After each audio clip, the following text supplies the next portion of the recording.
Sir Walter Elliot, of Kellynch Hall, in Somersetshire, was a man who, for his own amusement, never took up any book, but the baronetage. There he found occupation for an idle hour, and consolation in a distressed one. There his faculties were roused into admiration and respect, by contemplating the limited remnant of the earliest patents. There any unwelcome sensations, arising from domestic affairs, changed naturally into pity and contempt as he turned over the almost endless creations of the last century, and there, if every other leaf were powerless, he could read his own history with an interest which never failed. This was the page at which the favourite volume always opened, Elliot of Kellynch Hall.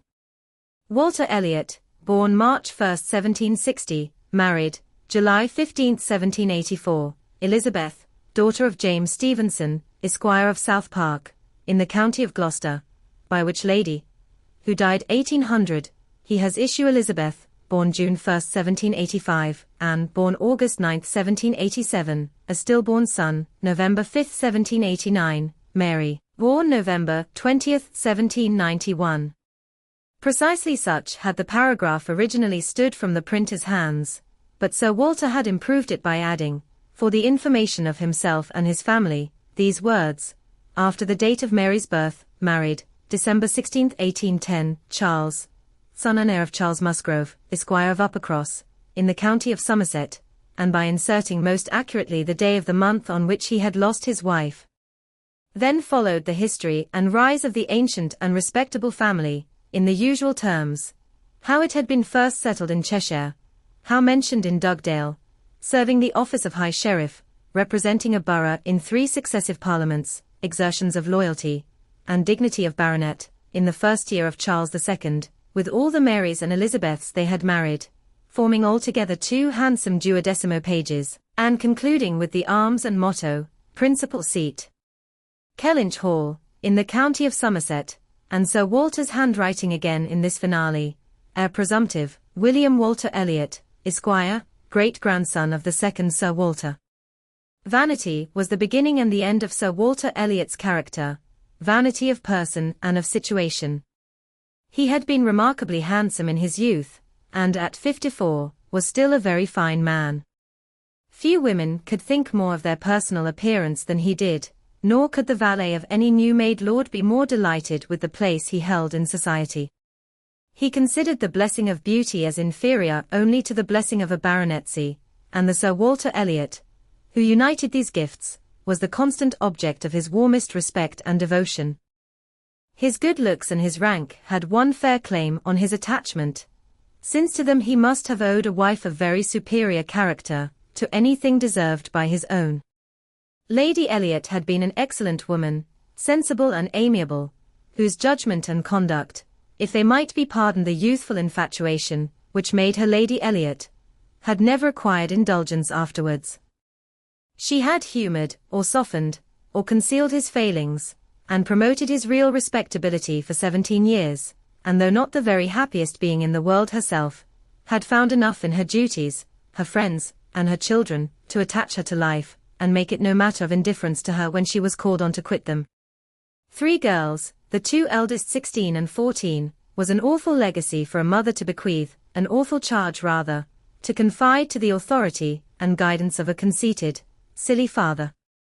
She had, however, one very intimate friend, a sensible, deserving woman, who had been brought, by strong attachment to herself, to settle close by her, in the village of Kellynch, and on her kindness and advice, Lady Elliot mainly relied for the best help and maintenance of the good principles and instruction, which she had been anxiously giving her daughters. This friend, and Sir Walter, did not marry, whatever might have been anticipated on that head by their acquaintance. 13 years had passed away since Lady Elliot's death, and they were still near neighbours and intimate friends, and one remained a widower, the other a widow. That Lady Russell, of steady age and character, and extremely well provided for, should have no thought of a second marriage, needs no apology to the public, which is rather apt to be unreasonably discontented when a woman does marry again, than when she does not, but Sir Walter's continuing in singleness requires explanation. Be it known then, that Sir Walter, like a good father, having met with 1 or 2 private disappointments in very unreasonable applications, prided himself on remaining single for his dear daughter's sake. For one daughter, his eldest, he would really have given up anything, which he had not been very much tempted to do. Elizabeth had succeeded, at 16, to all that was possible, of her mother's rights and consequence, and being very handsome, and very like himself, her influence had always been great, and they had gone on together most happily. His 2 other children were of very inferior value. Mary had acquired a little artificial importance, by becoming Mrs. Charles Musgrove, but Anne, with an elegance of mind and sweetness of character, which must have placed her high with any people of real understanding, was nobody with either father or sister. Her word had no weight, her convenience was always to give way, she was only Anne. To Lady Russell, indeed, she was a most dear and highly valued goddaughter, favourite, and friend. Lady Russell loved them all, but it was only in Anne that she could fancy the mother to revive again. A few years before, Anne Elliot had been a very pretty girl, but her bloom had vanished early, and as even in its height, her father had found little to admire in her. So totally different were her delicate features, and mild dark eyes from his own, there could be nothing in them, now that she was faded and thin, to excite his esteem. He had never indulged much hope, he had now none, of ever reading her name in any other page of his favourite work. All equality of alliance must rest with Elizabeth, for Mary had merely connected herself with an old country family of respectability and large fortune, and had therefore given all the honour and received none. Elizabeth would, one day or other, marry suitably. It sometimes happens that a woman is handsomer at 29 than she was 10 years before, and, generally speaking, if there has been neither ill health nor anxiety, it is a time of life at which scarcely any charm is lost.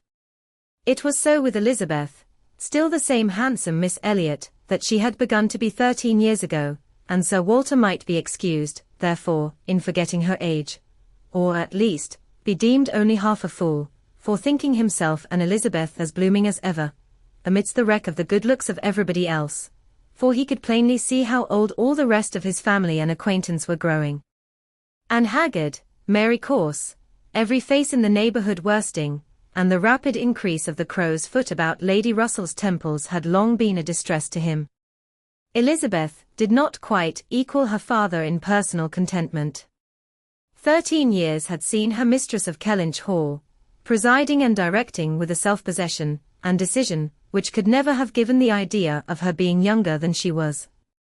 For 13 years had she been doing the honours, and laying down the domestic law at home, and leading the way to the chaise and four, and walking immediately after Lady Russell out of all the drawing-rooms and dining-rooms in the country. 13 winters revolving frosts had seen her opening every ball of credit which a scanty neighbourhood afforded, and 13 springs shone their blossoms, as she travelled up to London with her father, for a few weeks' annual enjoyment of the great world. She had the remembrance of all this, she had the consciousness of being 29 to give her some regrets, and some apprehensions. She was fully satisfied of being still quite as handsome as ever, but she felt her approach to the years of danger, and would have rejoiced to be certain of being properly solicited by baronet blood within the next 12-month or two. Then might she again take up the book of books with as much enjoyment as in her early youth, but now she liked it not. Always to be presented with the date of her own birth and see no marriage follow, but that of a youngest sister, made the book an evil, and more than once, when her father had left it open on the table near her, had she closed it, with averted eyes, and pushed it away. She had had a disappointment, moreover, which that book, and especially the history of her own family, must ever present the remembrance of. The heir presumptive, the very William Walter Elliot, Esquire, whose rights had been so generously supported by her father, had disappointed her. She had, while a very young girl, as soon as she had known him to be, in the event of her having no brother, the future baronet, meant to marry him, and her father had always meant that she should. He had not been known to them as a boy, but soon after Lady Elliot's death, Sir Walter had sought the acquaintance, and though his overtures had not been met with any warmth, he had persevered in seeking it, making allowance for the modest drawing back of youth, and in one of their spring excursions to London, when Elizabeth was in her first bloom, Mr. Elliot had been forced into the introduction. He was at that time a very young man, just engaged in the study of the law, and Elizabeth found him extremely agreeable, and every plan in his favour was confirmed. He was invited to Kellynch Hall, he was talked of and expected all the rest of the year, but he never came. The following spring he was seen again in town, found equally agreeable, again encouraged, invited, and expected, and again he did not come, and the next tidings were that he was married. Instead of pushing his fortune in the line marked out for the heir of the house of Elliot, he had purchased independence by uniting himself to a rich woman of inferior birth. Sir Walter had resented it. As the head of the house, he felt that he ought to have been consulted, especially after taking the young man so publicly by the hand, for they must have been seen together, he observed, once at Tattersall's, and twice in the lobby of the House of Commons. His disapprobation was expressed, but apparently very little regarded. Mr. Elliot had attempted no apology, and shown himself as unsolicitous of being longer noticed by the family, as Sir Walter considered him unworthy of it. All acquaintance between them had ceased. This very awkward history of Mr. Elliot was still, after an interval of several years, felt with anger by Elizabeth, who had liked the man for himself, and still more for being her father's heir, and whose strong family pride could see only in him a proper match for Sir Walter Elliot's eldest daughter. There was not a baronet from A to Z whom her feelings could have so willingly acknowledged as an equal. Yet so miserably had he conducted himself, that though she was at this present time, the summer of 1814, wearing black ribbons for his wife, she could not admit him to be worth thinking of again. The disgrace of his first marriage might, perhaps, as there was no reason to suppose it perpetuated by offspring, have been got over, had he not done worse, but he had, as by the customary intervention of kind friends, they had been informed, spoken most disrespectfully of them all, most slightingly and contemptuously of the very blood he belonged to, and the honours which were hereafter to be his own. This could not be pardoned. Such were Elizabeth Elliot's sentiments and sensations, such the cares to alloy, the agitations to vary, the sameness and the elegance, the prosperity and the nothingness of her scene of life, such the feelings to give interest to a long, uneventful residence in one country circle, to fill the vacancies which there were no habits of utility abroad, no talents or accomplishments for home, to occupy. But now, another occupation and solicitude of mind was beginning to be added to these. Her father was growing distressed for money. She knew that when he now took up the baronetage, it was to drive the heavy bills of his tradespeople, and the unwelcome hints of Mr. Shepherd, his agent, from his thoughts. The Kellynch property was good, but not equal to Sir Walter's apprehension of the state required in its possessor. While Lady Elliot lived, there had been method, moderation, and economy, which had just kept him within his income, but with her had died all such right-mindedness, and from that period he had been constantly exceeding it. It had not been possible for him to spend less.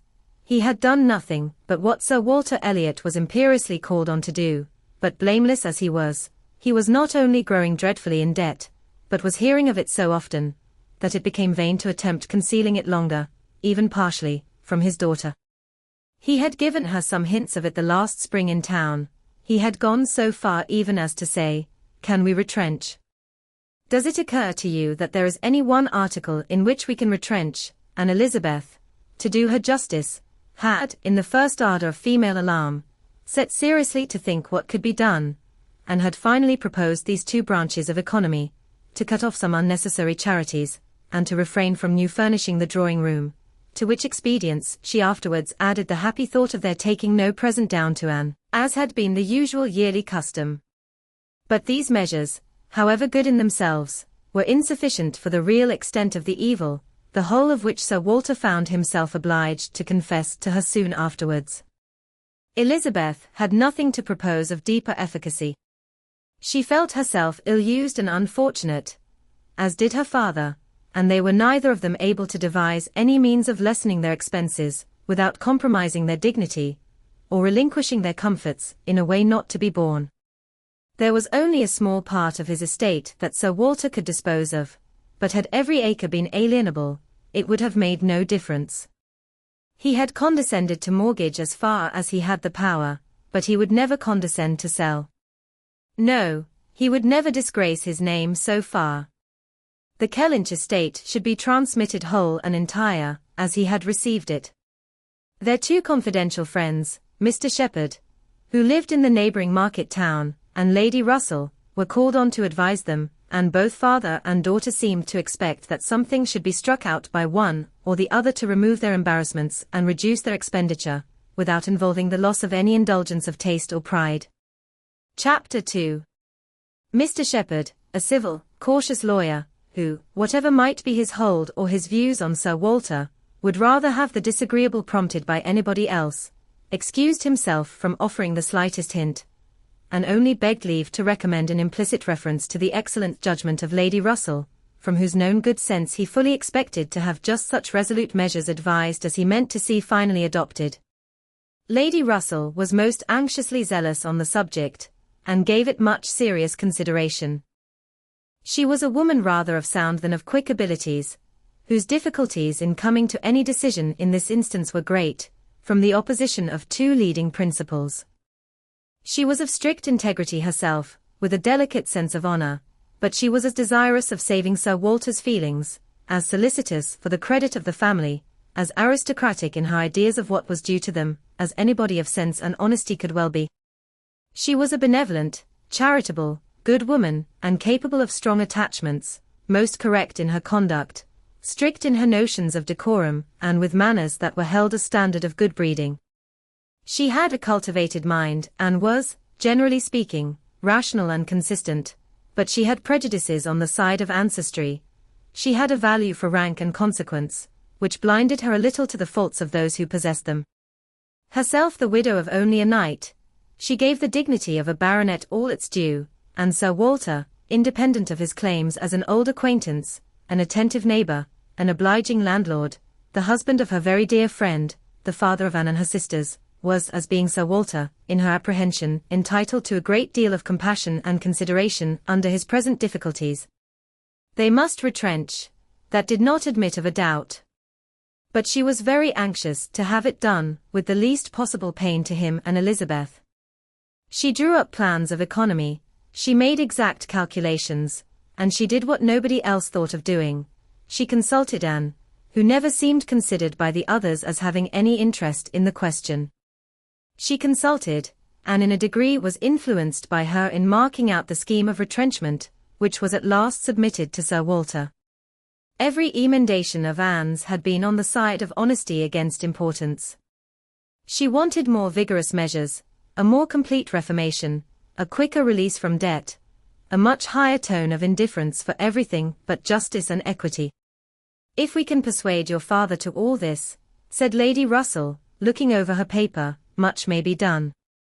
If he will adopt these regulations, in 7 years he will be clear, and I hope we may be able to convince him and Elizabeth that Kellynch Hall has a respectability in itself which cannot be affected by these reductions, and that the true dignity of Sir Walter Elliot will be very far from lessened in the eyes of sensible people, by acting like a man of principle. What will he be doing, in fact, but what very many of our first families have done, or ought to do? There will be nothing singular in his case, and it is singularity which often makes the worst part of our suffering, as it always does of our conduct. I have great hope of prevailing. We must be serious and decided, for after all, the person who has contracted debts must pay them, and though a great deal is due to the feelings of the gentleman and the head of a house, like your father, there is still more due to the character of an honest man. This was the principle on which Anne wanted her father to be proceeding, his friends to be urging him. She considered it as an act of indispensable duty to clear away the claims of creditors, with all the expedition which the most comprehensive retrenchments could secure, and saw no dignity in anything short of it. She wanted it to be prescribed, and felt as a duty. She rated Lady Russell's influence highly, and as to the severe degree of self-denial which her own conscience prompted, she believed there might be little more difficulty in persuading them to a complete, than to half a reformation. Her knowledge of her father and Elizabeth inclined her to think that the sacrifice of one pair of horses would be hardly less painful than of both, and so on, through the whole list of Lady Russell's too gentle reductions. How Anne's more rigid requisitions might have been taken is of little consequence. Lady Russell's had no success at all, could not be put up with, were not to be borne. What? Every comfort of life knocked off. Journeys, London, servants, horses, table, contractions and restrictions everywhere. To live no longer with the decencies even of a private gentleman. No, he would sooner quit Kellynch Hall at once, than remain in it on such disgraceful terms. Quit Kellynch Hall. The hint was immediately taken up by Mr. Shepherd, whose interest was involved in the reality of Sir Walter's retrenching, and who was perfectly persuaded that nothing would be done without a change of abode. Since the idea had been started in the very quarter which ought to dictate, he had no scruple, he said, in confessing his judgment to be entirely on that side. It did not appear to him that Sir Walter could materially alter his style of living in a house, which had such a character of hospitality, and ancient dignity to support. In any other place Sir Walter might judge for himself, and would be looked up to, as regulating the modes of life in whatever way he might choose to model his household. Sir Walter would quit Kellynch Hall, and after a very few days more of doubt and indecision, the great question of whither he should go was settled, and the first outline of this important change made out. There had been three alternatives: London, Bath, or another house in the country. All Anne's wishes had been for the latter. A small house in their own neighbourhood, where they might still have Lady Russell's society, still be near Mary, and still have the pleasure of sometimes seeing the lawns and groves of Kellynch, was the object of her ambition. But the usual fate of Anne attended her, in having something very opposite from her inclination fixed on. She disliked Bath, and did not think it agreed with her, and Bath was to be her home. Sir Walter had at first thought more of London, but Mr. Shepherd felt that he could not be trusted in London, and had been skilful enough to dissuade him from it, and make Bath preferred. It was a much safer place for a gentleman in his predicament. He might there be important at comparatively little expense. Two material advantages of Bath over London had of course been given all their weight: its more convenient distance from Kellynch, only 50 miles, and Lady Russell's spending some part of every winter there, and to the very great satisfaction of Lady Russell, whose first views on the projected change had been for Bath, Sir Walter and Elizabeth were induced to believe that they should lose neither consequence nor enjoyment by settling there. Lady Russell felt obliged to oppose her dear Anne's known wishes. It would be too much to expect Sir Walter to descend into a small house in his own neighbourhood. Anne herself would have found the mortifications of it more than she foresaw, and to Sir Walter's feelings they must have been dreadful. And with regard to Anne's dislike of Bath, she considered it as a prejudice and mistake arising, first, from the circumstance of her having been 3 years at school there, after her mother's death, and secondly, from her happening to be not in perfectly good spirits the only winter which she had afterwards spent there with herself. Lady Russell was fond of Bath, in short, and disposed to think it must suit them all, and as to her young friend's health, by passing all the warm months with her at Kellynch Lodge, every danger would be avoided, and it was in fact a change which must do both health and spirits good. Anne had been too little from home, too little seen. Her spirits were not high. A larger society would improve them. She wanted her to be more known. The undesirableness of any other house in the same neighbourhood for Sir Walter was certainly much strengthened by one part, and a very material part of the scheme, which had been happily engrafted on the beginning. He was not only to quit his home, but to see it in the hands of others, a trial of fortitude, which stronger heads than Sir Walter's have found too much. Kellynch Hall was to be let. This, however, was a profound secret, not to be breathed beyond their own circle. Sir Walter could not have borne the degradation of being known to design letting his house. Mr. Shepherd had once mentioned the word advertise, but never dared approach it again. Sir Walter spurned the idea of its being offered in any manner, forbade the slightest hint being dropped of his having such an intention, and it was only on the supposition of his being spontaneously solicited by some most unexceptionable applicant, on his own terms, and as a great favour, that he would let it at all. How quick come the reasons for approving what we like! Lady Russell had another excellent one at hand, for being extremely glad that Sir Walter and his family were to remove from the country. Elizabeth had been lately forming an intimacy, which she wished to see interrupted. It was with the daughter of Mr. Shepherd, who had returned, after an unprosperous marriage, to her father's house, with the additional burden of 2 children. She was a clever young woman, who understood the art of pleasing, at least, at Kellynch Hall, and who had made herself so acceptable to Miss Elliot, as to have been already staying there more than once, in spite of all that Lady Russell, who thought it a friendship quite out of place, could hint of caution and reserve. Lady Russell, indeed, had scarcely any influence with Elizabeth, and seemed to love her, rather because she would love her, than because Elizabeth deserved it. She had never received from her more than outward attention, nothing beyond the observances of complaisance, had never succeeded in any point which she wanted to carry, against previous inclination. She had been repeatedly very earnest in trying to get and included in the visit to London, sensibly open to all the injustice, and all the discredit of the selfish arrangements, which shut her out, and on many lesser occasions had endeavoured to give Elizabeth the advantage of her own better judgment and experience. But always in vain. Elizabeth would go her own way, and never had she pursued it in more decided opposition to Lady Russell than in this selection of Mrs. Clay, turning from the society of so deserving a sister, to bestow her affection and confidence on one who ought to have been nothing to her, but the object of distant civility. From situation, Mrs. Clay was, in Lady Russell's estimate, a very unequal, and in her character she believed a very dangerous companion, and a removal that would leave Mrs. Clay behind, and bring a choice of more suitable intimates within Miss Elliot's reach, was therefore an object of first-rate importance. Chapter 3.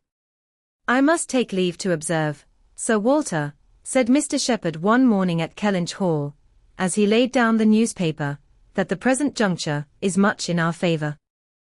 This peace will be turning all our rich naval officers ashore. They will be all wanting a home.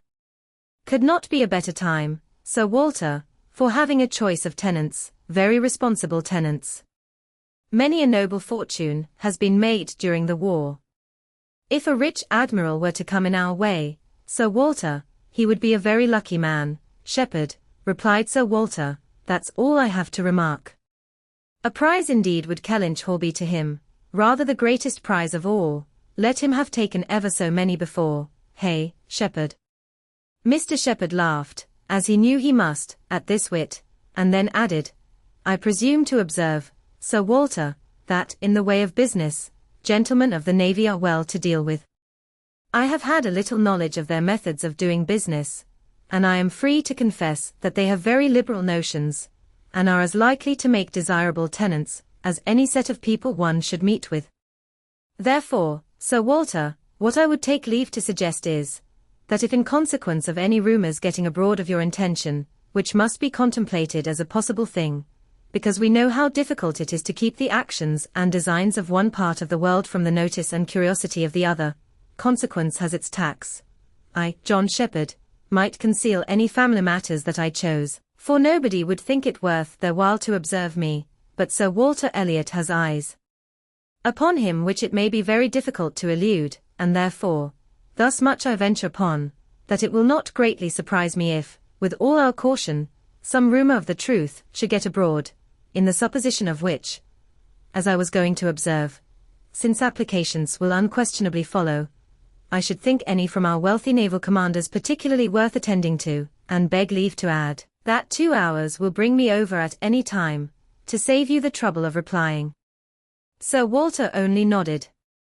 But soon afterwards, rising and pacing the room, he observed sarcastically, there are few among the gentlemen of the navy, I imagine, who would not be surprised to find themselves in a house of this description. They would look around them, no doubt, and bless their good fortune, said Mrs. Clay, for Mrs. Clay was present. Her father had driven her over, nothing being of so much use to Mrs. Clay's health as a drive to Kellynch, but I quite agree with my father in thinking a sailor might be a very desirable tenant. I have known a good deal of the profession, and besides their liberality, they are so neat and careful in all their ways. These valuable pictures of yours, Sir Walter, if you chose to leave them, would be perfectly safe. Everything in and about the house would be taken such excellent care of. The gardens and shrubberies would be kept in almost as high order as they are now. You need not be afraid, Miss Elliot, of your own sweet flower gardens being neglected. As to all that, rejoined Sir Walter coolly, supposing I were induced to let my house, I have by no means made up my mind as to the privileges to be annexed to it. I am not particularly disposed to favour a tenant. The park would be open to him of course, and few navy officers, or men of any other description, can have had such a range, but what restrictions I might impose on the use of the pleasure grounds, is another thing. I am not fond of the idea of my shrubberies being always approachable, and I should recommend Miss Elliot to be on her guard with respect to her flower garden. I am very little disposed to grant a tenant of Kellynch Hall any extraordinary favour, I assure you, be he sailor or soldier.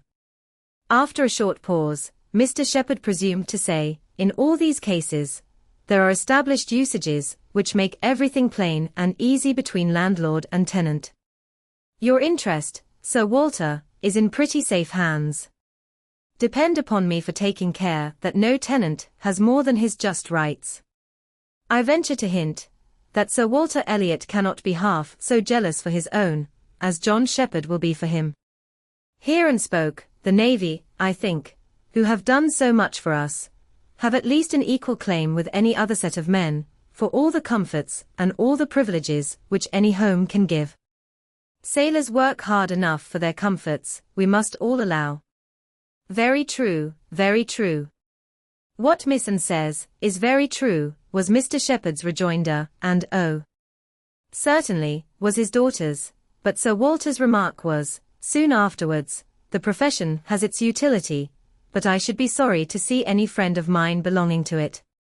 Indeed, was the reply, and with a look of surprise. Yes, it is in 2 points offensive to me. I have 2 strong grounds of objection to it. First, as being the means of bringing persons of obscure birth into undue distinction, and raising men to honours which their fathers and grandfathers never dreamt of, and secondly, as it cuts up a man's youth and vigour most horribly. A sailor grows old sooner than any other man. I have observed it all my life. A man is in greater danger in the navy of being insulted by the rise of one whose father, his father might have disdained to speak to, and of becoming prematurely an object of disgust himself, than in any other line. One day last spring, in town, I was in company with 2 men, striking instances of what I am talking of, Lord St. Ives, whose father we all know to have been a country curate, without bread to eat. I was to give place to Lord St. Ives, and a certain Admiral Baldwin, the most deplorable-looking personage you can imagine, his face the colour of mahogany, rough and rugged to the last degree, all lines and wrinkles, 9 grey hairs of a side, and nothing but a dab of powder at top. In the name of heaven, who is that old fellow? Said I to a friend of mine who was standing near, Sir Basil Morley. Old fellow, cried Sir Basil, it is Admiral Baldwin. What do you take his age to be? 60, said I, or perhaps 62. 40, replied Sir Basil, 40, and no more. Picture to yourselves my amazement. I shall not easily forget Admiral Baldwin. I never saw quite so wretched an example of what a seafaring life can do, but to a degree. I know it is the same with them all. They are all knocked about, and exposed to every climate, and every weather, till they are not fit to be seen. It is a pity they are not knocked on the head at once, before they reach Admiral Baldwin's age. Nay, Sir Walter, cried Mrs. Clay, this is being severe indeed. Have a little mercy on the poor men. We are not all born to be handsome. The sea is no beautifier, certainly. Sailors do grow old betimes. I have observed it. They soon lose the look of youth. But then, is not it the same with many other professions, perhaps most other? Soldiers, in active service, are not at all better off, and even in the quieter professions, there is a toil and a labor of the mind, if not of the body, which seldom leaves a man's looks to the natural effect of time. The lawyer plods, quite careworn, the physician is up at all hours, and travelling in all weather, and even the clergyman. She stopped a moment to consider what might do for the clergyman, and even the clergyman, you know, is obliged to go into infected rooms, and expose his health and looks to all the injury of a poisonous atmosphere. In fact, as I have long been convinced, though every profession is necessary and honourable in its turn, it is only the lot of those who are not obliged to follow any, who can live in a regular way, in the country, choosing their own hours, following their own pursuits, and living on their own property, without the torment of trying for more. It is only their lot, I say, to hold the blessings of health and a good appearance to the utmost. I know no other set of men, but what lose something of their personableness when they cease to be quite young. It seemed as if Mr. Shepherd, in this anxiety to bespeak Sir Walter's goodwill towards a naval officer as tenant, had been gifted with foresight, for the very first application for the house was from an Admiral Croft, with whom he shortly afterwards fell into company in attending the quarter sessions at Taunton, and indeed, he had received a hint of the Admiral from a London correspondent. By the report which he hastened over to Kellynch to make, Admiral Croft was a native of Somersetshire, who having acquired a very handsome fortune, was wishing to settle in his own country, and had come down to Taunton in order to look at some advertised places in that immediate neighbourhood, which, however, had not suited him, that accidentally hearing, it was just as he had foretold, Mr. Shepherd observed, Sir Walter's concerns could not be kept a secret, accidentally hearing of the possibility of Kellynch Hall being to let, and understanding his, Mr. Shepherd's, connection with the owner, he had introduced himself to him in order to make particular inquiries, and had, in the course of a pretty long conference, expressed as strong an inclination for the place as a man who knew it only by description could feel, and given Mr. Shepherd, in his explicit account of himself, every proof of his being a most responsible, eligible tenant. "And who is Admiral Croft?" was Sir Walter's cold suspicious inquiry. Mr. Shepherd answered for his being of a gentleman's family, and mentioned a place, and, after the little pause which followed, added, "He is a rear admiral of the White. He was in the Trafalgar action, and has been in the East Indies since. He was stationed there, I believe, several years."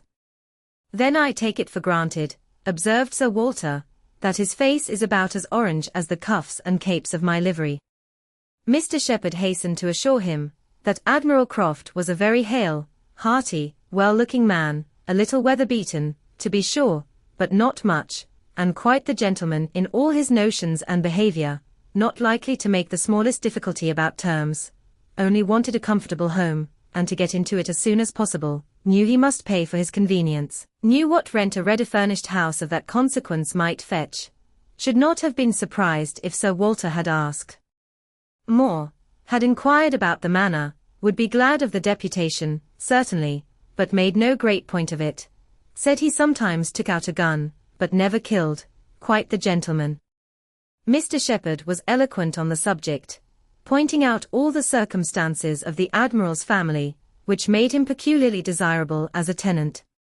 He was a married man, and without children, the very state to be wished for. A house was never taken good care of, Mr. Shepherd observed, without a lady. He did not know where the furniture might not be in danger of suffering as much where there was no lady, as where there were many children. A lady, without a family, was the very best preserver of furniture in the world. He had seen Mrs. Croft, too. She was at Taunton with the Admiral, and had been present almost all the time they were talking the matter over.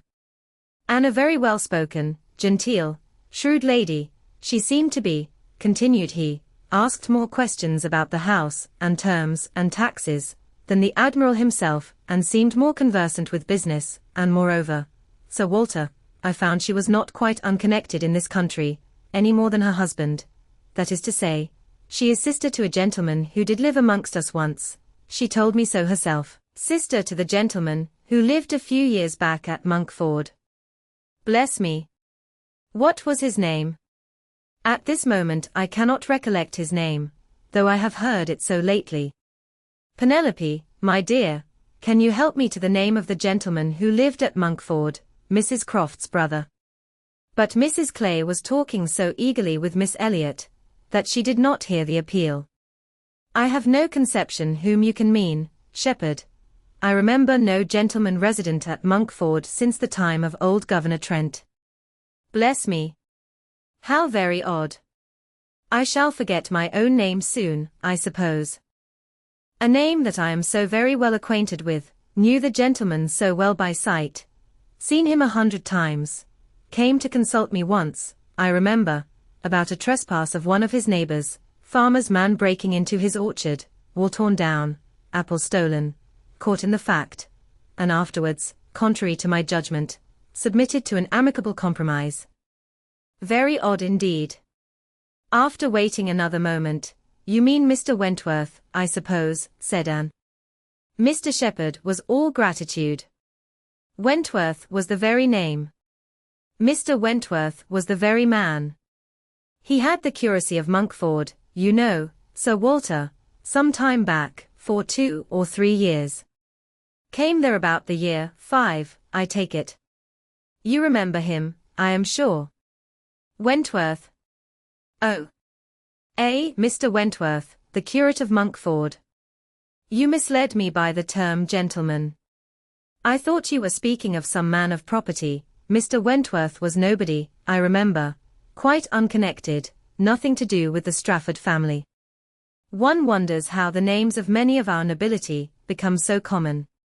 As Mr. Shepherd perceived that this connection of the Crofts did them no service with Sir Walter, he mentioned it no more, returning, with all his zeal, to dwell on the circumstances more indisputably in their favour, their age, and number, and fortune, the high idea they had formed of Kellynch Hall, an extreme solicitude for the advantage of renting it, making it appear as if they ranked nothing beyond the happiness of being the tenants of Sir Walter Elliot, an extraordinary taste, certainly.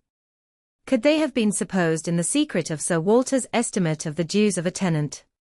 It succeeded, however, and though Sir Walter must ever look with an evil eye on anyone intending to inhabit that house, and think them infinitely too well off in being permitted to rent it on the highest terms, he was talked into allowing Mr. Shepherd to proceed in the treaty, and authorizing him to wait on Admiral Croft, who still remained at Taunton, and fix a day for the house being seen.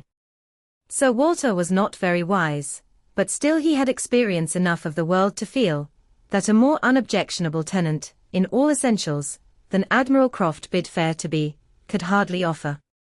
So far went his understanding, and his vanity supplied a little additional soothing, in the Admiral's situation in life, which was just high enough, and not too high. "I have let my house to Admiral Croft," would sound extremely well, very much better than to any mere Mr. A Mr. save, perhaps, some half-dozen in the nation, always needs a note of explanation. An admiral speaks his own consequence, and at the same time, can never make a baronet look small. In all their dealings and intercourse, Sir Walter Elliot must ever have the precedence. Nothing could be done without a reference to Elizabeth, but her inclination was growing so strong for a removal, that she was happy to have it fixed and expedited by a tenant at hand, and not a word to suspend decision was uttered by her. Mr. Shepherd was completely empowered to act, and no sooner had such an end been reached, than Anne, who had been a most attentive listener to the whole, left the room, to seek the comfort of cool air for her flushed cheeks, and as she walked along a favourite grove, said, with a gentle sigh, "A few months more, and he, perhaps, may be walking here." Chapter 4. He was not Mr. Wentworth, the former curate of Monkford, however suspicious appearances may be, but a Captain Frederick Wentworth, his brother, who being made commander in consequence of the action off St. Domingo, and not immediately employed, had come into Somersetshire, in the summer of 1806, and having no parent living, found a home for half a year at Monkford. He was, at that time, a remarkably fine young man, with a great deal of intelligence, spirit, and brilliancy, and an extremely pretty girl, with gentleness, modesty, taste, and feeling. Half the sum of attraction, on either side, might have been enough, for he had nothing to do, and she had hardly anybody to love, but the encounter of such lavish recommendations could not fail. They were gradually acquainted, and when acquainted, rapidly and deeply in love. It would be difficult to say which had seen highest perfection in the other, or which had been the happiest, she, in receiving his declarations and proposals, or he in having them accepted. A short period of exquisite felicity followed, and but a short one. Troubles soon arose. Sir Walter, on being applied to, without actually withholding his consent, or saying it should never be, gave it all the negative of great astonishment, great coldness, great silence, and a professed resolution of doing nothing for his daughter. He thought it a very degrading alliance, and Lady Russell, though with more tempered and pardonable pride, received it as a most unfortunate one. And Elliot, with all her claims of birth, beauty, and mind, to throw herself away at 19, involve herself at 19 in an engagement with a young man, who had nothing but himself to recommend him, and no hopes of attaining affluence, but in the chances of a most uncertain profession, and no connections to secure even his farther rise in the profession, would be, indeed, a throwing away, which she grieved to think of. And Elliot, so young, known to so few, to be snatched off by a stranger without alliance or fortune, or rather sunk by him into a state of most wearing, anxious, youth-killing dependence. It must not be, if by any fair interference of friendship, any representations from one who had almost a mother's love, and mother's rights, it would be prevented. Captain Wentworth had no fortune. He had been lucky in his profession, but spending freely, what had come freely, had realized nothing. But he was confident that he should soon be rich, full of life and ardor. He knew that he should soon have a ship, and soon be on a station that would lead to everything he wanted. He had always been lucky, he knew he should be so still. Such confidence, powerful in its own warmth, and bewitching in the wit which often expressed it, must have been enough for Anne, but Lady Russell saw it very differently. His sanguine temper, and fearlessness of mind, operated very differently on her. She saw in it but an aggravation of the evil. It only added a dangerous character to himself. He was brilliant, he was headstrong. Lady Russell had little taste for wit, and of anything approaching to imprudence a horror. She deprecated the connection in every light. Such opposition as these feelings produced was more than Anne could combat. Young and gentle as she was, it might yet have been possible to withstand her father's ill will, though unsoftened by one kind word or look on the part of her sister, but Lady Russell, whom she had always loved and relied on, could not, with such steadiness of opinion and such tenderness of manner, be continually advising her in vain. She was persuaded to believe the engagement a wrong thing, indiscreet, improper, hardly capable of success, and not deserving it. But it was not a merely selfish caution, under which she acted, in putting an end to it. Had she not imagined herself consulting his good, even more than her own, she could hardly have given him up. The belief of being prudent, and self-denying, principally for his advantage, was her chief consolation, under the misery of a parting, a final parting, and every consolation was required, for she had to encounter all the additional pain of opinions, on his side, totally unconvinced and unbending, and of his feeling himself ill-used by so forced a relinquishment. He had left the country in consequence. A few months had seen the beginning and the end of their acquaintance, but not with a few months ended Anne's share of suffering from it. Her attachment and regrets had, for a long time, clouded every enjoyment of youth, and an early loss of bloom and spirits had been their lasting effect. More than 7 years were gone since this little history of sorrowful interest had reached its close, and time had softened down much, perhaps nearly all of peculiar attachment to him, but she had been too dependent on time alone. No aid had been given in change of place, except in one visit to Bath soon after the rupture, or in any novelty, or enlargement of society. No one had ever come within the Kellynch circle, who could bear a comparison with Frederick Wentworth, as he stood in her memory. No second attachment, the only thoroughly natural, happy, and sufficient cure, at her time of life, had been possible to the nice tone of her mind, the fastidiousness of her taste, in the small limits of the society around them. She had been solicited, when about 22, to change her name, by the young man, who not long afterwards found a more willing mind in her younger sister, and Lady Russell had lamented her refusal, for Charles Musgrove was the eldest son of a man whose landed property and general importance were second in that country, only to Sir Walter's, and of good character and appearance, and however Lady Russell might have asked yet for something more, while Anne was 19, she would have rejoiced to see her at 22, so respectably removed from the partialities and injustice of her father's house, and settled so permanently near herself.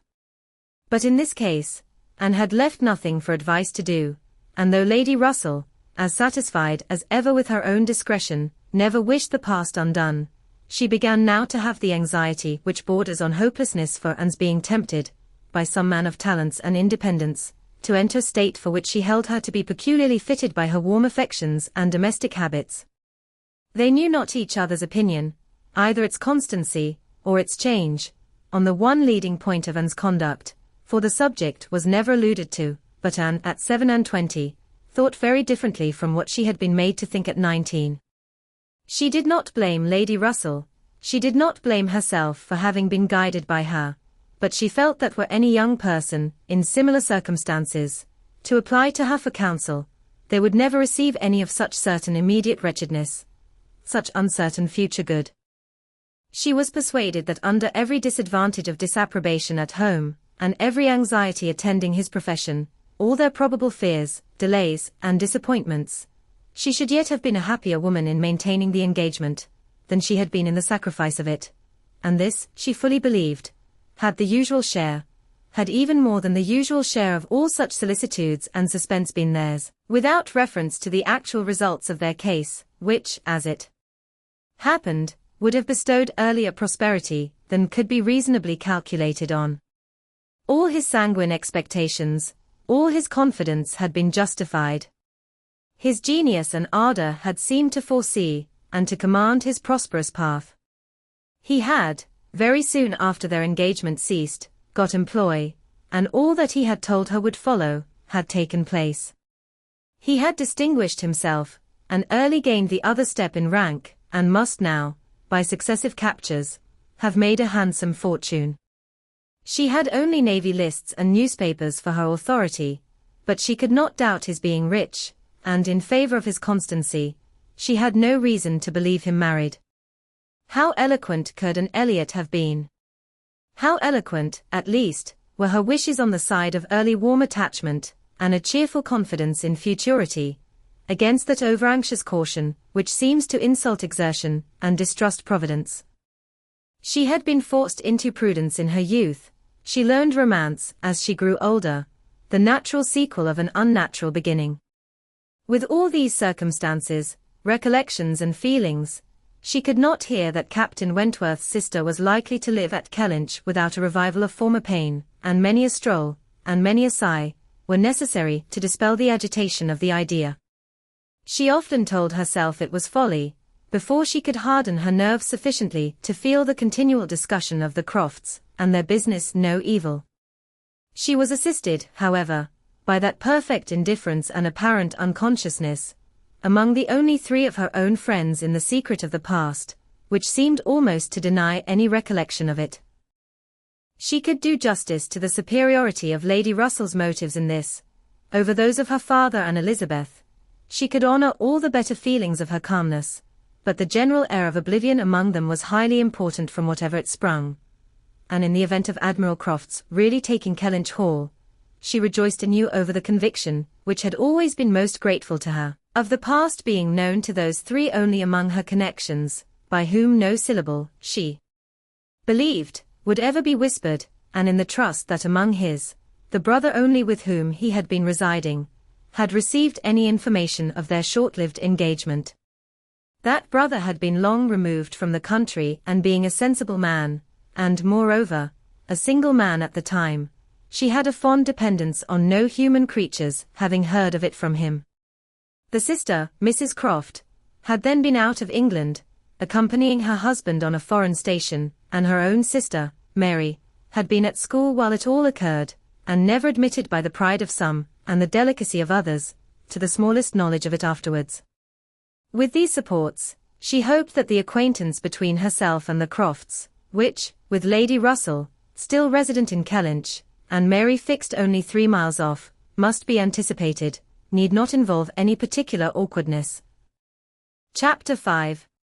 On the morning appointed for Admiral and Mrs. Croft's seeing Kellynch Hall, and found it most natural to take her almost daily walk to Lady Russell's, and keep out of the way till all was over, when she found it most natural to be sorry that she had missed the opportunity of seeing them. This meeting of the two parties proved highly satisfactory, and decided the whole business at once. Each lady was previously well disposed for an agreement, and saw nothing, therefore, but good manners in the other, and with regard to the gentleman, there was such an hearty good humour, such an open, trusting liberality on the Admiral's side, as could not but influence Sir Walter, who had besides been flattered into his very best and most polished behaviour by Mr. Shepherd's assurances of his being known, by report, to the Admiral, as a model of good breeding.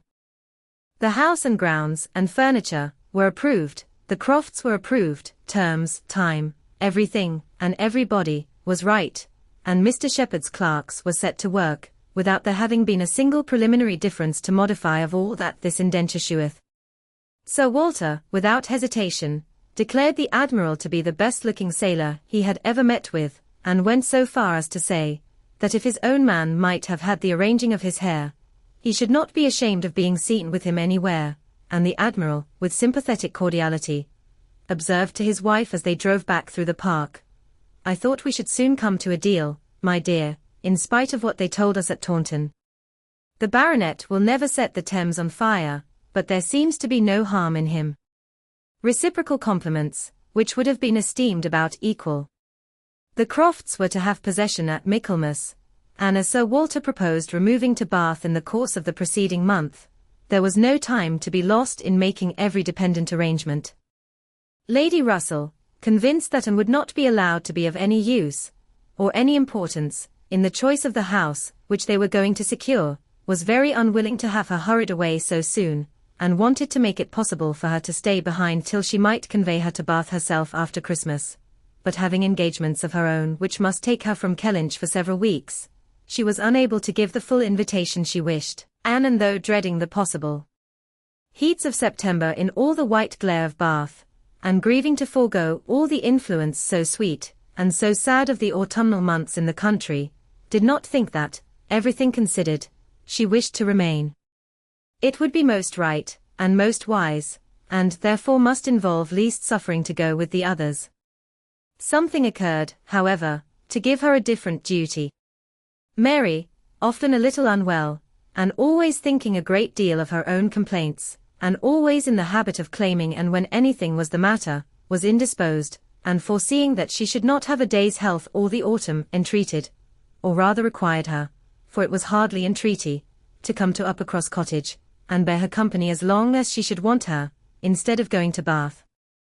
"I cannot possibly do without Anne," was Mary's reasoning, and Elizabeth's reply was, "Then I am sure Anne had better stay, for nobody will want her in Bath.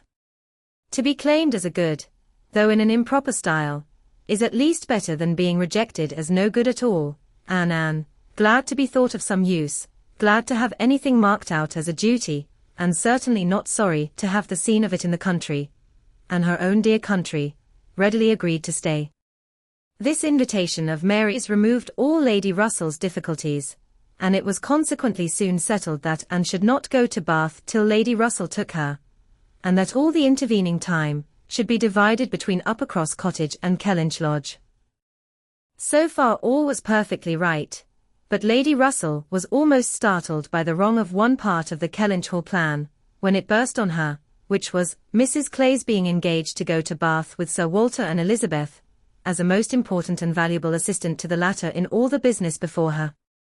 Lady Russell was extremely sorry that such a measure should have been resorted to at all, wondered, grieved, and feared, and the affront it contained to Anne, in Mrs. Clay's being of so much use, while Anne could be of none, was a very sore aggravation. Anne herself was become hardened to such affronts, but she felt the imprudence of the arrangement quite as keenly as Lady Russell. With a great deal of quiet observation, and a knowledge, which she often wished less, of her father's character, she was sensible that results the most serious to his family from the intimacy were more than possible. She did not imagine that her father had at present an idea of the kind. Mrs. Clay had freckles, and a projecting tooth, and a clumsy wrist, which he was continually making severe remarks upon, in her absence, but she was young, and certainly altogether well-looking, and possessed, in an acute mind and assiduous pleasing manners, infinitely more dangerous attractions than any merely personal might have been. Anne was so impressed by the degree of their danger, that she could not excuse herself from trying to make it perceptible to her sister. She had little hope of success, but Elizabeth, who in the event of such a reverse would be so much more to be pitied than herself, should never, she thought, have reason to reproach her for giving no warning. She spoke, and seemed only to offend. Elizabeth could not conceive how such an absurd suspicion should occur to her, and indignantly answered for each party's perfectly knowing their situation. Mrs. Clay, said she warmly, never forgets who she is, and as I am rather better acquainted with her sentiments than you can be, I can assure you, that upon the subject of marriage they are particularly nice, and that she reprobates all inequality of condition and rank more strongly than most people. And as to my father, I really should not have thought that he, who has kept himself single so long for our sakes, need be suspected now. If Mrs. Clay were a very beautiful woman, I grant you, it might be wrong to have her so much with me, not that anything in the world, I am sure, would induce my father to make a degrading match, but he might be rendered unhappy. But poor Mrs. Clay, who, with all her merits, can never have been reckoned tolerably pretty, I really think poor Mrs. Clay may be staying here in perfect safety. One would imagine you had never heard my father speak of her personal misfortunes, though I know you must 50 times. That tooth of hers and those freckles. Freckles do not disgust me so very much as they do him. I have known a face not materially disfigured by a few, but he abominates them. You must have heard him notice Mrs. Clay's freckles. There is hardly any personal defect, replied Anne, which an agreeable manner might not gradually reconcile one to. I think very differently, answered Elizabeth, shortly. An agreeable manner may set off handsome features, but can never alter plain ones. However, at any rate, as I have a great deal more at stake on this point than anybody else can have, I think it rather unnecessary in you to be advising me. Anne had done, glad that it was over, and not absolutely hopeless of doing good. Elizabeth, though resenting the suspicion, might yet be made observant by it. The last office of the 4 carriage horses was to draw Sir Walter, Miss Elliot, and Mrs. Clay to Bath. The party drove off in very good spirits. Sir Walter prepared with condescending bows for all the afflicted tenantry and cottagers, who might have had a hint to show themselves, and Anne walked up at the same time, in a sort of desolate tranquillity, to the lodge, where she was to spend the first week. Her friend was not in better spirits than herself. Lady Russell felt this break-up of the family exceedingly. Their respectability was as dear to her as her own, and a daily intercourse had become precious by habit. It was painful to look upon their deserted grounds, and still worse to anticipate the new hands they were to fall into, and to escape the solitariness and the melancholy of so altered a village, and be out of the way when Admiral and Mrs. Croft first arrived. She had determined to make her own absence from home begin when she must give up Anne. Accordingly their removal was made together, and Anne was set down at Uppercross Cottage, in the first stage of Lady Russell's journey. Uppercross was a moderate-sized village, which a few years back had been completely in the old English style, containing only 2 houses superior in appearance to those of the yeomen and labourers, the mansion of the squire, with its high walls, great gates, and old trees, substantial and unmodernized, and the compact, tight parsonage, enclosed in its own neat garden, with a vine and a pear tree trained round its casements, but upon the marriage of the young squire, it had received the improvement of a farmhouse elevated into a cottage, for his residence, and Uppercross Cottage, with its veranda, French windows, and other prettiness, was quite as likely to catch the traveller's eye as the more consistent and considerable aspect and premises of the great house, about a quarter of a mile farther on. Here Anne had often been staying.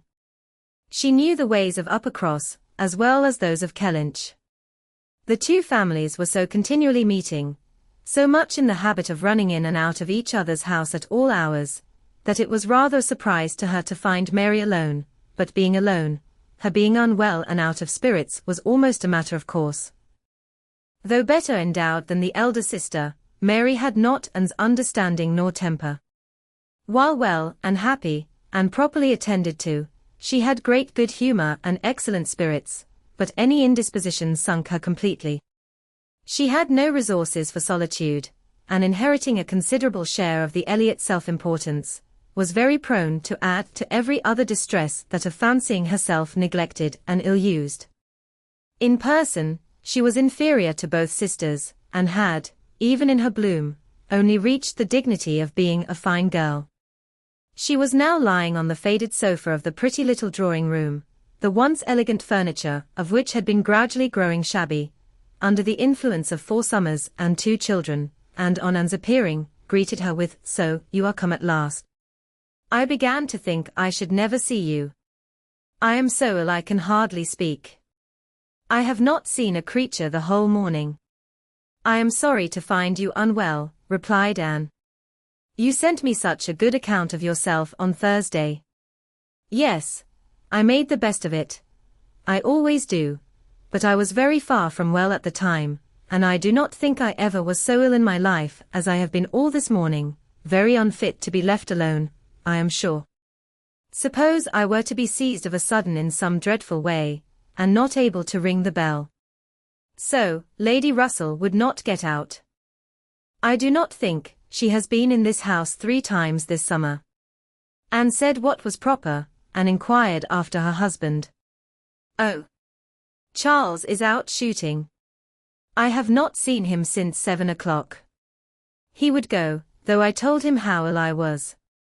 He said he should not stay out long, but he has never come back, and now it is almost 1. I assure you, I have not seen a soul this whole long morning." "You have had your little boys with you?" "Yes, as long as I could bear their noise, but they are so unmanageable that they do me more harm than good. Little Charles does not mind a word I say, and Walter is growing quite as bad."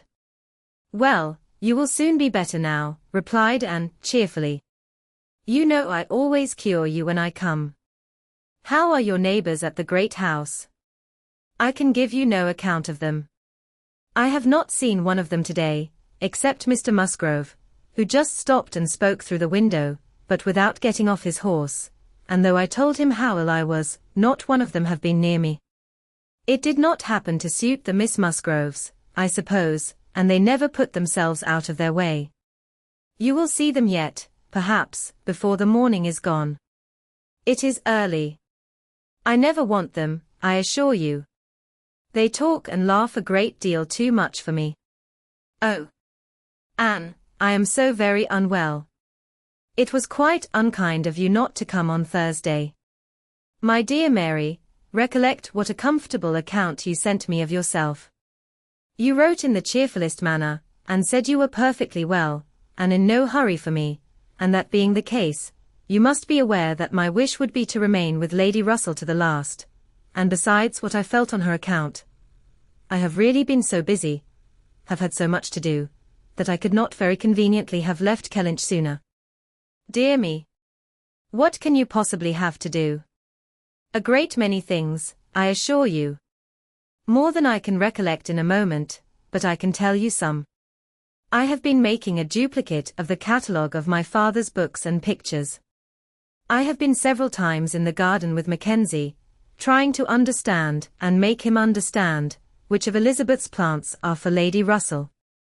I have had all my own little concerns to arrange, books and music to divide, and all my trunks to repack, from not having understood in time what was intended as to the wagons, and one thing I have had to do, Mary, of a more trying nature, going to almost every house in the parish, as a sort of take leave. I was told that they wished it. But all these things took up a great deal of time. Oh. Well, and after a moment's pause, but you have never asked me one word about our dinner at the Pools yesterday. Did you go then? I have made no inquiries, because I concluded you must have been obliged to give up the party. Oh yes. I went, I was very well yesterday, nothing at all the matter with me till this morning. It would have been strange if I had not gone. I am very glad you are well enough, and I hope you had a pleasant party. Nothing remarkable. One always knows beforehand what the dinner will be, and who will be there, and it is so very uncomfortable not having a carriage of one's own. Mr. and Mrs. Musgrove took me, and we were so crowded. They are both so very large, and take up so much room, and Mr. Musgrove always sits forward. So, there was I, crowded into the back seat with Henrietta and Louisa, and I think it very likely that my illness today may be owing to it. A little further perseverance in patience, and forced cheerfulness on one side produced nearly a cure on Mary's. She could soon sit upright on the sofa, and began to hope she might be able to leave it by dinner time. Then, forgetting to think of it, she was at the other end of the room, beautifying a nosegay. Then, she ate her cold meat, and then she was well enough to propose a little walk. "Where shall we go?" said she, when they were ready.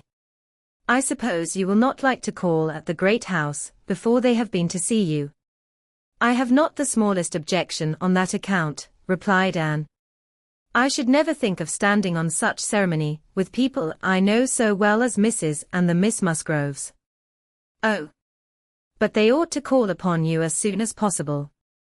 They ought to feel what is due to you as my sister. However, we may as well go and sit with them a little while, and when we have that over, we can enjoy our walk." Anne had always thought such a style of intercourse highly imprudent, but she had ceased to endeavour to check it, from believing that, though there were on each side continual subjects of offence, neither family could now do without it. To the great house accordingly they went, to sit the full half-hour in the old-fashioned square parlour, with a small carpet and shining floor, to which the present daughters of the house were gradually giving the proper air of confusion by a grand pianoforte, and a harp, flower stands and little tables placed in every direction. Oh! Could the originals of the portraits against the wainscot, could the gentlemen in brown velvet and the ladies in blue satin have seen what was going on, have been conscious of such an overthrow of all order and neatness? The portraits themselves seemed to be staring in astonishment. The Musgroves, like their houses, were in a state of alteration, perhaps of improvement. The father and mother were in the old English style, and the young people in the new. Mr. and Mrs. Musgrove were a very good sort of people, friendly and hospitable, not much educated, and not at all elegant. Their children had more modern minds and manners. There was a numerous family, but the only two grown up, excepting Charles, were Henrietta and Louisa, young ladies of 19 and 20, who had brought from school at Exeter all the usual stock of accomplishments, and were now like thousands of other young ladies, living to be fashionable, happy and merry. Their dress had every advantage, their faces were rather pretty, their spirits extremely good, their manner unembarrassed and pleasant. They were of consequence at home and favourites abroad. Anne always contemplated them as some of the happiest creatures of her acquaintance, but still, saved as we all are, by some comfortable feeling of superiority from wishing for the possibility of exchange, she would not have given up her own more elegant and cultivated mind for all their enjoyments, and envied them nothing but that seemingly perfect good understanding and agreement together, that good-humoured mutual affection, of which she had known so little herself with either of her sisters. They were received with great cordiality. Nothing seemed amiss on the side of the great house family, which was generally, as Anne very well knew, the least to blame. The half-hour was chatted away pleasantly enough, and she was not at all surprised, at the end of it, to have their walking party joined by both the Miss Musgroves, at Mary's particular invitation. Chapter 6. Anne had not wanted this visit to Uppercross, to learn that a removal from one set of people to another, though at a distance of only 3 miles, will often include a total change of conversation, opinion and idea.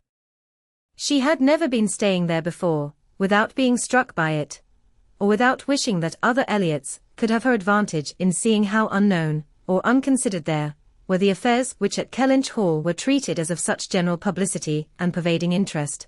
Yet, with all this experience, she believed she must now submit to feel that another lesson, in the art of knowing our own nothingness beyond our own circle, was become necessary for her, for certainly, coming as she did, with a heart full of the subject, which had been completely occupying both houses in Kellynch for many weeks, she had expected rather more curiosity and sympathy than she found in the separate, but very similar remark of Mr. and Mrs. Musgrove. So, Miss Anne, Sir Walter and your sister are gone. And what part of Bath do you think they will settle in? And this, without much waiting for an answer. Or in the young lady's edition of, I hope we shall be in Bath in the winter, but remember, Papa, if we do go, we must be in a good situation, none of your Queen squares for us. Or in the anxious supplement from Mary, of, upon my word, I shall be pretty well off, when you are all gone away to be happy at Bath. She could only resolve to avoid such self-delusion in future, and think with heightened gratitude of the extraordinary blessing of having one such truly sympathizing friend as Lady Russell. The Mr. Musgroves had their own game to guard, and to destroy, their own horses, dogs, and newspapers to engage them, and the females were fully occupied in all the other common subjects of housekeeping, neighbors, dress, dancing, and music. She acknowledged it to be very fitting, that every little social commonwealth should dictate its own matters of discourse, and hoped, ere long, to become a not unworthy member of the one she was now transplanted into. With the prospect of spending at least 2 months at Uppercross, it was highly incumbent on her to clothe her imagination, her memory, and all her ideas in as much of Uppercross as possible.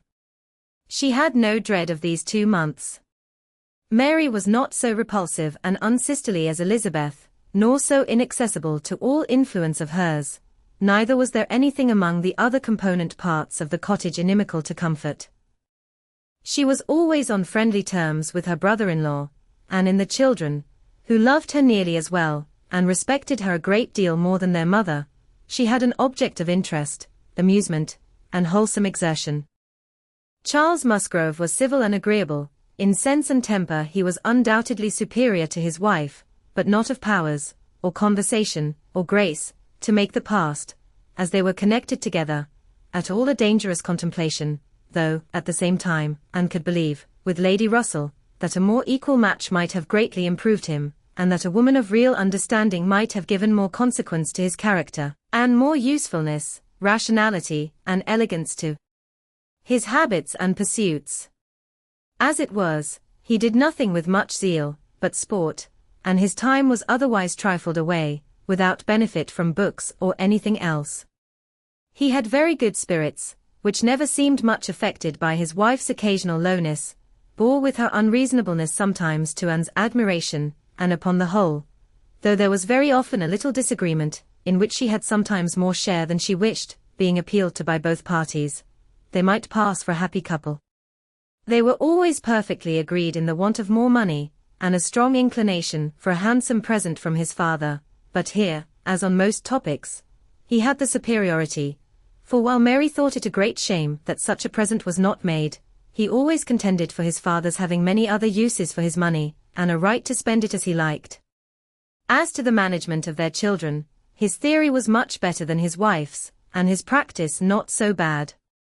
I could manage them very well, if it were not for Mary's interference, was what Anne often heard him say, and had a good deal of faith in, but when listening in turn to Mary's reproach of Charles spoils the children, so that I cannot get them into any order, she never had the smallest temptation to say, very true. One of the least agreeable circumstances of her residence there was her being treated with too much confidence by all parties, and being too much in the secret of the complaints of each house. Known to have some influence with her sister, she was continually requested, or at least receiving hints to exert it, beyond what was practicable. I wish you could persuade Mary not to be always fancying herself ill, was Charles's language, and in an unhappy mood, thus spoke Mary. I do believe if Charles were to see me dying, he would not think there was anything the matter with me. I am sure, Anne, if you would, you might persuade him that I really am very ill, a great deal worse than I ever own. Mary's declaration was, I hate sending the children to the great house, though their grandmamma is always wanting to see them, for she humours and indulges them to such a degree, and gives them so much trash and sweet things, that they are sure to come back sick and cross for the rest of the day. And Mrs. Musgrove took the first opportunity of being alone with Anne, to say, "Oh, Miss Anne, I cannot help wishing Mrs. Charles had a little of your method with those children. They are quite different creatures with you. But to be sure, in general they are so spoilt. It is a pity you cannot put your sister in the way of managing them. They are as fine healthy children as ever were seen, poor little dears. Without partiality, but Mrs. Charles knows no more how they should be treated. Bless me! How troublesome they are sometimes.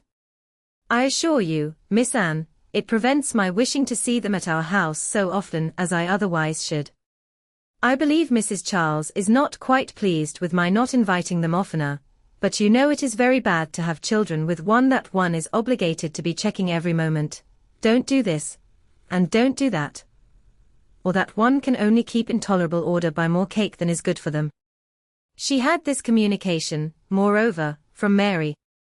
Mrs. Musgrove thinks all her servants so steady, that it would be high treason to call it in question, but I am sure, without exaggeration, that her upper housemaid and laundry-maid, instead of being in their business, are gadding about the village, all day long. I meet them wherever I go, and I declare, I never go twice into my nursery without seeing something of them. If Jemima were not the trustiest, steadiest creature in the world, it would be enough to spoil her, for she tells me, they are always tempting her to take a walk with them.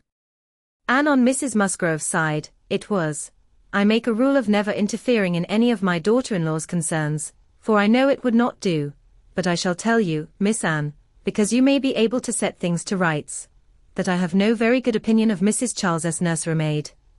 I hear strange stories of her. She is always upon the gad, and from my own knowledge, I can declare, she is such a fine dressing lady, that she is enough to ruin any servants she comes near. Mrs. Charles quite swears by her, I know, but I just give you this hint, that you may be upon the watch, because, if you see anything amiss, you need not be afraid of mentioning it. Again, it was Mary's complaint, that Mrs. Musgrove was very apt not to give her the precedence that was her due, when they dined at the great house with other families, and she did not see any reason why she was to be considered so much at home as to lose her place.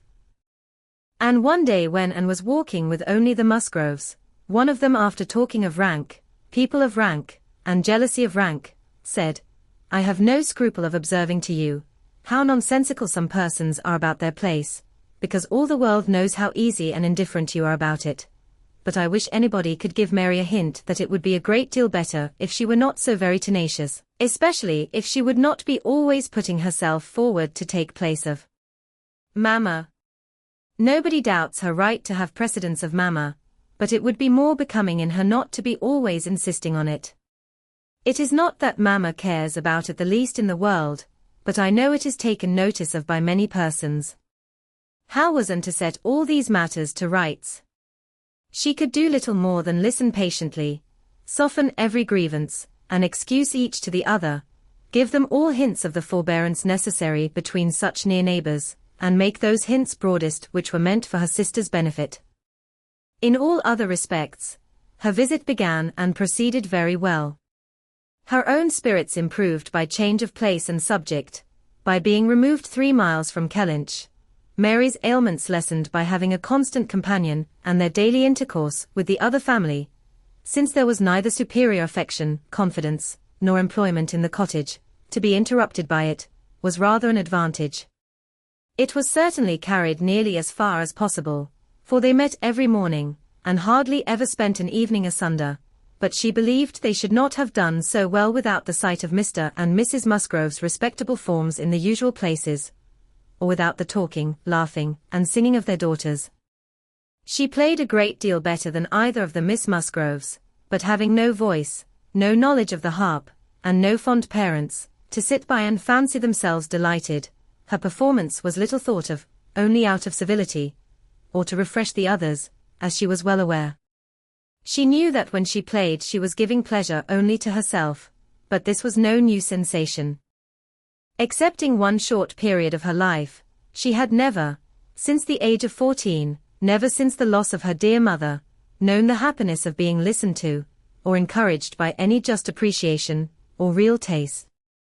In music she had been always used to feel alone in the world, and Mr. and Mrs. Musgrove's fond partiality for their own daughter's performance, and total indifference to any other person's, gave her much more pleasure for their sakes, than mortification for her own. The party at the great house was sometimes increased by other company. The neighborhood was not large, but the Musgroves were visited by everybody, and had more dinner parties, and more callers, more visitors by invitation and by chance, than any other family. They were more completely popular. The girls were wild for dancing, and the evenings ended, occasionally, in an unpremeditated little ball. There was a family of cousins within a walk of Uppercross, in less affluent circumstances, who depended on the Musgroves for all their pleasures. They would come at any time, and help play at anything, or dance anywhere, and Anne, very much preferring the office of musician to a more active post, played country dances to them by the hour together, a kindness which always recommended her musical powers to the notice of Mr. and Mrs. Musgrove more than anything else, and often drew this compliment. "Well done, Miss Anne. Very well done indeed.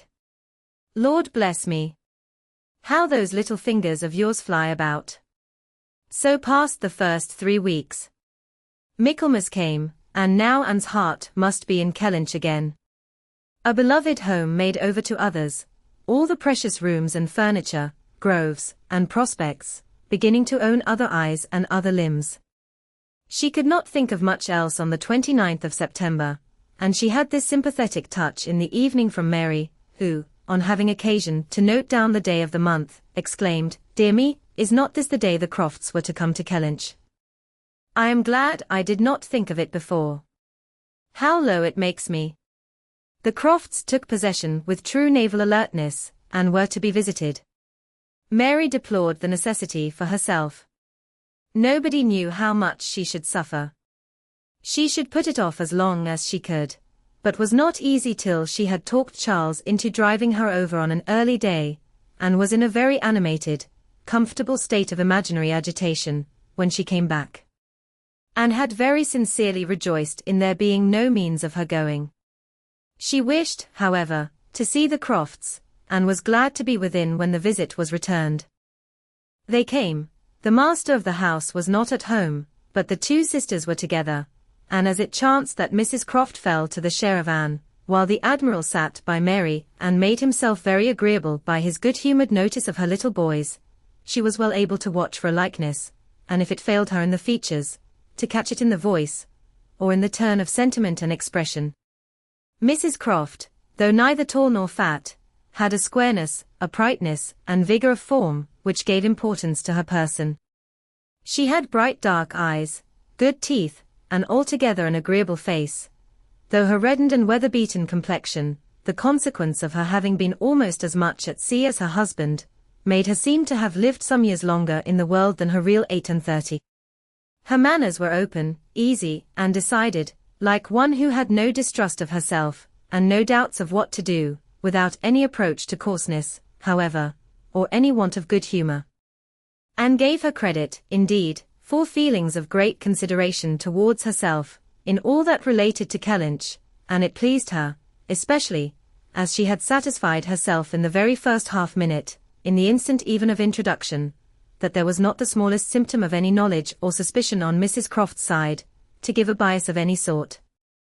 She was quite easy on that head, and consequently full of strength and courage, till for a moment electrified by Mrs. Croft's suddenly saying, "It was you, and not your sister, I find, that my brother had the pleasure of being acquainted with, when he was in this country." Anne hoped she had outlived the age of blushing, but the age of emotion she certainly had not. "Perhaps you may not have heard that he is married," added Mrs. Croft. She could now answer as she ought, and was happy to feel, when Mrs. Croft's next words explained it to be Mr. Wentworth of whom she spoke, that she had said nothing which might not do for either brother. She immediately felt how reasonable it was, that Mrs. Croft should be thinking and speaking of Edward, and not of Frederick, and with shame at her own forgetfulness applied herself to the knowledge of their former neighbour's present state with proper interest. The rest was all tranquillity, till, just as they were moving, she heard the Admiral say to Mary, "We are expecting a brother of Mrs. Croft's here soon. I dare say you know him by name." He was cut short by the eager attacks of the little boys, clinging to him like an old friend, and declaring he should not go, and being too much engrossed by proposals of carrying them away in his coat pockets, and to have another moment for finishing or recollecting what he had begun, and was left to persuade herself, as well as she could, that the same brother must still be in question. She could not, however, reach such a degree of certainty, as not to be anxious to hear whether anything had been said on the subject at the other house, where the Crofts had previously been calling. The folks of the great house were to spend the evening of this day at the cottage, and it being now too late in the year for such visits to be made on foot, the coach was beginning to be listened for, when the youngest Miss Musgrove walked in. That she was coming to apologize, and that they should have to spend the evening by themselves, was the first black idea, and Mary was quite ready to be affronted, when Louisa made all right by saying that she only came on foot, to leave more room for the harp, which was bringing in the carriage. "And I will tell you our reason," she added, "and all about it. I am come on to give you notice, that Papa and Mamma are out of spirits this evening, especially Mamma. She is thinking so much of poor Richard. And we agreed it would be best to have the harp, for it seems to amuse her more than the pianoforte. I will tell you why she is out of spirits. When the Crofts called this morning, they called here afterwards, did not they? They happened to say that her brother, Captain Wentworth, is just returned to England, or paid off, or something, and is coming to see them almost directly, and most unluckily it came into Mamma's head, when they were gone, that Wentworth, or something very like it, was the name of poor Richard's captain at one time. I do not know when or where, but a great while before he died, poor fellow. And upon looking over his letters and things, she found it was so, and is perfectly sure that this must be the very man, and her head is quite full of it, and of poor Richard. So we must be as merry as we can, that she may not be dwelling upon such gloomy things. The real circumstances of this pathetic piece of family history were, that the Musgroves had had the ill fortune of a very troublesome, hopeless son, and the good fortune to lose him before he reached his 20th year. That he had been sent to sea, because he was stupid and unmanageable on shore. That he had been very little cared for at any time by his family, though quite as much as he deserved, seldom heard of, and scarcely at all regretted, when the intelligence of his death abroad had worked its way to Uppercross, 2 years before. He had, in fact, though his sisters were now doing all they could for him, by calling him poor Richard, been nothing better than a thick-headed, unfeeling, unprofitable Dick Musgrove, who had never done anything to entitle himself to more than the abbreviation of his name, living or dead. He had been several years at sea, and had, in the course of those removals to which all midshipmen are liable, and especially such midshipmen as every captain wishes to get rid of, been 6 months on board Captain Frederick Wentworth's frigate, the Laconia, and from the Laconia he had, under the influence of his captain, written the only 2 letters which his father and mother had ever received from him during the whole of his absence, that is to say, the only 2 disinterested letters. All the rest had been mere applications for money. In each letter he had spoken well of his captain, but yet, so little were they in the habit of attending to such matters, so unobservant and incurious were they as to the names of men or ships, that it had made scarcely any impression at the time, and that Mrs. Musgrove should have been suddenly struck, this very day, with a recollection of the name of Wentworth, as connected with her son, seemed one of those extraordinary bursts of mind which do sometimes occur. She had gone to her letters, and found it all as she supposed, and the reperusal of these letters, after so long an interval, her poor son gone for ever, and all the strength of his faults forgotten, had affected her spirits exceedingly, and thrown her into greater grief for him than she had known on first hearing of his death. Mr. Musgrove was, in a lesser degree, affected likewise, and when they reached the cottage, they were evidently in want, first, of being listened to anew on this subject, and afterwards, of all the relief which cheerful companions could give them. To hear them talking so much of Captain Wentworth, repeating his name so often, puzzling over past years, and at last ascertaining that it probably would, turn out to be the very same Captain Wentworth whom they recollected meeting, once or twice, after their coming back from Clifton, a very fine young man, but they could not say whether it was 7 or 8 years ago, was a new sort of trial to Anne's nerves. She found, however, that it was one to which she must inure herself.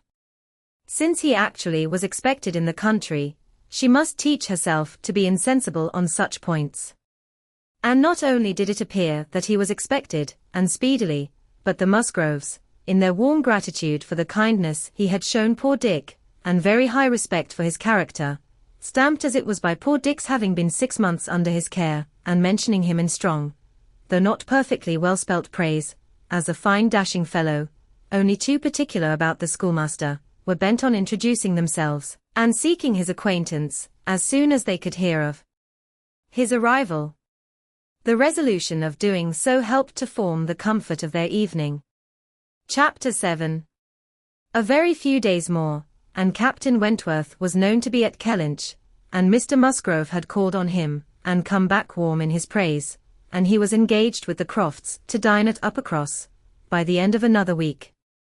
It had been a great disappointment to Mr. Musgrove to find that no earlier day could be fixed, so impatient was he to show his gratitude, by seeing Captain Wentworth under his own roof, and welcoming him to all that was strongest and best in his cellars. But a week must pass, only a week, in Anne's reckoning, and then, she supposed, they must meet, and soon she began to wish that she could feel secure even for a week. Captain Wentworth made a very early return to Mr. Musgrove's civility, and she was all but calling there in the same half-hour. She and Mary were actually setting forward for the great house, where, as she afterwards learnt, they must inevitably have found him, when they were stopped by the eldest boy's being at that moment brought home in consequence of a bad fall. The child's situation put the visit entirely aside, but she could not hear of her escape with indifference, even in the midst of the serious anxiety which they afterwards felt on his account.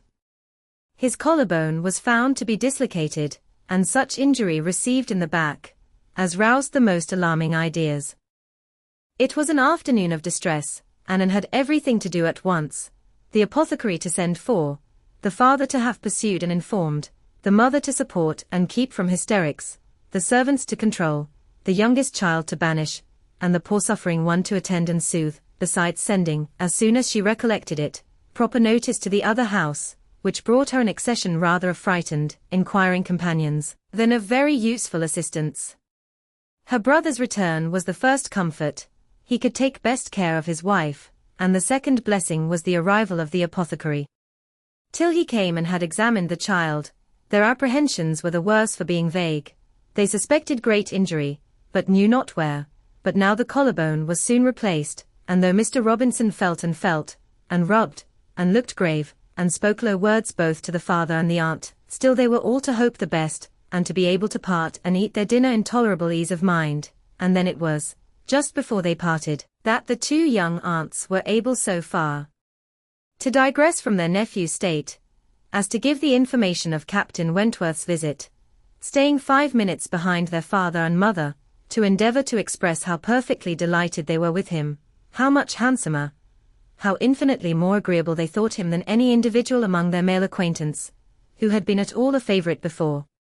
How glad they had been to hear Papa invite him to stay dinner, how sorry when he said it was quite out of his power, and how glad again, when he had promised in reply to Papa and Mamma's father pressing invitations to come and dine with them on the morrow, actually on the morrow, and he had promised it in so pleasant a manner, as if he felt all the motive of their attention just as he ought. And in short, he had looked and said everything with such exquisite grace, that they could assure them all, their heads were both turned by him, and off they ran, quite as full of glee as of love, and apparently more full of Captain Wentworth than of little Charles. The same story and the same raptures were repeated, when the two girls came with their father, through the gloom of the evening, to make inquiries, and Mr. Musgrove, no longer under the first uneasiness about his heir, could add his confirmation and praise, and hope there would be now no occasion for putting Captain Wentworth off, and only be sorry to think that the cottage party, probably, would not like to leave the little boy, to give him the meeting. Oh no, as to leaving the little boy, both father and mother were in much too strong and recent alarm to bear the thought, and Anne, in the joy of the escape, could not help adding her warm protestations to theirs. Charles Musgrove, indeed, afterwards, showed more of inclination. The child was going on so well, and he wished so much to be introduced to Captain Wentworth, that, perhaps, he might join them in the evening. He would not dine from home, but he might walk in for half an hour. But in this he was eagerly opposed by his wife, with "Oh, no, indeed, Charles, I cannot bear to have you go away. Only think if anything should happen." The child had a good night, and was going on well the next day. It must be a work of time to ascertain that no injury had been done to the spine, but Mr. Robinson found nothing to increase alarm, and Charles Musgrove began, consequently, to feel no necessity for longer confinement. The child was to be kept in bed and amused as quietly as possible, but what was there for a father to do? This was quite a female case, and it would be highly absurd in him, who could be of no use at home, to shut himself up. His father very much wished him to meet Captain Wentworth, and there being no sufficient reason against it, he ought to go, and it ended in his making a bold, public declaration, when he came in from shooting, of his meaning to dress directly, and dine at the other house. "Nothing can be going on better than the child," said he, "so I told my father, just now, that I would come, and he thought me quite right. Your sister being with you, my love, I have no scruple at all. You would not like to leave him yourself, but you see I can be of no use. Anne will send for me if anything is the matter." Husbands and wives generally understand when opposition will be vain. Mary knew, from Charles's manner of speaking, that he was quite determined on going, and that it would be of no use to tease him. She said nothing, therefore, till he was out of the room, but as soon as there was only Anne to hear, "So you and I are to be left to shift by ourselves, with this poor sick child, and not a creature coming near us all the evening. I knew how it would be. This is always my luck. If there is anything disagreeable going on, men are always sure to get out of it, and Charles is as bad as any of them. Very unfeeling. I must say it is very unfeeling of him to be running away from his poor little boy. Talks of his being going on so well. How does he know that he is going on well, or that there may not be a sudden change half an hour hence? I did not think Charles would have been so unfeeling. So here he is to go away and enjoy himself, and because I am the poor mother, I am not to be allowed to stir, and yet, I am sure, I am more unfit than anybody else to be about the child. My being the mother is the very reason why my feelings should not be tried. I am not at all equal to it. You saw how hysterical I was yesterday. But that was only the effect of the suddenness of your alarm, of the shock. You will not be hysterical again. I dare say we shall have nothing to distress us. I perfectly understand Mr. Robinson's directions, and have no fears, and indeed, Mary, I cannot wonder at your husband. Nursing does not belong to a man, it is not his province. A sick child is always the mother's property. Her own feelings generally make it so.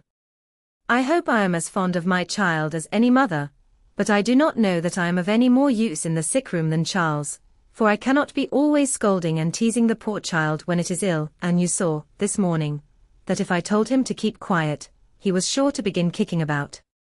I have not nerves for the sort of thing.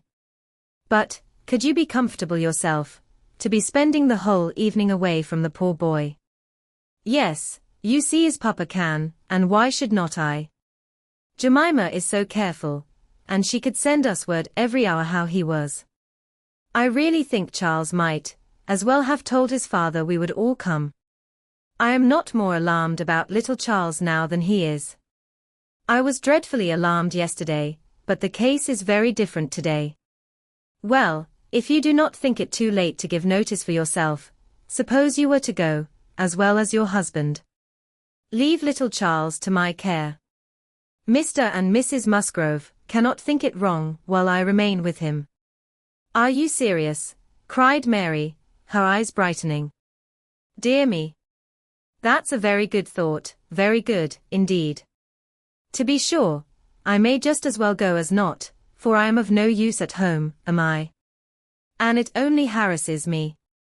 You, who have not a mother's feelings, are a great deal the properest person. You can make little Charles do anything, he always minds you at a word. It will be a great deal better than leaving him only with Jemima. Oh!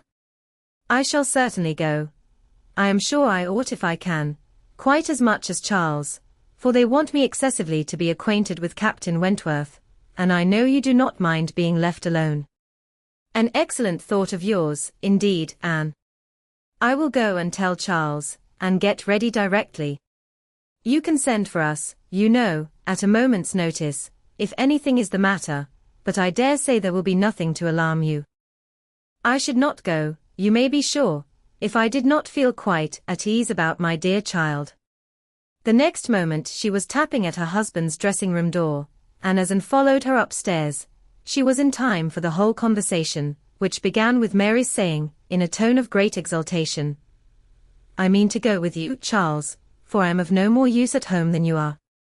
If I were to shut myself up for ever with the child, I should not be able to persuade him to do anything he did not like. Anne will stay, Anne undertakes to stay at home and take care of him.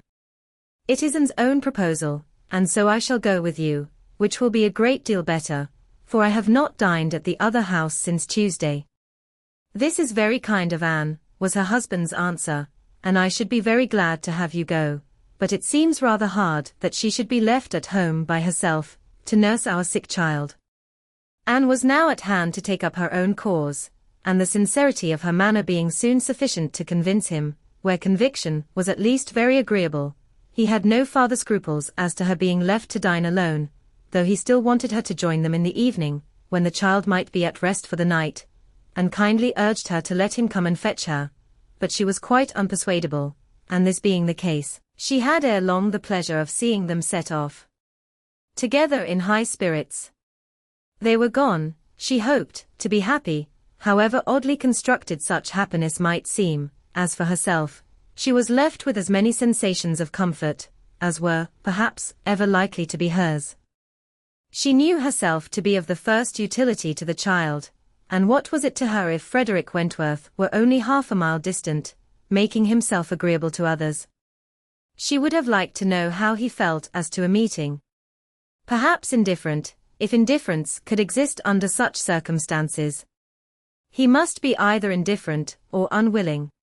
Had he wished ever to see her again, he need not have waited till this time. He would have done what she could not, but believe that in his place she should have done long ago, when events had been early giving him the independence which alone had been wanting. Her brother and sister came back delighted with their new acquaintance, and their visit in general. There had been music, singing, talking, laughing, all that was most agreeable, charming manners in Captain Wentworth, no shyness or reserve. They seemed all to know each other perfectly, and he was coming the very next morning to shoot with Charles. He was to come to breakfast, but not at the cottage, though that had been proposed at first, but then he had been pressed to come to the great house instead, and he seemed afraid of being in Mrs. Charles Musgrove's way, on account of the child, and therefore, somehow, they hardly knew how, it ended in Charles' being to meet him to breakfast at his father's. Anne understood it. He wished to avoid seeing her. He had inquired after her, she found, slightly, as might suit a former slight acquaintance, seeming to acknowledge such as she had acknowledged, actuated, perhaps, by the same view of escaping introduction when they were to meet. The morning hours of the cottage were always later than those of the other house, and on the morrow the difference was so great that Mary and Anne were not more than beginning breakfast when Charles came in to say that they were just setting off, that he was come for his dogs, that his sisters were following with Captain Wentworth, his sisters meaning to visit Mary and the child, and Captain Wentworth proposing also to wait on her for a few minutes if not inconvenient, and though Charles had answered for the child's being in no such state as could make it inconvenient, Captain Wentworth would not be satisfied without his running on to give notice. Mary, very much gratified by this attention, was delighted to receive him, while 1,000 feelings rushed on Anne, of which this was the most consoling, that it would soon be over. And it was soon over. In 2 minutes after Charles's preparation, the others appeared, they were in the drawing-room. Her eye half met Captain Wentworth's, a bow, a curtsy passed. She heard his voice, he talked to Mary, said all that was right, said something to the Miss Musgroves, enough to mark an easy footing. The room seemed full of persons and voices, but a few minutes ended it.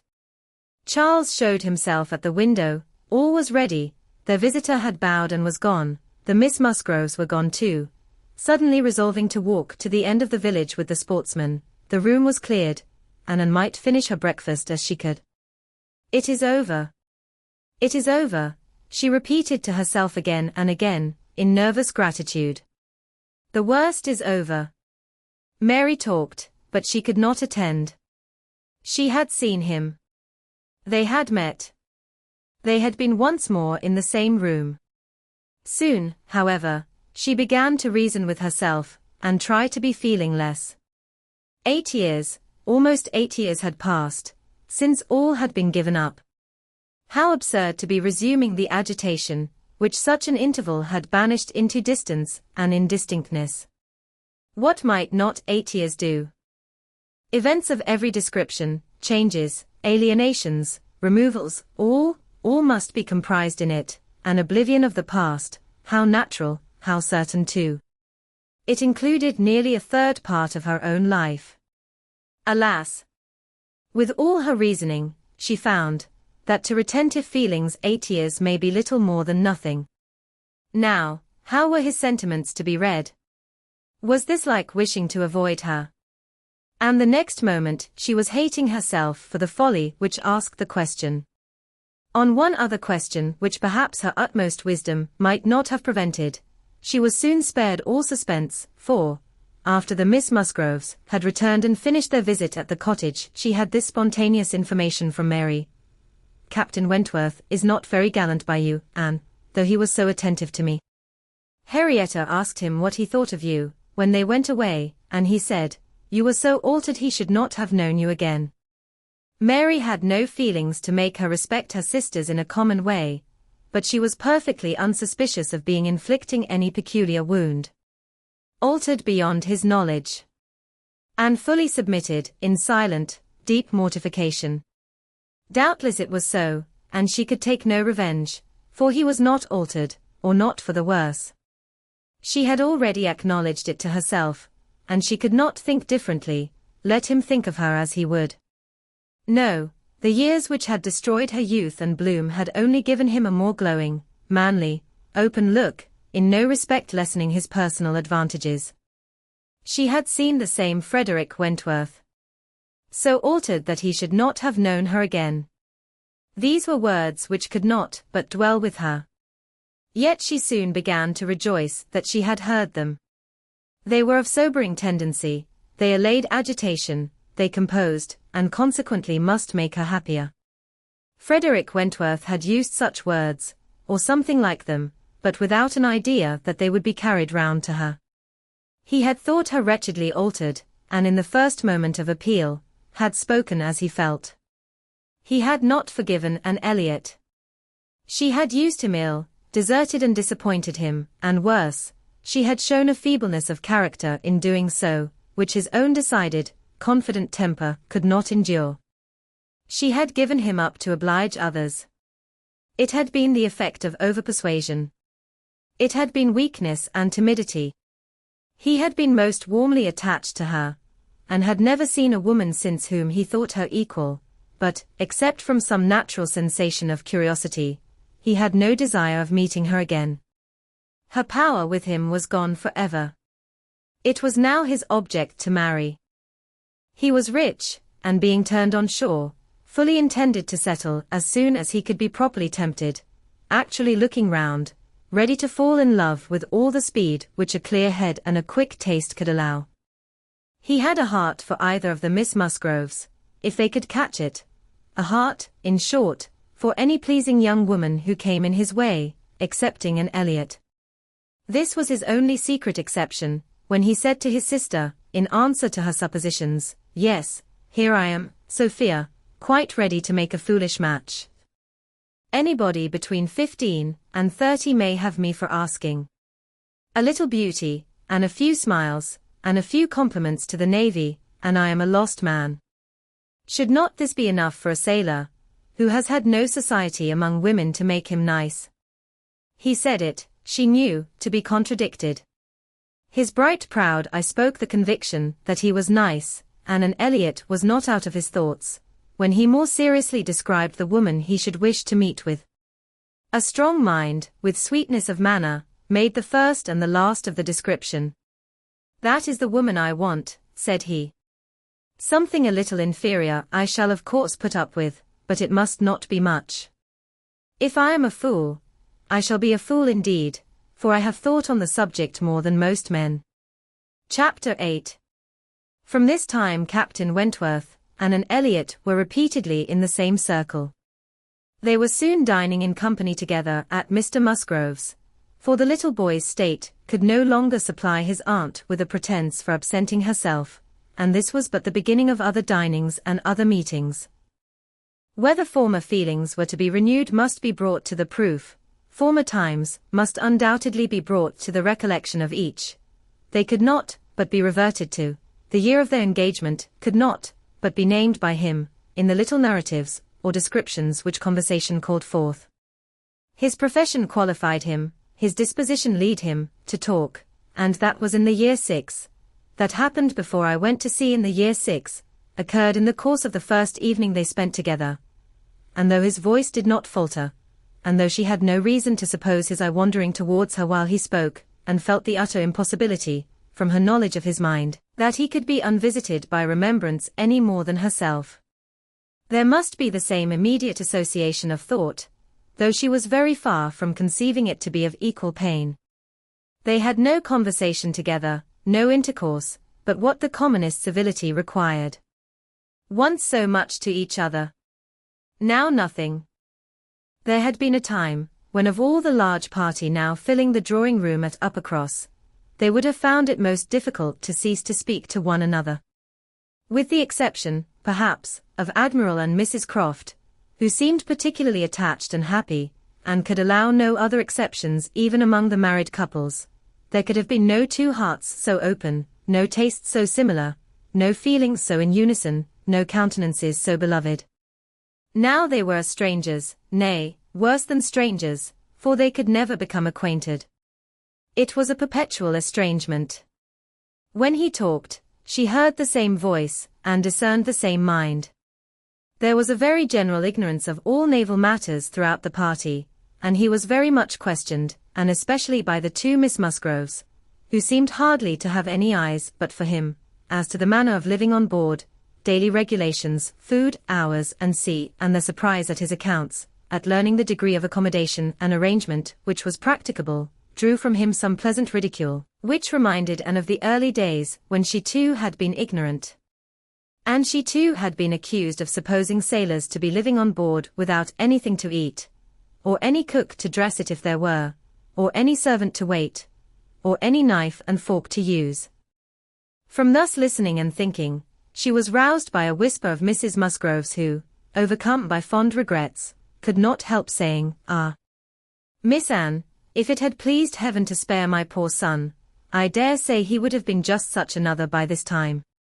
Anne suppressed a smile, and listened kindly, while Mrs. Musgrove relieved her heart a little more, and for a few minutes, therefore, could not keep pace with the conversation of the others. When she could let her attention take its natural course again, she found the Miss Musgroves, just fetching the Navy List, their own Navy List, the first that had ever been at Uppercross, and sitting down together to pore over it, with the professed view of finding out the ships that Captain Wentworth had commanded. "Your first was the Asp, I remember, we will look for the Asp. You will not find her there.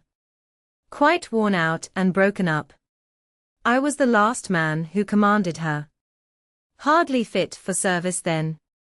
Reported fit for home service for a year or two, and so I was sent off to the West Indies."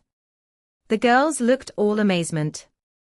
The Admiralty, he continued, entertain themselves now and then, with sending a few hundred men to sea, in a ship not fit to be employed.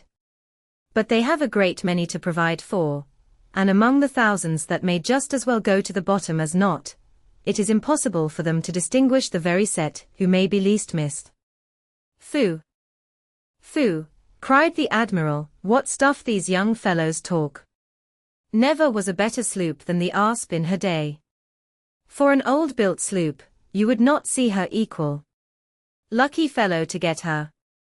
He knows there must have been 20 better men than himself applying for her at the same time. Lucky fellow to get anything so soon, with no more interest than his. I felt my luck, Admiral, I assure you, replied Captain Wentworth, seriously. I was as well satisfied with my appointment as you can desire. It was a great object with me at that time to be at sea, a very great object. I wanted to be doing something. To be sure you did. What should a young fellow like you do ashore for half a year together? If a man had not a wife, he soon wants to be afloat again. But, Captain Wentworth, cried Louisa, how vexed you must have been when you came to the Asp, to see what an old thing they had given you. I knew pretty well what she was before that day, said he, smiling. I had no more discoveries to make than you would have as to the fashion and strength of any old police, which you had seen lent about among half your acquaintance ever since you could remember, and which at last, on some very wet day, is lent to yourself. Ah! She was a dear old Asp to me. She did all that I wanted. I knew she would. I knew that we should either go to the bottom together, or that she would be the making of me, and I never had 2 days of foul weather all the time I was at sea in her, and after taking privateers enough to be very entertaining, I had the good luck in my passage home the next autumn, to fall in with the very French frigate I wanted. I brought her into Plymouth, and here another instance of luck. We had not been 6 hours in the Sound, when a gale came on, which lasted 4 days and nights, and which would have done for poor old Asp in half the time, our touch with the great nation not having much improved our condition. 24 hours later, and I should only have been a gallant Captain Wentworth, in a small paragraph at one corner of the newspapers, and being lost in only a sloop, nobody would have thought about me. Anne's shudderings were to herself alone, but the Miss Musgroves could be as open as they were sincere, in their exclamations of pity and horror. And so then, I suppose, said Mrs. Musgrove, in a low voice, as if thinking aloud, so then he went away to the Laconia, and there he met with our poor boy. Charles, my dear, beckoning him to her, do ask Captain Wentworth where it was he first met with your poor brother. I always forgot. It was at Gibraltar, mother, I know. Dick had been left ill at Gibraltar, with a recommendation from his former captain to Captain Wentworth. Oh. But, Charles, tell Captain Wentworth, he need not be afraid of mentioning poor Dick before me, for it would be rather a pleasure to hear him talked of by such a good friend. Charles, being somewhat more mindful of the probabilities of the case, only nodded in reply and walked away. The girls were now hunting for the Laconia, and Captain Wentworth could not deny himself the pleasure of taking the precious volume into his own hands to save them the trouble, and once more read aloud the little statement of her name and rate, and present non-commissioned class, observing over it that she too had been one of the best friends man ever had. Ah! Those were pleasant days when I had the Laconia. How fast I made money in her. A friend of mine and I had such a lovely cruise together off the Western Islands. Poor Harville, sister. You know how much he wanted money, worse than myself. He had a wife. Excellent fellow. I shall never forget his happiness. He felt it all, so much for her sake. I wished for him again the next summer, when I had still the same luck in the Mediterranean. And I am sure, sir, said Mrs. Musgrove, it was a lucky day for us, when you were put captain into that ship. We shall never forget what you did. Her feelings made her speak low, and Captain Wentworth, hearing only in part, and probably not having Dick Musgrove at all near his thoughts, looked rather in suspense, and as if waiting for more. My brother, whispered one of the girls, Mamma is thinking of poor Richard. Poor dear fellow, continued Mrs. Musgrove, he was grown so steady, and such an excellent correspondent, while he was under your care. Ah! It would have been a happy thing, if he had never left you. I assure you, Captain Wentworth, we are very sorry he ever left you." There was a momentary expression in Captain Wentworth's face at this speech, a certain glance of his bright eye, and curl of his handsome mouth, which convinced Anne, that instead of sharing in Mrs. Musgrove's kind wishes, as to her son, he had probably been at some pains to get rid of him, but it was too transient an indulgence of self-amusement to be detected by any who understood him less than herself. In another moment he was perfectly collected and serious, and almost instantly afterwards, coming up to the sofa, on which she and Mrs. Musgrove were sitting, took a place by the latter, and entered into conversation with her, in a low voice, about her son, doing it with so much sympathy and natural grace, as showed the kindest consideration for all that was real and unabsurd in the parents' feelings. They were actually on the same sofa, for Mrs. Musgrove had most readily made room for him. They were divided only by Mrs. Musgrove. It was no insignificant barrier, indeed. Mrs. Musgrove was of a comfortable, substantial size, infinitely more fitted by nature to express good cheer and good humor, than tenderness and sentiment, and while the agitations of an slender form, and pensive face, may be considered as very completely screened, Captain Wentworth should be allowed some credit for the self-command with which he attended to her large fat sighings over the destiny of a son, whom alive nobody had cared for. Personal sighs and mental sorrow have certainly no necessary proportions. A large bulky figure has as good a right to be in deep affliction as the most graceful set of limbs in the world. But, fair or not fair, there are unbecoming conjunctions, which reason will patronize in vain, which taste cannot tolerate, which ridicule will seize. The Admiral, after taking 2 or 3 refreshing turns about the room with his hands behind him, being called to order by his wife, now came up to Captain Wentworth, and without any observation of what he might be interrupting, thinking only of his own thoughts, began with, "If you had been a week later at Lisbon, last spring, Frederick, you would have been asked to give a passage to Lady Mary Grierson and her daughters." "Should I? I am glad I was not a week later then." The Admiral abused him for his want of gallantry. He defended himself, though professing that he would never willingly admit any ladies on board a ship of his, excepting for a ball, or a visit, which a few hours might comprehend. "But, if I know myself," said he, "this is from no want of gallantry towards them. It is rather from feeling how impossible it is, with all one's efforts, and all one's sacrifices, to make the accommodations on board such as women ought to have. There can be no want of gallantry, Admiral, in rating the claims of women to every personal comfort high, and this is what I do. I hate to hear of women on board, or to see them on board, and no ship under my command shall ever convey a family of ladies anywhere, if I can help it." This brought his sister upon him. "Oh, Frederick! But I cannot believe it of you. All idle refinement, women may be as comfortable on board, as in the best house in England.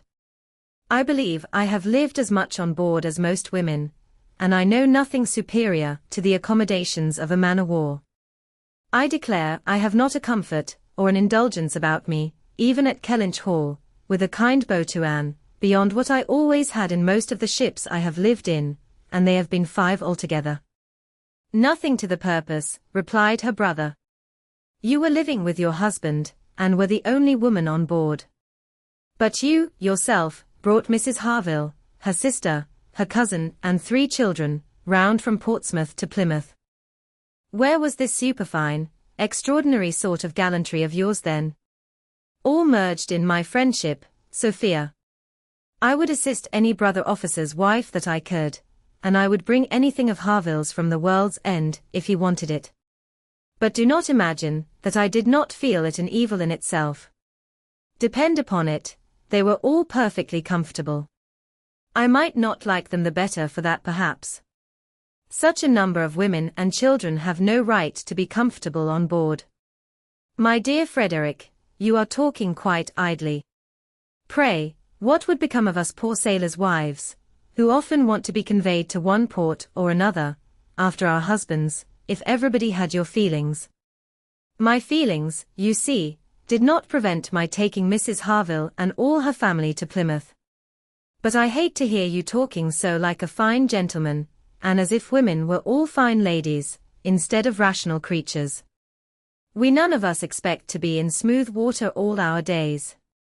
Ah, my dear, said the Admiral, when he has got a wife, he will sing a different tune. When he is married, if we have the good luck to live to another war, we shall see him do as you and I, and a great many others, have done. We shall have him very thankful to anybody that will bring him his wife. That we shall. Now I have done, cried Captain Wentworth. When once married people begin to attack me with, oh, you will think very differently, when you are married.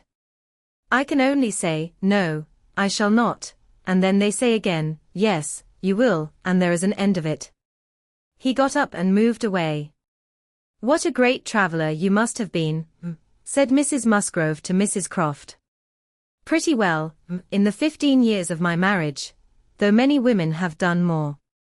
I have crossed the Atlantic 4 times, and have been once to the East Indies, and back again, and only once, besides being in different places about home, Cork, and Lisbon, and Gibraltar.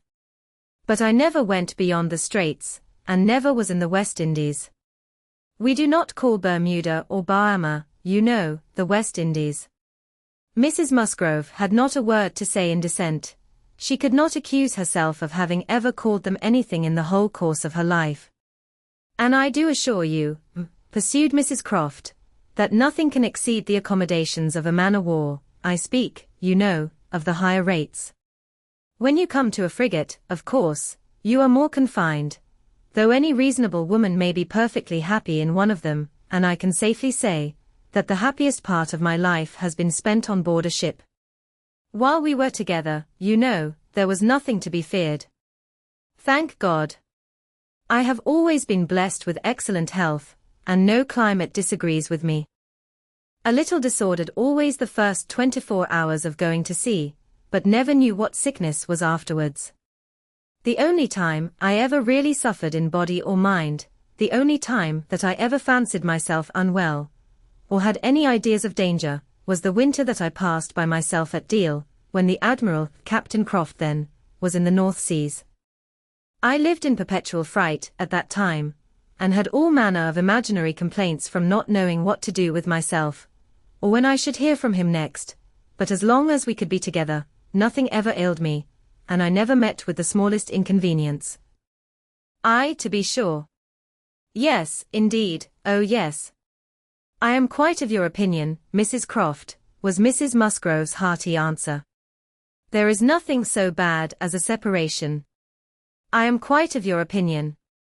I know what it is, for Mr. Musgrove always attends the assizes, and I am so glad when they are over, and he is safe back again. The evening ended with dancing. On its being proposed, Anne offered her services, as usual, and though her eyes would sometimes fill with tears as she sat at the instrument, she was extremely glad to be employed, and desired nothing in return, but to be unobserved. It was a merry, joyous party, and no one seemed in higher spirits than Captain Wentworth.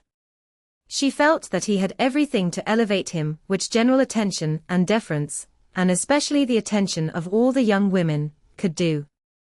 The Miss Hayters, the females of the family of cousins already mentioned, were apparently admitted to the honor of being in love with him, and as for Henrietta and Louisa, they both seemed so entirely occupied by him, that nothing but the continued appearance of the most perfect goodwill between themselves could have made it credible that they were not decided rivals.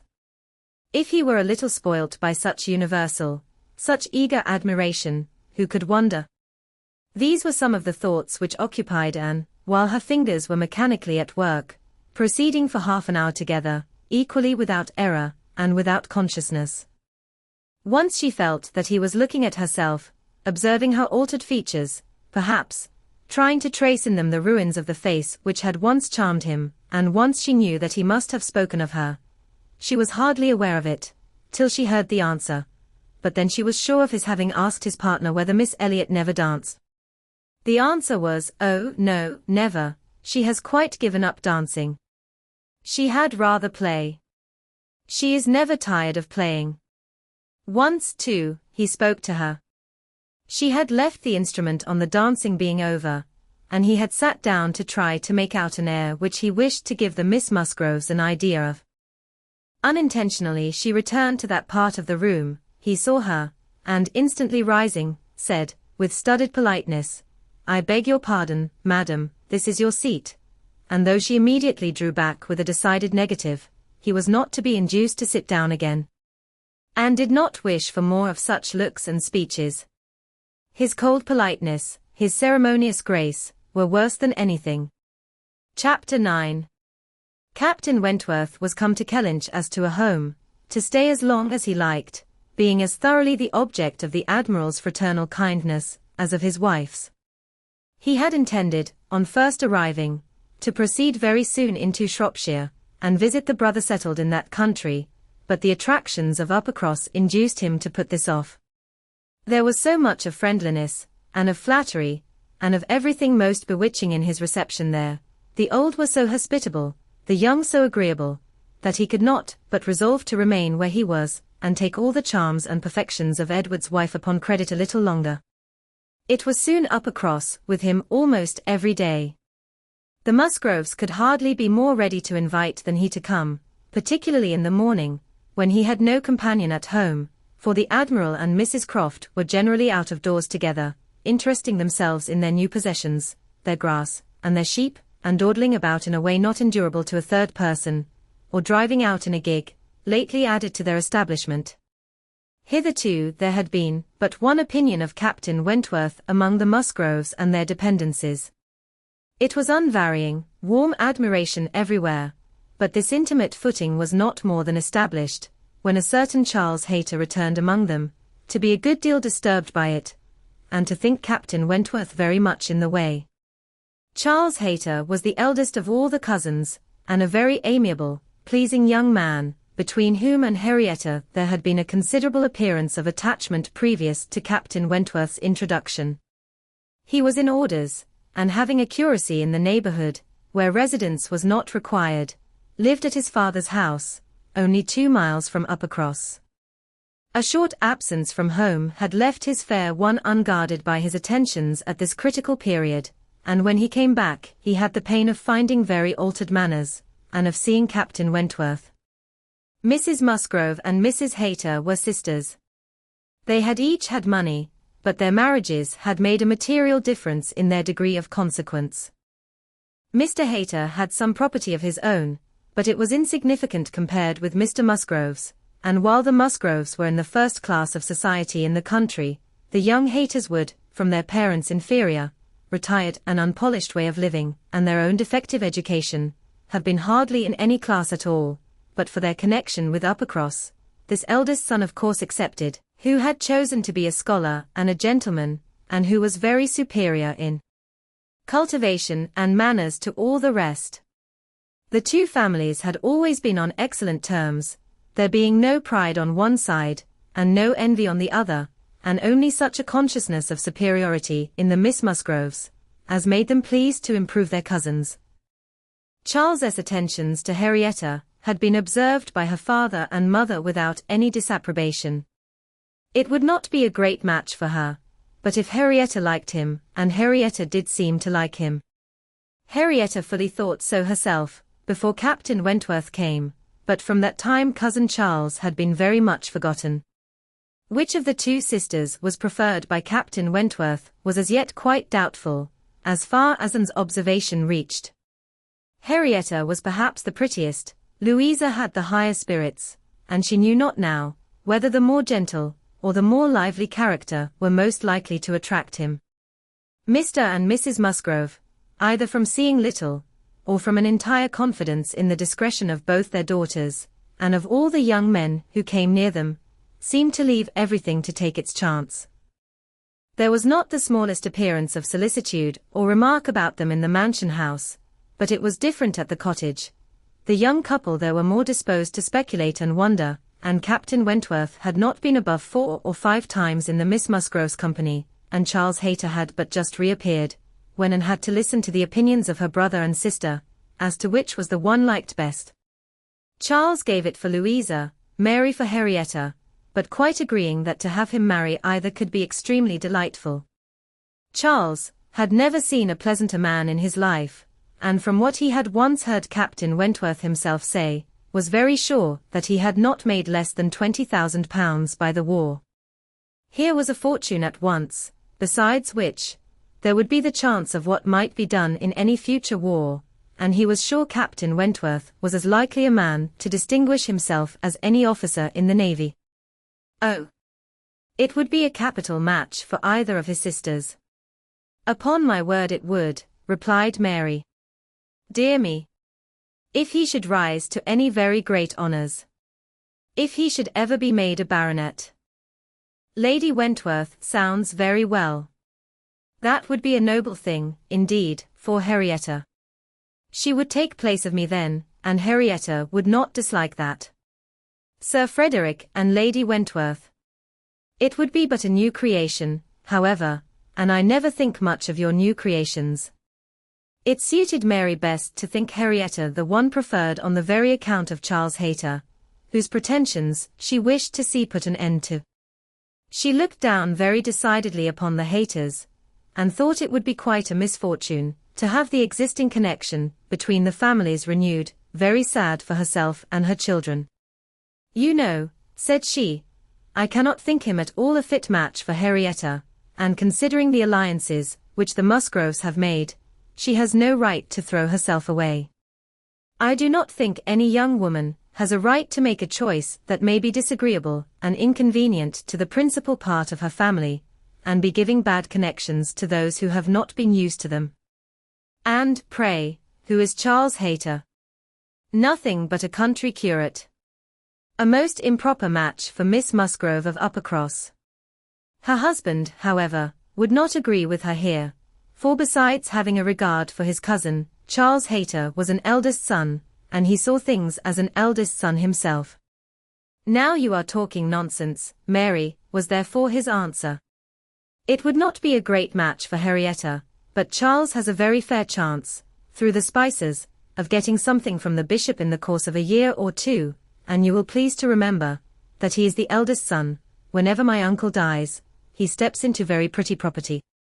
The estate at Winthrop is not less than 250 acres, besides the farm near Taunton, which is some of the best land in the country. I grant you that any of them but Charles would be a very shocking match for Henrietta, and indeed it could not be.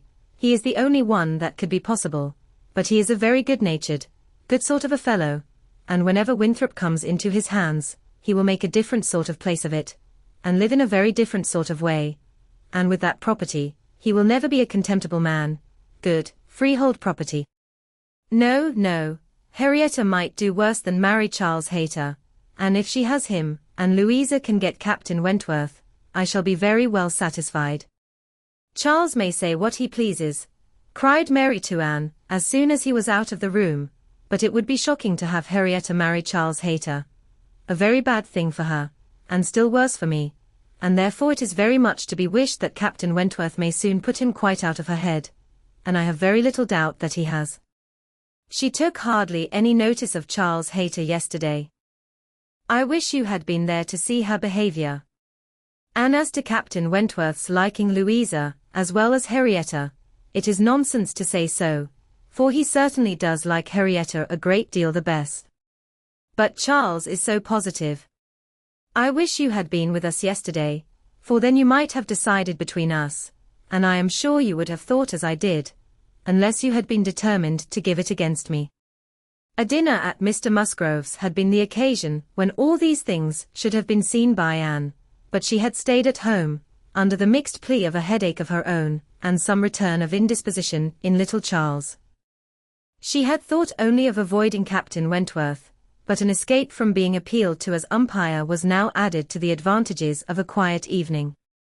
As to Captain Wentworth's views, she deemed it of more consequence that he should know his own mind early enough not to be endangering the happiness of either sister, or impeaching his own honour, than that he should prefer Henrietta to Louisa, or Louisa to Henrietta. Either of them would, in all probability, make him an affectionate, good-humoured wife. With regard to Charles Hayter, she had delicacy, which must be pained by any lightness of conduct in a well-meaning young woman, and a heart to sympathize in any of the sufferings it occasioned, but if Henrietta found herself mistaken in the nature of her feelings, the alteration could not be understood too soon. Charles Hayter had met with much to disquiet and mortify him in his cousin's behavior. She had too old a regard for him to be so wholly estranged as might in 2 meetings extinguish every past hope, and leave him nothing to do, but to keep away from Uppercross. But there was such a change as became very alarming, when such a man as Captain Wentworth was to be regarded as the probable cause. He had been absent only 2 Sundays, and when they parted, had left her interested, even to the height of his wishes, in his prospect of soon quitting his present curacy, and obtaining that of Uppercross instead. It had then seemed the object nearest her heart, that Dr. Shirley, the rector, who for more than 40 years had been zealously discharging all the duties of his office, but was now growing too infirm for many of them, should be quite fixed on engaging a curate, should make his curacy quite as good as he could afford, and should give Charles Hayter the promise of it.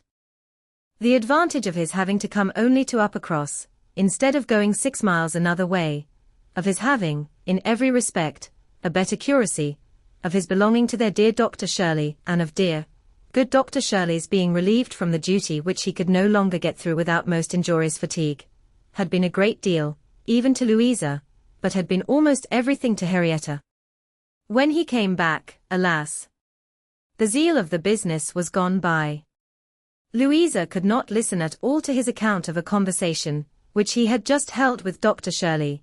She was at a window, looking out for Captain Wentworth, and even Henrietta had at best only a divided attention to give, and seemed to have forgotten all the former doubt and solicitude of the negotiation. "Well, I am very glad indeed, but I always thought you would have it. I always thought you sure.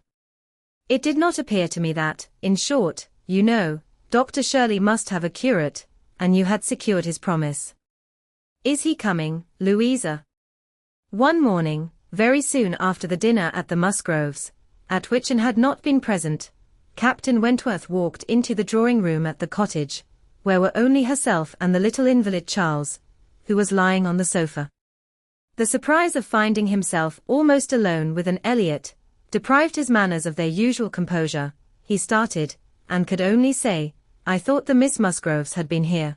Mrs. Musgrove told me I should find them here," before he walked to the window to recollect himself, and feel how he ought to behave. "They are upstairs with my sister. They will be down in a few moments, I dare say," had been Anne's reply, in all the confusion that was natural, and if the child had not called her to come and do something for him, she would have been out of the room the next moment, and released Captain Wentworth as well as herself. He continued at the window, and after calmly and politely saying, "I hope the little boy is better," was silent. She was obliged to kneel down by the sofa, and remain there to satisfy her patient, and thus they continued a few minutes, when, to her very great satisfaction, she heard some other person crossing the little vestibule. She hoped, on turning her head, to see the master of the house, but it proved to be one much less calculated for making matters easy, Charles Hayter, probably not at all better pleased by the sight of Captain Wentworth than Captain Wentworth had been by the sight of Anne. She only attempted to say, "How do you do? Will you not sit down? The others will be here presently."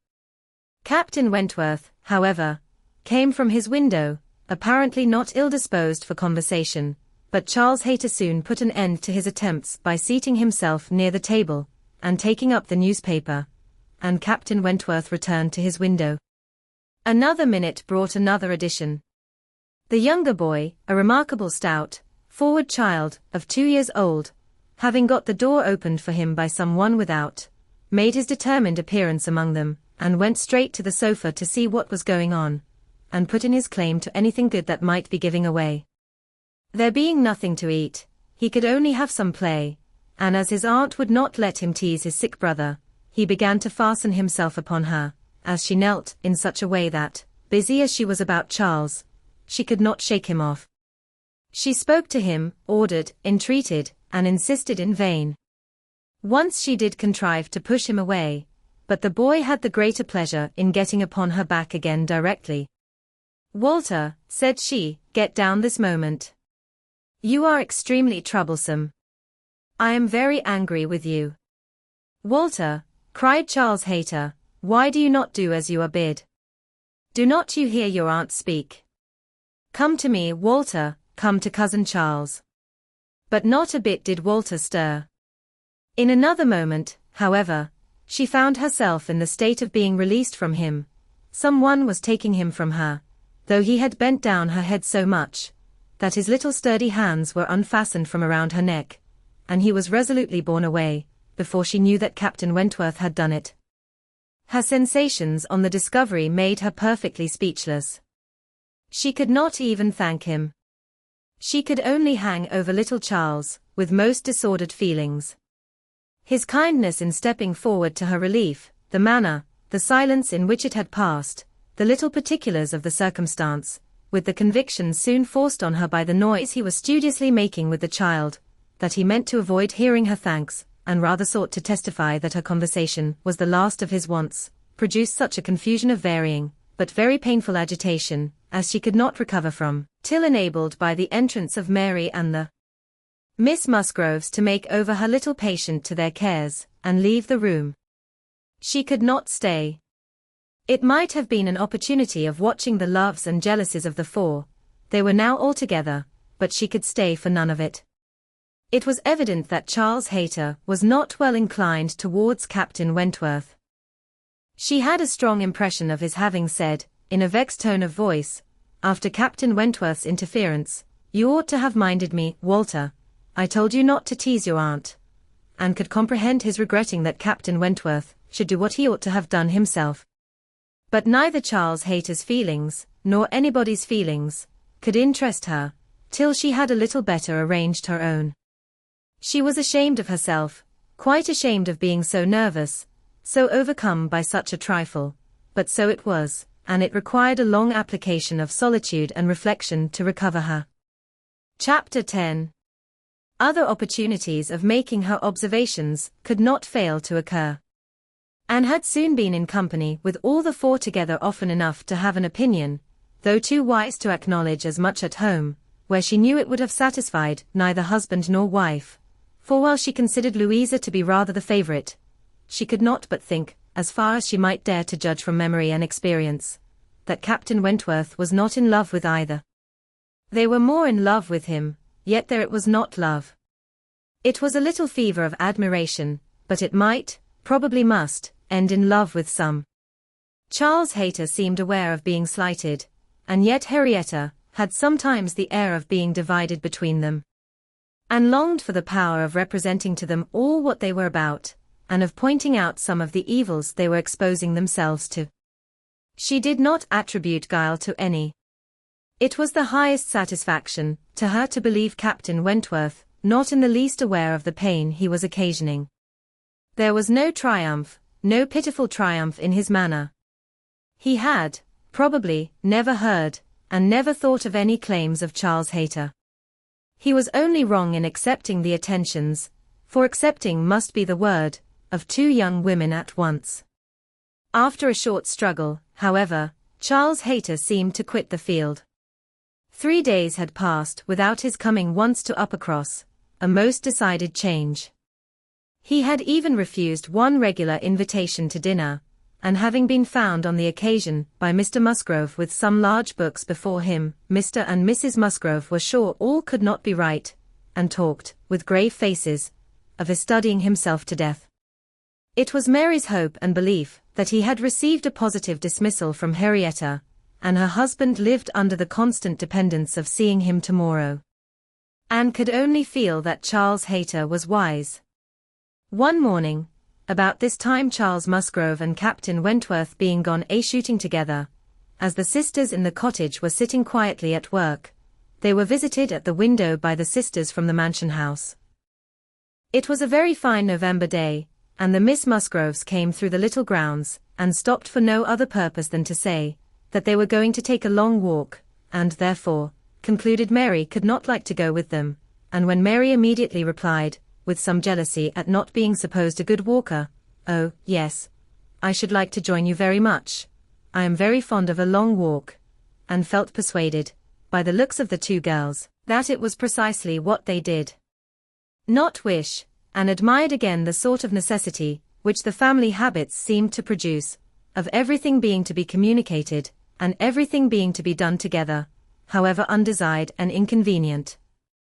She tried to dissuade Mary from going, but in vain, and that being the case, thought it best to accept the Miss Musgrove's much more cordial invitation to herself to go likewise, as she might be useful in turning back with her sister, and lessening the interference in any plan of their own. "I cannot imagine why they should suppose I should not like a long walk," said Mary, as she went upstairs. "Everybody is always supposing that I am not a good walker, and yet they would not have been pleased if we had refused to join them. When people come in this manner on purpose to ask us, how can one say no?" Just as they were setting off, the gentlemen returned. They had taken out a young dog, who had spoilt their sport, and sent them back early. Their time and strength and spirits were, therefore, exactly ready for this walk, and they entered into it with pleasure. Could Anne have foreseen such a junction, she would have stayed at home, but, from some feelings of interest and curiosity, she fancied now that it was too late to retract, and the whole six set forward together in the direction chosen by the Miss Musgroves, who evidently considered the walk as under their guidance. Anne's object was, not to be in the way of anybody, and where the narrow paths across the fields made many separations necessary, to keep with her brother and sister. Her pleasure in the walk must arise from the exercise and the day, from the view of the last smiles of the year upon the tawny leaves, and withered hedges, and from repeating to herself some few of the thousand poetical descriptions extant of autumn, that season of peculiar and inexhaustible influence on the mind of taste and tenderness, that season which had drawn from every poet, worthy of being read, some attempt at description, or some lines of feeling. She occupied her mind as much as possible in such like musings and quotations, but it was not possible, that when within reach of Captain Wentworth's conversation with either of the Miss Musgroves, she should not try to hear it. Yet she caught little very remarkable. It was mere lively chat, such as any young persons, on an intimate footing, might fall into. He was more engaged with Louisa than with Henrietta. Louisa certainly put more forward for his notice than her sister. This distinction appeared to increase, and there was one speech of Louisa's which struck her. After one of the many praises of the day, which were continually bursting forth, Captain Wentworth added, "What glorious weather for the Admiral and my sister. They meant to take a long drive this morning, perhaps we may hail them from some of these hills. They talked of coming into this side of the country. I wonder whereabouts they will upset today. Oh, it does happen very often, I assure you, but my sister makes nothing of it. She would as live be tossed out as not." "Ah? You make the most of it, I know," cried Louisa, "but if it were really so, I should do just the same in her place. If I loved a man, as she loves the Admiral, I would always be with him, nothing should ever separate us, and I would rather be overturned by him, than driven safely by anybody else." It was spoken with enthusiasm. "Had you," cried he, catching the same tone, "I honor you." And there was silence between them for a little while. Anne could not immediately fall into a quotation again. The sweet scenes of autumn were for a while put by, unless some tender sonnet, fraught with the apt analogy of the declining year, with declining happiness, and the images of youth and hope, and spring, all gone together, blessed her memory. She roused herself to say, as they struck by order into another path, "Is not this one of the ways to Winthrop?" But nobody heard, or, at least, nobody answered her. Winthrop, however, or its environs, for young men are sometimes to be met with, strolling about near home, was their destination, and after another half-mile of gradual ascent through large enclosures, where the ploughs at work, and the fresh-made path spoke the farmer counteracting the sweets of poetical despondence, and meaning to have spring again, they gained the summit of the most considerable hill, which parted up across and Winthrop, and soon commanded a full view of the latter, at the foot of the hill on the other side. Winthrop, without beauty and without dignity, was stretched before them, an indifferent house, standing low, and hemmed in by the barns and buildings of a farmyard. Mary exclaimed, "Bless me! Here is Winthrop! I declare I had no idea Well now, I think we had better turn back. I am excessively tired. Henrietta, conscious and ashamed, and seeing no cousin Charles walking along any path, or leaning against any gate, was ready to do as Mary wished. But no, said Charles Musgrove, and no, no, cried Louisa more eagerly, and taking her sister aside, seemed to be arguing the matter warmly. Charles, in the meanwhile, was very decidedly declaring his resolution of calling on his aunt, now that he was so near, and very evidently, though more fearfully, trying to induce his wife to go too. But this was one of the points on which the lady showed her strength, and when he recommended the advantage of resting herself a quarter of an hour at Winthrop, as she felt so tired, she resolutely answered, "Oh, no, indeed. Walking up that hill again would do her more harm than any sitting down could do her good," and in short, her look and manner declared, that go she would not. After a little succession of these sort of debates and consultations, it was settled between Charles and his two sisters, that he and Henrietta should just run down for a few minutes, to see their aunt and cousins, while the rest of the party waited for them at the top of the hill. Louisa seemed the principal arranger of the plan, and as she went a little way with them, down the hill, still talking to Henrietta, Mary took the opportunity of looking scornfully around her, and saying to Captain Wentworth, "It is very unpleasant, having such connections. But, I assure you, I have never been in the house above twice in my life." She received no other answer than an artificial, assenting smile, followed by a contemptuous glance, as he turned away, which Anne perfectly knew the meaning of. The brow of the hill, where they remained, was a cheerful spot. Louisa returned, and Mary, finding a comfortable seat for herself on the step of a stile, was very well satisfied so long as the others all stood about her. But when Louisa drew Captain Wentworth away, to try for a gleaning of nuts in an adjoining hedgerow, and they were gone by degrees quite out of sight and sound, Mary was happy no longer. She quarrelled with her own seat, was sure Louisa had got a much better somewhere, and nothing could prevent her from going to look for a better also. She turned through the same gate, but could not see them, and found a nice seat for her, on a dry sunny bank, under the hedgerow, in which she had no doubt of their still being, in some spot or other. Mary sat down for a moment, but it would not do. She was sure Louisa had found a better seat somewhere else, and she would go on till she overtook her. Anne, really tired herself, was glad to sit down, and she very soon heard Captain Wentworth and Louisa in the hedgerow, behind her, as if making their way back along the rough, wild sort of channel, down the centre. They were speaking as they drew near. Louisa's voice was the first distinguished. She seemed to be in the middle of some eager speech. What Anne first heard was, "And so, I made her go. I could not bear that she should be frightened from the visit by such nonsense. What? Would I be turned back from doing a thing that I had determined to do, and that I knew to be right, by the airs and interference of such a person, or of any person I may say? No, I have no idea of being so easily persuaded. When I have made up my mind, I have made it," and Henrietta seemed entirely to have made up hers to call at Winthrop today, and yet, she was as near giving it up, out of nonsensical complaisance. She would have turned back then, but for you. She would indeed. I am almost ashamed to say it. Happy for her, to have such a mind as yours at hand. After the hints you gave just now, which did but confirm my own observations, the last time I was in company with him, I need not affect to have no comprehension of what is going on. I see that more than a mere dutiful morning visit to your aunt was in question, and woe betide him, and her too, when it comes to things of consequence, when they are placed in circumstances requiring fortitude and strength of mind, if she have not resolution enough to resist idle interference in such a trifle as this.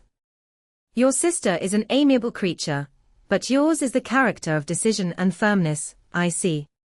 If you value her conduct or happiness, infuse as much of your own spirit into her as you can. But this, no doubt, you have been always doing. It is the worst evil of too yielding and indecisive a character, that no influence over it can be depended on. You are never sure of a good impression being durable, everybody may sway it. Let those who would be happy be firm.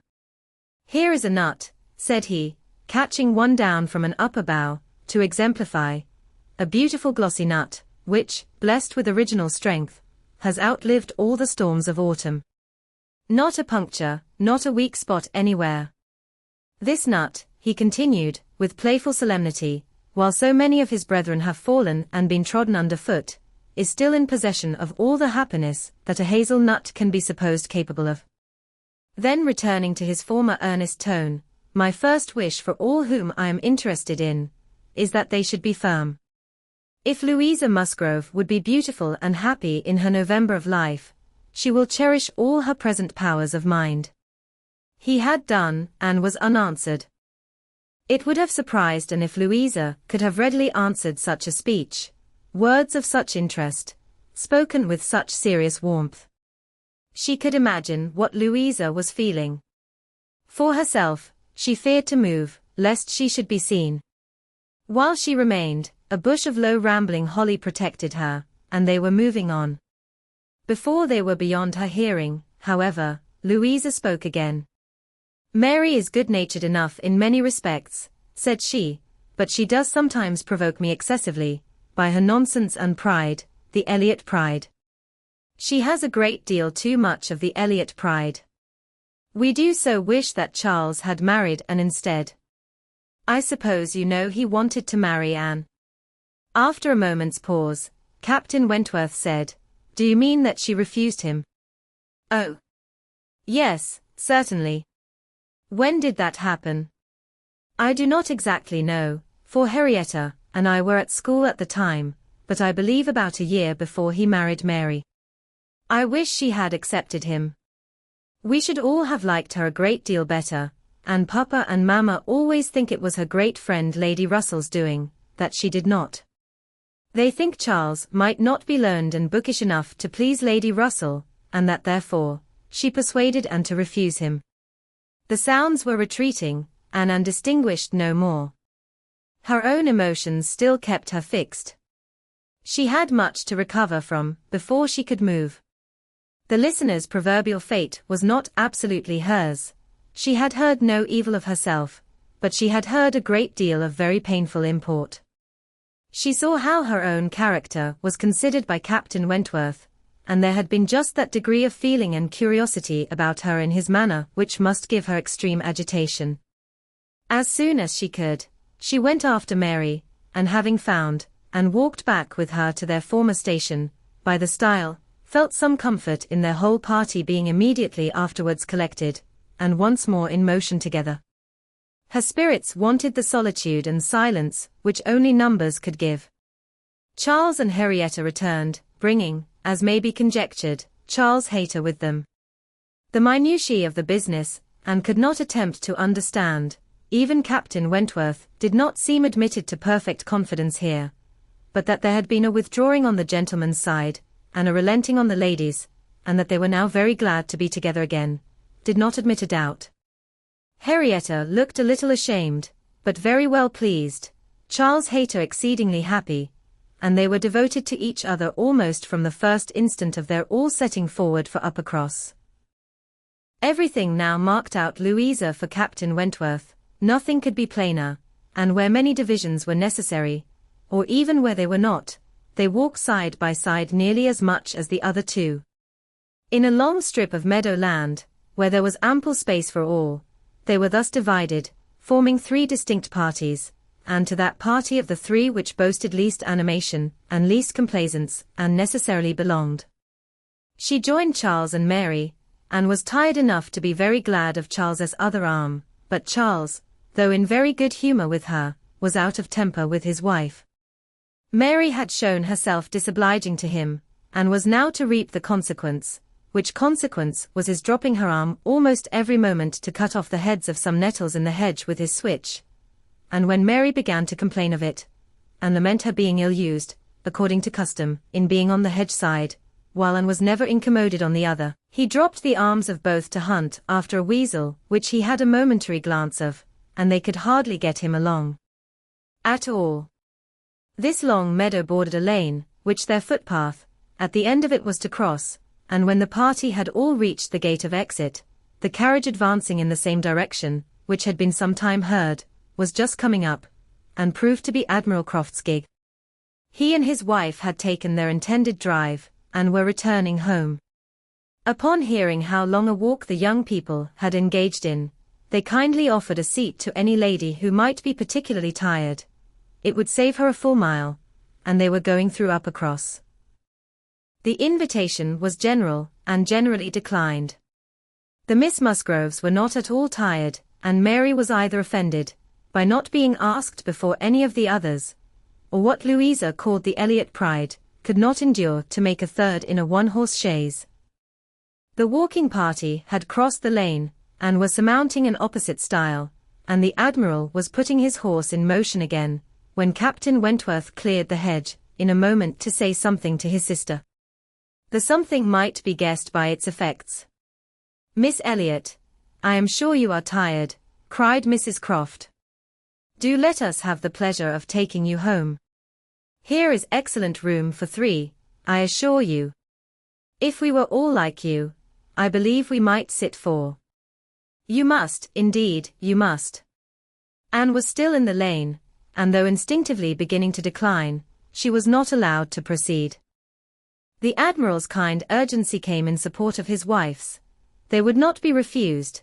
They compressed themselves into the smallest possible space to leave her a corner, and Captain Wentworth, without saying a word, turned to her, and quietly obliged her to be assisted into the carriage.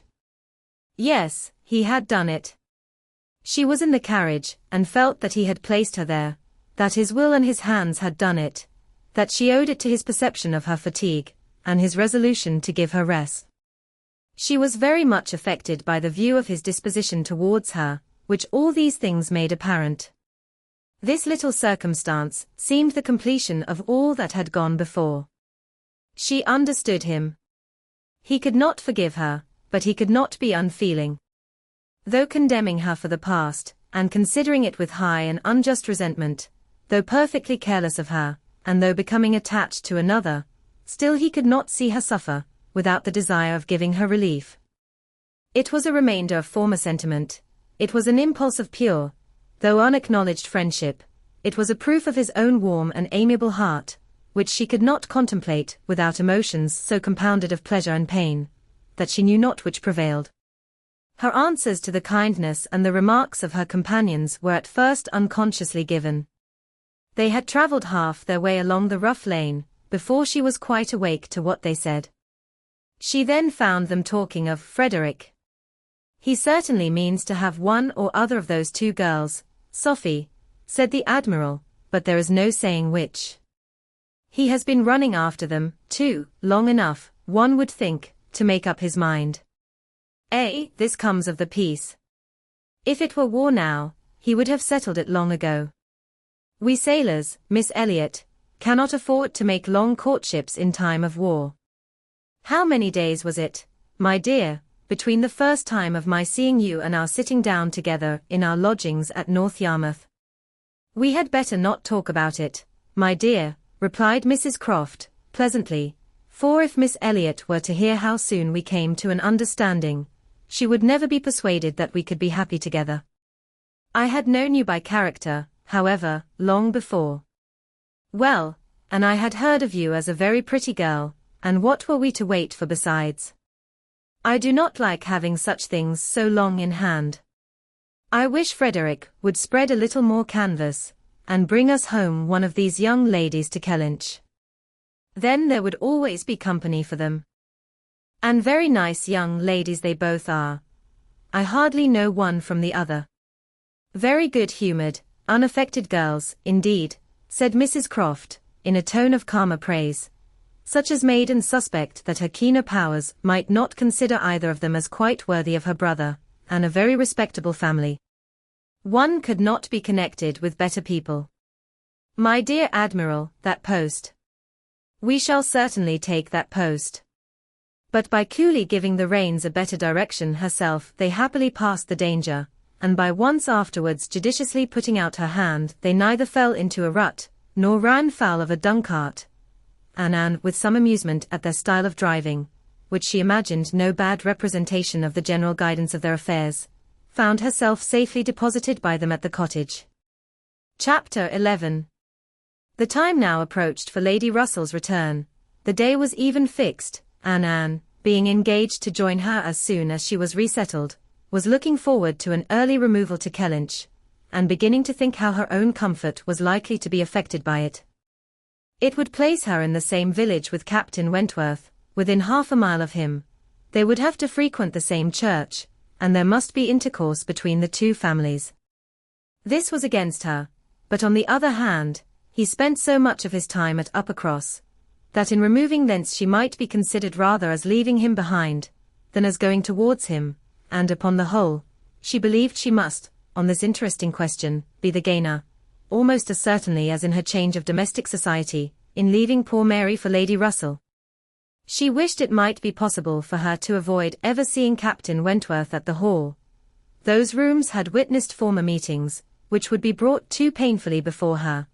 But she was yet more anxious for the possibility of Lady Russell and Captain Wentworth never meeting anywhere. They did not like each other, and no renewal of acquaintance now could do any good, and were Lady Russell to see them together, she might think that he had too much self-possession, and she too little. These points formed her chief solicitude in anticipating her removal from Uppercross, where she felt she had been stationed quite long enough. Her usefulness to little Charles would always give some sweetness to the memory of her 2 months' visit there, but he was gaining strength apace, and she had nothing else to stay for. The conclusion of her visit, however, was diversified in a way which she had not at all imagined. Captain Wentworth, after being unseen and unheard of at Uppercross for 2 whole days, appeared again among them to justify himself by a relation of what had kept him away. A letter from his friend, Captain Harville, having found him out at last, had brought intelligence of Captain Harville's being settled with his family at Lyme for the winter, of their being therefore, quite unknowingly, within 20 miles of each other.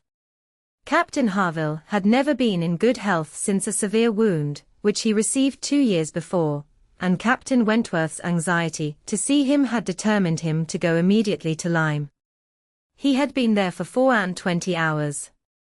His acquittal was complete, his friendship warmly honored, a lively interest excited for his friend, and his description of the fine country about Lyme so feelingly attended to by the party, that an earnest desire to see Lyme themselves, and a project for going thither was the consequence. The young people were all wild to see Lyme. Captain Wentworth talked of going there again himself.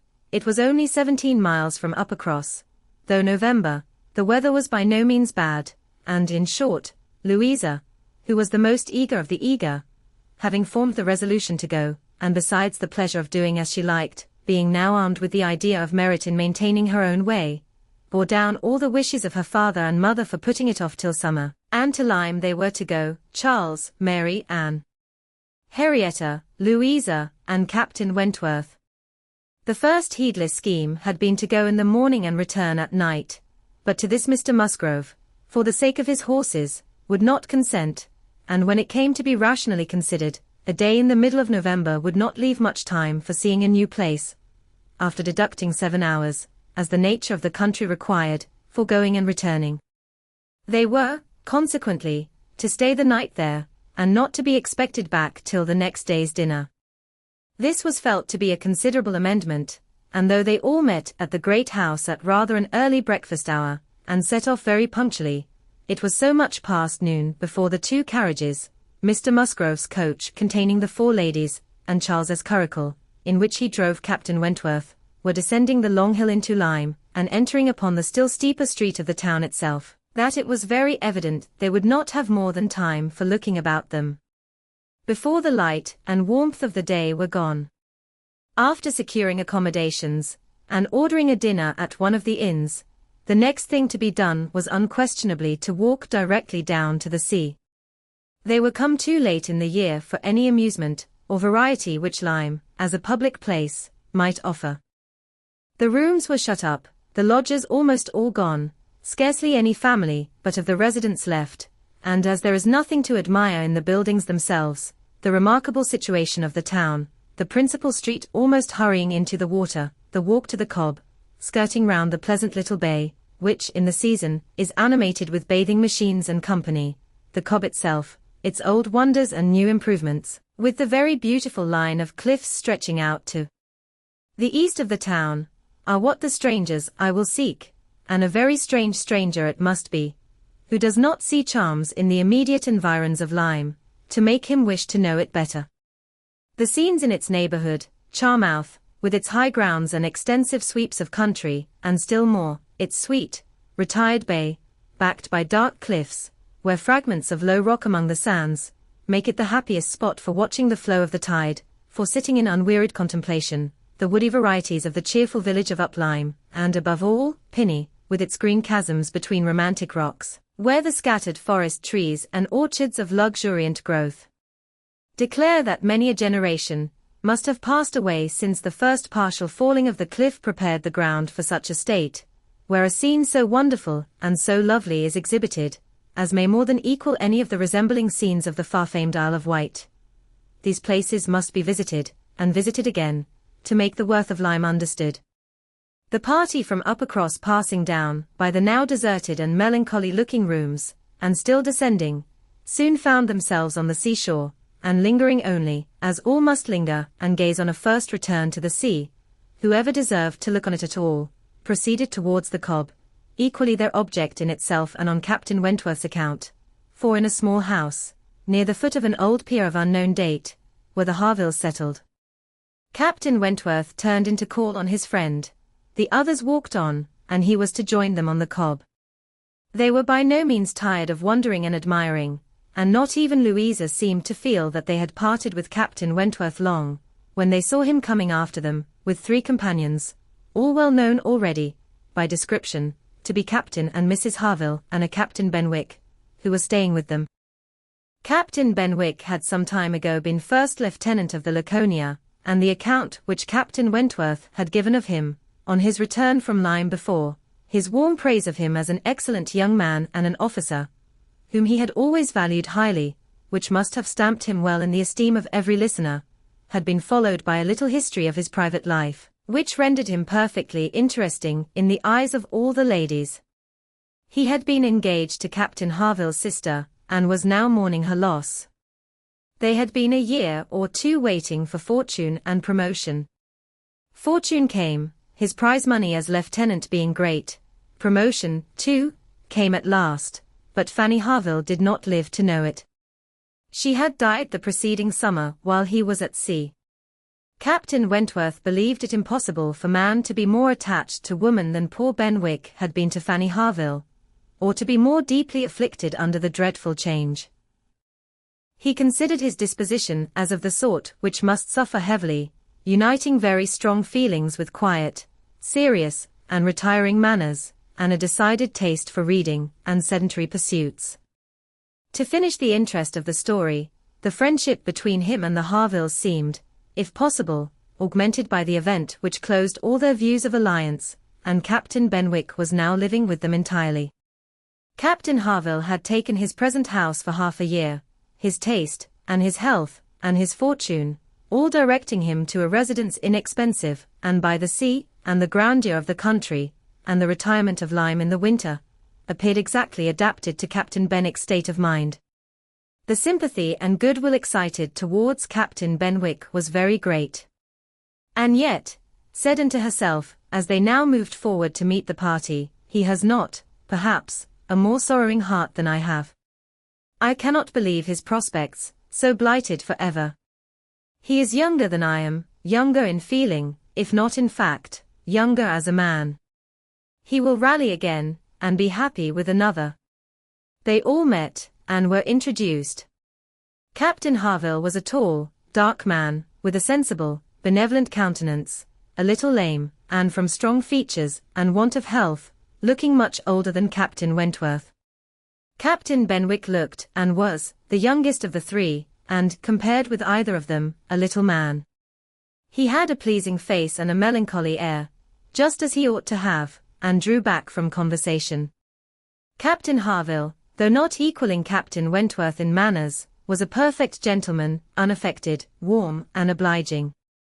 Mrs. Harville, a degree less polished than her husband, seemed, however, to have the same good feelings, and nothing could be more pleasant than their desire of considering the whole party as friends of their own, because the friends of Captain Wentworth, or more kindly hospitable than their entreaties, for their all promising to dine with them.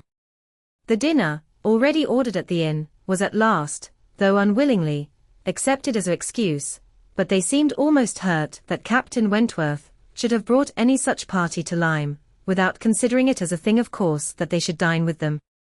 There was so much attachment to Captain Wentworth in all this, and such a bewitching charm in a degree of hospitality so uncommon, so unlike the usual style of give-and-take invitations, and dinners of formality and display, that Anne felt her spirits not likely to be benefited by an increasing acquaintance among his brother officers.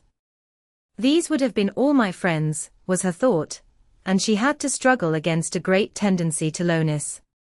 On quitting the Cobb, they all went indoors with their new friends, and found rooms so small as none, but those who invite from the heart, could think capable of accommodating so many. Anne had a moment's astonishment on the subject herself, but it was soon lost in the pleasanter feelings, which sprang from the sight of all the ingenious contrivances and nice arrangements of Captain Harville, to turn the actual space to the best account, to supply the deficiencies of lodging-house furniture, and defend the windows and doors against the winter storms to be expected.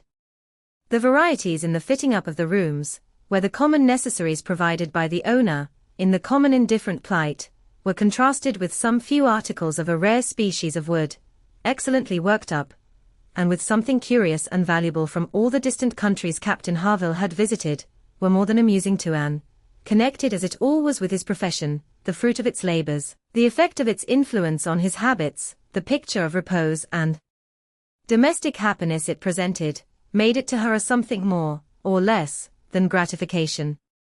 Captain Harville was no reader, but he had contrived excellent accommodations, and fashioned very pretty shelves, for a tolerable collection of well-bound volumes, the property of Captain Benwick. His lameness prevented him from taking much exercise, but a mind of usefulness and ingenuity seemed to furnish him with constant employment within. He drew, he varnished, he carpentered, he glued, he made toys for the children, he fashioned new netting needles and pins with improvements, and if everything else was done, sat down to his large fishing net at one corner of the room. Anne thought she left great happiness behind her when they quitted the house, and Louisa, by whom she found herself walking, burst forth into raptures of admiration and delight on the character of the navy, their friendliness, their brotherliness, their openness, their uprightness, protesting that she was convinced of sailors having more worth and warmth than any other set of men in England, that they only knew how to live, and they only deserved to be respected and loved. They went back to dress and dine, and so well had the scheme answered already, that nothing was found amiss, though its being so entirely out of season, and the no thoroughfare of Lyme, and the no expectation of company, had brought many apologies from the heads of the inn. Anne found herself by this time growing so much more hardened to being in Captain Wentworth's company than she had at first imagined could ever be, that the sitting down to the same table with him now, and the interchange of the common civilities attending on it, they never got beyond, was become a mere nothing. The nights were too dark for the ladies to meet again till the morrow, but Captain Harville had promised them a visit in the evening, and he came, bringing his friend also, which was more than had been expected, it having been agreed that Captain Benwick had all the appearance of being oppressed by the presence of so many strangers. He ventured among them again, however, though his spirits certainly did not seem fit for the mirth of the party in general. While Captains Wentworth and Harville led the talk on one side of the room, and by recurring to former days, supplied anecdotes in abundance to occupy and entertain the others, it fell to Anne's lot to be placed rather apart with Captain Benwick, and a very good impulse of her nature obliged her to begin an acquaintance with him. He was shy, and disposed to abstraction, but the engaging mildness of her countenance, and gentleness of her manners, soon had their effect, and Anne was well repaid the first trouble of exertion. He was evidently a young man of considerable taste in reading, though principally in poetry, and besides the persuasion of having given him at least an evening's indulgence in the discussion of subjects, which his usual companions had probably no concern in, she had the hope of being of real use to him in some suggestions as to the duty and benefit of struggling against affliction, which had naturally grown out of their conversation. For, though shy, he did not seem reserved. It had rather the appearance of feelings glad to burst their usual restraints, and having talked of poetry, the richness of the present age, and gone through a brief comparison of opinion as to the first-rate poets, trying to ascertain whether Marmion or the Lady of the Lake were to be preferred, and how ranked the Giaour and the Bride of Abydos, and moreover, how the Giaour was to be pronounced, he showed himself so intimately acquainted with all the tenderest songs of the one poet, and all the impassioned descriptions of hopeless agony of the other, he repeated, with such tremulous feeling, the various lines which imaged a broken heart, or mind destroyed by wretchedness, and looked so entirely as if he meant to be understood, that she ventured to hope he did not always read only poetry, and to say, that she thought it was the misfortune of poetry to be seldom safely enjoyed by those who enjoyed it completely, and that the strong feelings which alone could estimate it truly were the very feelings which ought to taste it but sparingly. His looks showing him not pained, but pleased with this allusion to his situation, she was emboldened to go on, and feeling in herself the right of seniority of mind, she ventured to recommend a larger allowance of prose in his daily study, and on being requested to particularize, mentioned such works of our best moralists, such collections of the finest letters, such memoirs of characters of worth and suffering, as occurred to her at the moment as calculated to rouse and fortify the mind by the highest precepts, and the strongest examples of moral and religious endurances. Captain Benwick listened attentively, and seemed grateful for the interest implied, and though with a shake of the head, and sighs which declared his little faith in the efficacy of any books on grief like his, noted down the names of those she recommended, and promised to procure and read them. When the evening was over, and could not but be amused at the idea of her coming to Lyme to preach patience and resignation to a young man whom she had never seen before, nor could she help fearing, on more serious reflection, that, like many other great moralists and preachers, she had been eloquent on a point in which her own conduct would ill bear examination. Chapter 12. Anne and Henrietta, finding themselves the earliest of the party the next morning, agreed to stroll down to the sea before breakfast. They went to the sands, to watch the flowing of the tide, which a fine southeasterly breeze was bringing in with all the grandeur which so flat a shore admitted. They praised the morning, gloried in the sea, sympathized in the delight of the fresh-feeling breeze, and were silent, till Henrietta suddenly began again with, "Oh, yes, I am quite convinced that, with very few exceptions, the sea air always does good. There can be no doubt of its having been of the greatest service to Dr. Shirley, after his illness, last spring 12-month. He declares himself, that coming to Lyme for a month, did him more good than all the medicine he took, and that being by the sea always makes him feel young again. Now, I cannot help thinking it a pity that he does not live entirely by the sea. I do think he had better leave Uppercross entirely, and fix at Lyme. Do not you, Anne? Do not you agree with me, that it is the best thing he could do, both for himself and Mrs. Shirley? She has cousins here, you know, and many acquaintance, which would make it cheerful for her, and I am sure she would be glad to get to a place where she could have medical attendance at hand, in case of his having another seizure. Indeed, I think it quite melancholy to have such excellent people as Dr. and Mrs. Shirley, who have been doing good all their lives, wearing out their last days in a place like Uppercross, where, excepting our family, they seem shut out from all the world. I wish his friends would propose it to him. I really think they ought. And as to procuring a dispensation, there could be no difficulty at his time of life, and with his character. My only doubt is, whether anything could persuade him to leave his parish. He is so very strict and scrupulous in his notions, over-scrupulous I must say. Do not you think, Anne, it is being over-scrupulous? Do not you think it is quite a mistaken point of conscience, when a clergyman sacrifices his health for the sake of duties, which may be just as well performed by another person?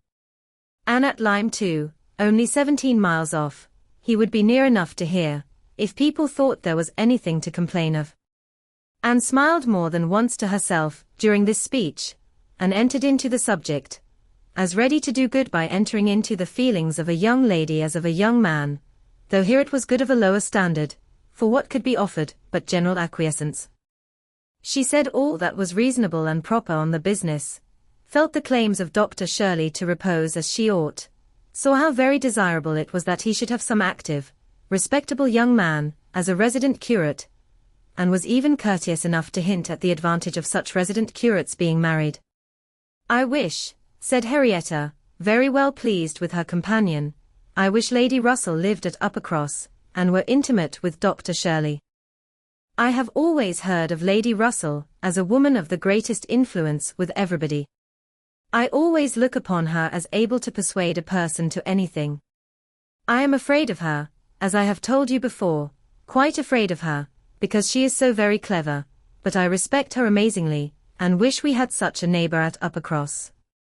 Anne was amused by Henrietta's manner of being grateful, and amused also that the course of events and the new interests of Henrietta's views should have placed her friend at all in favour with any of the Musgrove family. She had only time, however, for a general answer, and a wish that such another woman were at Uppercross, before all subjects suddenly ceased, on seeing Louisa and Captain Wentworth coming towards them. They came also for a stroll till breakfast was likely to be ready, but Louisa, recollecting immediately afterwards that she had something to procure at a shop, invited them all to go back with her into the town. They were all at her disposal. When they came to the steps, leading upwards from the beach, a gentleman, at the same moment preparing to come down, politely drew back, and stopped to give them way. They ascended and passed him, and as they passed, Anne's face caught his eye, and he looked at her with a degree of earnest admiration, which she could not be insensible of. She was looking remarkably well, her very regular, very pretty features, having the bloom and freshness of youth restored by the fine wind which had been blowing on her complexion, and by the animation of eye which it had also produced. It was evident that the gentleman, completely a gentleman in manner, admired her exceedingly. Captain Wentworth looked round at her instantly in a way which showed his noticing of it. He gave her a momentary glance, a glance of brightness, which seemed to say, "That man is struck with you, and even I, at this moment, see something like an Elliot again." After attending Louisa through her business, and loitering about a little longer, they returned to the inn. Anne, in passing afterwards quickly from her own chamber to their dining room, had nearly run against the very same gentleman, as he came out of an adjoining apartment. She had before conjectured him to be a stranger like themselves, and determined that a well-looking groom, who was strolling about near the two inns as they came back, should be his servant. Both master and man being in mourning assisted the idea. It was now proved that he belonged to the same inn as themselves, and this second meeting, short as it was, also proved again by the gentleman's looks, that he thought hers very lovely, and by the readiness and propriety of his apologies, that he was a man of exceedingly good manners. He seemed about 30, and though not handsome, had an agreeable person. Anne felt that she should like to know who he was. They had nearly done breakfast, when the sound of a carriage, almost the first they had heard since entering Lyme, drew half the party to the window. It was a gentleman's carriage, a curricle, but only coming round from the stable yard to the front door. Somebody must be going away. It was driven by a servant in mourning. The word curricle made Charles Musgrove jump up, that he might compare it with his own. The servant in mourning roused Anne's curiosity, and the whole six were collected to look. By the time the owner of the curricle was to be seen issuing from the door amidst the bows and civilities of the household, and taking his seat, to drive off. "Ah," cried Captain Wentworth, instantly, and with half a glance at Anne, "it is the very man we passed." The Miss Musgroves agreed to it, and having all kindly watched him as far up the hill as they could, they returned to the breakfast table. The waiter came into the room soon afterwards. "Pray," said Captain Wentworth, immediately, "can you tell us the name of the gentleman who is just gone away?" "Yes, sir, a Mr. Elliot, a gentleman of large fortune, came in last night from Sidmouth. Dare say you heard the carriage, sir, while you were at dinner, and going on now for Crewkerne, in his way to Bath and London." Elliot. Many had looked on each other, and many had repeated the name, before all this had been got through, even by the smart rapidity of a waiter. "Bless me," cried Mary, "it must be our cousin, it must be our Mr. Elliot, it must, indeed. Charles, Anne, must not it? In mourning, you see, just as our Mr. Elliot must be. How very extraordinary. In the very same inn with us. Anne, must not it be our Mr. Elliot? My father's next heir. Pray, sir," turning to the waiter, "did not you hear, did not his servant say whether he belonged to the Kellynch family?" "No, he did not mention no particular family, but he said his master was a very rich gentleman, and would be a baronet some day." "There. You see," cried Mary in an ecstasy, "just as I said. Heir to Sir Walter Elliot. I was sure that would come out, if it was so. Depend upon it, that is a circumstance which his servants take care to publish, wherever he goes. But, Anne, only conceive how extraordinary.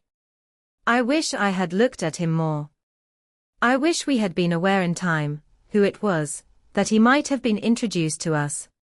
What a pity that we should not have been introduced to each other. Do you think he had the Elliot countenance? I hardly looked at him. I was looking at the horses, but I think he had something of the Elliot countenance. I wonder the arms did not strike me. Oh! The greatcoat was hanging over the panel, and hid the arms, so it did, otherwise, I am sure, I should have observed them, and the livery too. If the servant had not been in mourning, one should have known him by the livery. Putting all these very extraordinary circumstances together, said Captain Wentworth, we must consider it to be the arrangement of Providence, that you should not be introduced to your cousin. When she could command Mary's attention, and quietly tried to convince her that their father and Mr. Elliot had not, for many years, been on such terms as to make the power of attempting an introduction at all desirable. At the same time, however, it was a secret gratification to herself to have seen her cousin, and to know that the future owner of Kellynch was undoubtedly a gentleman, and had an air of good sense. She would not, upon any account, mention her having met with him the second time. Luckily Mary did not much attend to their having passed close by him in their earlier walk, but she would have felt quite ill-used by Anne's having actually run against him in the passage, and received his very polite excuses, while she had never been near him at all. No, that cousinly little interview must remain a perfect secret. Of course, said Mary, you will mention our seeing Mr. Elliot, the next time you write to Bath. I think my father certainly ought to hear of it. Do mention all about him. Anne avoided a direct reply, but it was just the circumstance, which she considered as not merely unnecessary to be communicated, but as what ought to be suppressed. The offence which had been given her father, many years back, she knew, Elizabeth's particular share in it she suspected, and that Mr. Elliot's idea always produced irritation in both was beyond a doubt. Mary never wrote to Bath herself. All the toil of keeping up a slow and unsatisfactory correspondence with Elizabeth fell on Anne. Breakfast had not been long over, when they were joined by Captain and Mrs. Harville and Captain Benwick, with whom they had appointed to take their last walk about Lyme. They ought to be setting off for Uppercross by 1, and in the meanwhile were to be all together, and out of doors as long as they could. Anne found Captain Benwick getting near her, as soon as they were all fairly in the street. Their conversation the preceding evening did not disincline him to seek her again, and they walked together some time, talking as before of Mr. Scott and Lord Byron, and still as unable as before, and as unable as any other two readers, to think exactly alike of the merits of either, till something occasioned an almost general change amongst their party, and instead of Captain Benwick, she had Captain Harville by her side. Miss Elliot, said he, speaking rather low, you have done a good deed in making that poor fellow talk so much. I wish he could have such company oftener. It is bad for him, I know, to be shut up as he is, but what can we do? We cannot part. No, said Anne, that I can easily believe to be impossible, but in time, perhaps, we know what time does in every case of affliction, and you must remember, Captain Harville, that your friend may yet be called a young mourner. Only last summer, I understand. True enough, with a deep sigh, only June. And not known to him, perhaps, so soon. Not till the first week of August, when he came home from the Cape, just made into the Grappler. I was at Plymouth dreading to hear of him, he sent in letters, but the Grappler was under orders for Portsmouth. There the news must follow him, but who was to tell it? Not I. I would as soon have been run up to the yardarm. Nobody could do it, but that good fellow pointing to Captain Wentworth. The Laconia had come into Plymouth the week before, no danger of her being sent to sea again. He stood his chance for the rest, wrote up for leave of absence, but without waiting the return, travelled night and day till he got to Portsmouth, rowed off to the Grappler that instant, and never left the poor fellow for a week. That's what he did, and nobody else could have saved poor James. You may think, Miss Elliot, whether he is dear to us. Anne did think on the question with perfect decision, and said as much in reply as her own feeling could accomplish, or as his seemed able to bear, for he was too much affected to renew the subject, and when he spoke again, it was of something totally different. Mrs. Harville's giving it as her opinion that her husband would have quite walking enough by the time he reached home, determined the direction of all the party in what was to be their last walk. They would accompany them to their door, and then return and set off themselves. By all their calculations there was just time for this, but as they drew near the Cobb, there was such a general wish to walk along it once more, all were so inclined, and Louisa soon grew so determined, that the difference of a quarter of an hour, it was found, would be no difference at all. So with all the kind leave-taking, and all the kind interchange of invitations and promises which may be imagined, they parted from Captain and Mrs. Harville at their own door, and still accompanied by Captain Benwick, who seemed to cling to them to the last, proceeded to make the proper adieus to the Cobb. And found Captain Benwick again drawing near her. Lord Byron's dark blue seas could not fail of being brought forward by their present view, and she gladly gave him all her attention as long as attention was possible. It was soon drawn, perforce another way. There was too much wind to make the high part of the new Cobb pleasant for the ladies, and they agreed to get down the steps to the lower, and all were contented to pass quietly and carefully down the steep flight, excepting Louisa. She must be jumped down them by Captain Wentworth. In all their walks, he had had to jump her from the stiles. The sensation was delightful to her. The hardness of the pavement for her feet made him less willing upon the present occasion. He did it, however.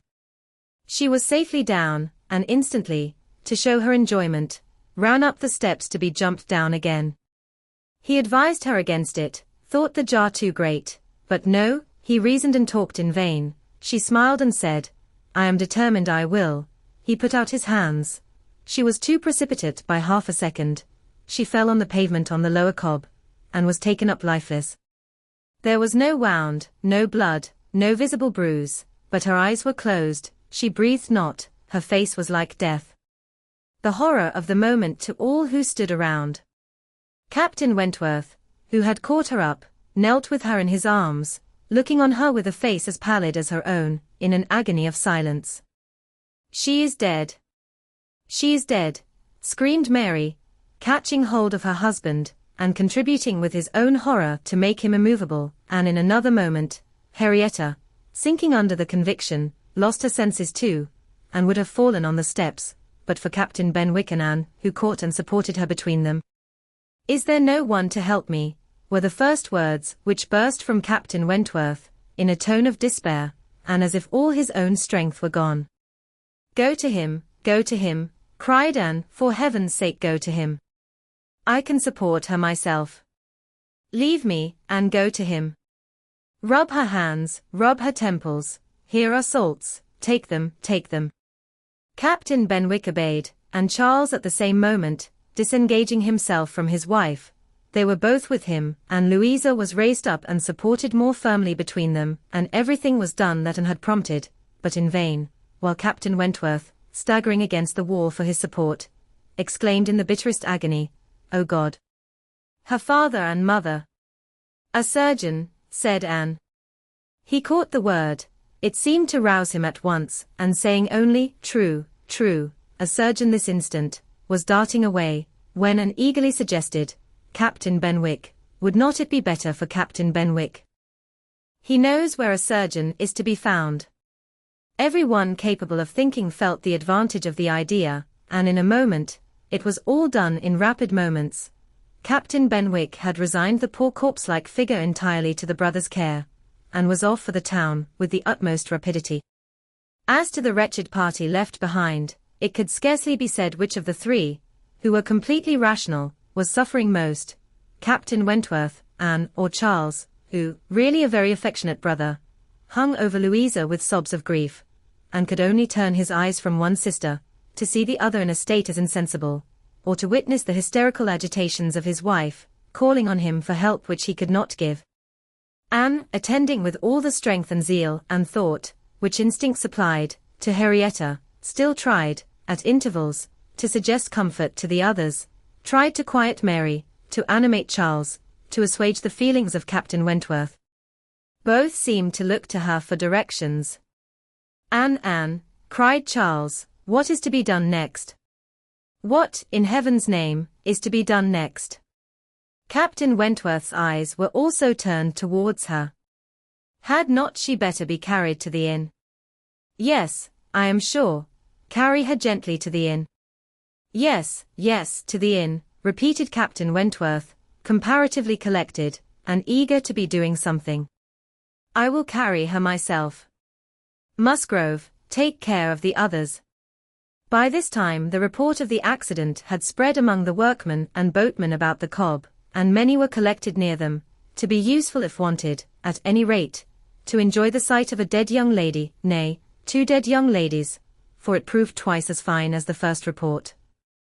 To some of the best-looking of these good people Henrietta was consigned, for, though partially revived, she was quite helpless, and in this manner, and walking by her side, and Charles attending to his wife, they set forward, treading back with feelings unutterable, the ground, which so lately, so very lately, and so light of heart, they had passed along. They were not off the Cobb, before the Harvilles met them. Captain Benwick had been seen flying by their house, with a countenance which showed something to be wrong, and they had set off immediately, informed and directed as they passed, towards the spot. Shocked as Captain Harville was, he brought senses and nerves that could be instantly useful, and a look between him and his wife decided what was to be done. She must be taken to their house. All must go to their house, and await the surgeon's arrival there. They would not listen to scruples. He was obeyed.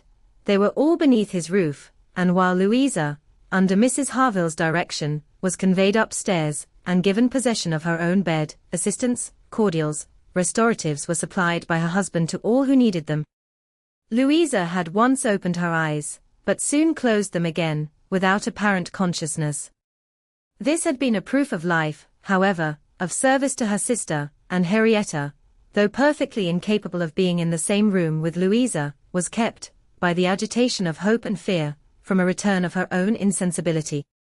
Mary, too, was growing calmer. The surgeon was with them almost before it had seemed possible. They were sick with horror, while he examined, but he was not hopeless.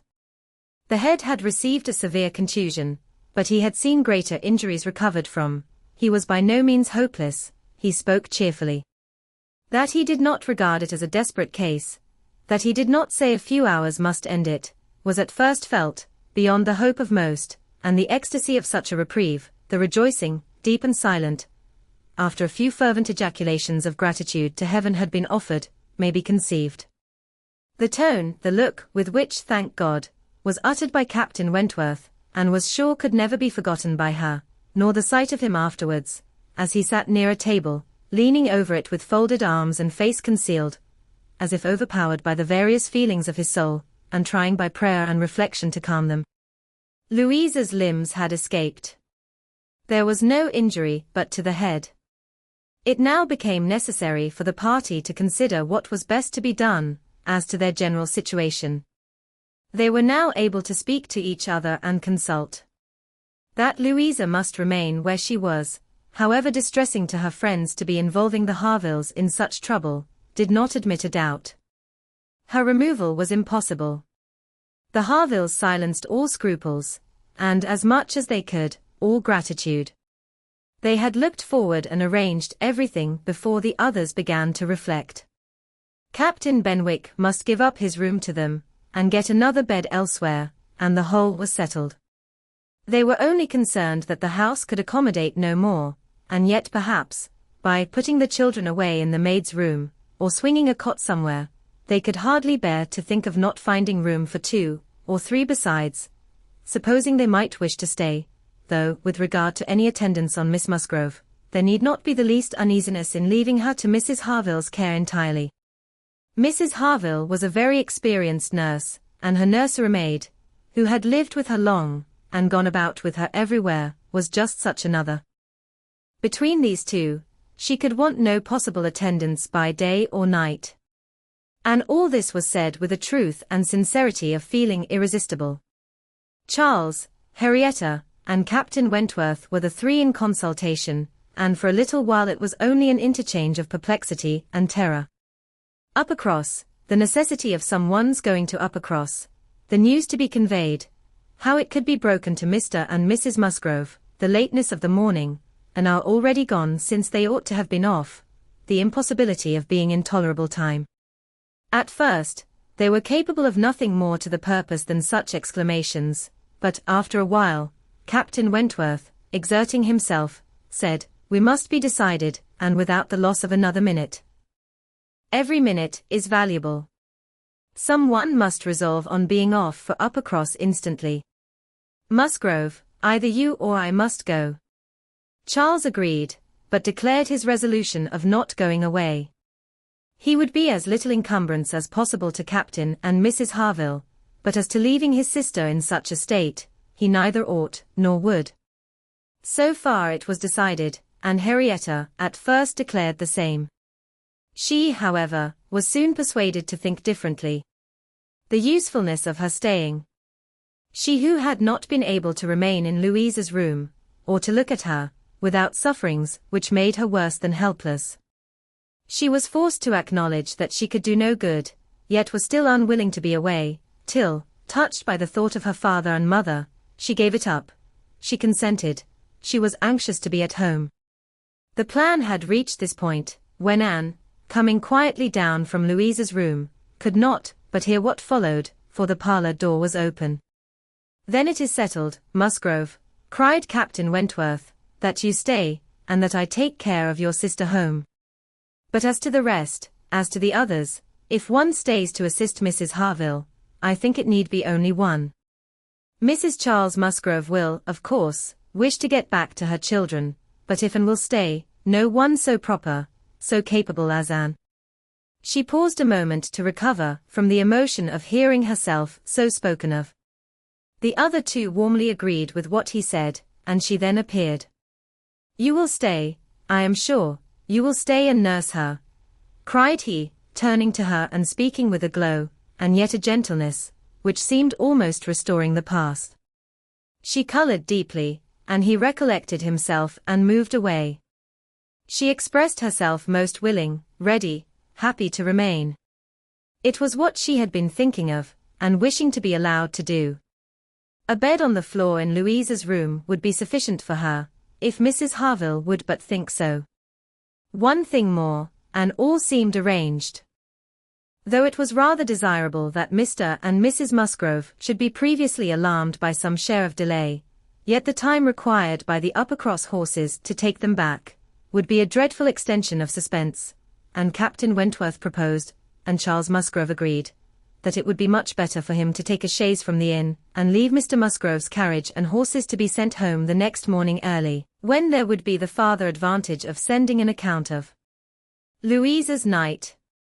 Captain Wentworth now hurried off to get everything ready on his part, and to be soon followed by the 2 ladies. When the plan was made known to Mary, however, there was an end of all peace in it.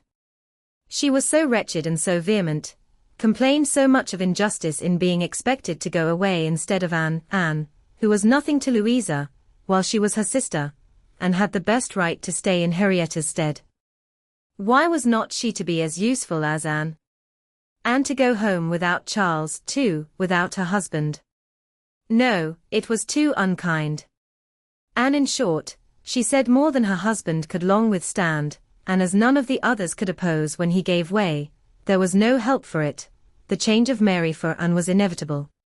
Anne had never submitted more reluctantly to the jealous and ill-judging claims of Mary, but so it must be, and they set off for the town, Charles taking care of his sister, and Captain Benwick attending to her.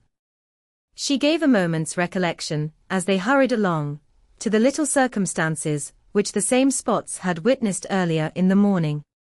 There she had listened to Henrietta's schemes for Dr. Shirley's leaving Uppercross. Farther on, she had first seen Mr. Elliot. A moment seemed all that could now be given to any one, but Louisa, or those who were wrapped up in her welfare. Captain Benwick was most considerately attentive to her, and, united as they all seemed by the distress of the day, she felt an increasing degree of goodwill towards him, and a pleasure even in thinking that it might, perhaps, be the occasion of continuing their acquaintance. Captain Wentworth was on the watch for them, and a chaise and four in waiting, stationed for their convenience in the lowest part of the street, but his evident surprise and vexation at the substitution of one sister for the other, the change in his countenance, the astonishment, the expressions begun and suppressed, with which Charles was listened to, made but a mortifying reception of Anne, or must at least convince her that she was valued only as she could be useful to Louisa. She endeavoured to be composed and to be just. Without emulating the feelings of an Emma towards her Henry, she would have attended on Louisa with a zeal above the common claims of regard, for his sake, and she hoped he would not long be so unjust as to suppose she would shrink unnecessarily from the office of a friend. In the meanwhile she was in the carriage. He had handed them both in, and placed himself between them, and in this manner, under these circumstances, full of astonishment and emotion to Anne, she quitted Lyme. How the long stage would pass, how it was to affect their manners, what was to be their sort of intercourse, she could not foresee. It was all quite natural, however. He was devoted to Henrietta, always turning towards her, and when he spoke at all, always with the view of supporting her hopes and raising her spirits. In general, his voice and manner were studiously calm. To spare Henrietta from agitation seemed the governing principle. Once only, when she had been grieving over the last ill-judged, ill-fated walk to the Cobb, bitterly lamenting that it ever had been thought of, he burst forth, as if wholly overcome. "Don't talk of it, don't talk of it," he cried. "O God! That I had not given way to her at the fatal moment. Had I done as I ought? But so eager and so resolute. Dear, sweet Louisa." Anne wondered whether it ever occurred to him now, to question the justness of his own previous opinion as to the universal felicity and advantage of firmness of character, and whether it might not strike him that, like all other qualities of the mind, it should have its proportions and limits. She thought it could scarcely escape him to feel that a persuadable temper might sometimes be as much in favor of happiness as a very resolute character. They got on fast. Anne was astonished to recognize the same hills and the same objects so soon. Their actual speed, heightened by some dread of the conclusion, made the road appear but half as long as on the day before. It was growing quite dusk, however, before they were in the neighborhood of Uppercross, and there had been total silence among them for some time, Henrietta leaning back in the corner, with a shawl over her face, giving the hope of her having cried herself to sleep, when, as they were going up their last hill, and found herself all at once addressed by Captain Wentworth. In a low, cautious voice, he said, "I have been considering what we had best do. She must not appear at first. She could not stand it. I have been thinking whether you had not better remain in the carriage with her, while I go in and break it to Mr. and Mrs. Musgrove. Do you think this is a good plan?" She did. He was satisfied, and said no more. But the remembrance of the appeal remained a pleasure to her, as a proof of friendship, and of deference for her judgment, a great pleasure, and when it became a sort of parting proof, its value did not lessen. When the distressing communication at Uppercross was over, and he had seen the father and mother quite as composed as could be hoped, and the daughter all the better for being with them, he announced his intention of returning in the same carriage to Lyme, and when the horses were baited, he was off. End of Volume 1. Chapter 13. The remainder of Anne's time at Uppercross, comprehending only 2 days, was spent entirely at the mansion house, and she had the satisfaction of knowing herself extremely useful there, both as an immediate companion, and as assisting in all those arrangements for the future, which, in Mr. and Mrs. Musgrove's distressed state of spirits, would have been difficulties. They had an early account from Lyme the next morning. Louisa was much the same. No symptoms worse than before had appeared. Charles came a few hours afterwards, to bring a later and more particular account. He was tolerably cheerful. A speedy cure must not be hoped, but everything was going on as well as the nature of the case admitted. In speaking of the Harvilles, he seemed unable to satisfy his own sense of their kindness, especially of Mrs. Harville's exertions as a nurse. She really left nothing for Mary to do. He and Mary had been persuaded to go early to their inn last night. Mary had been hysterical again this morning.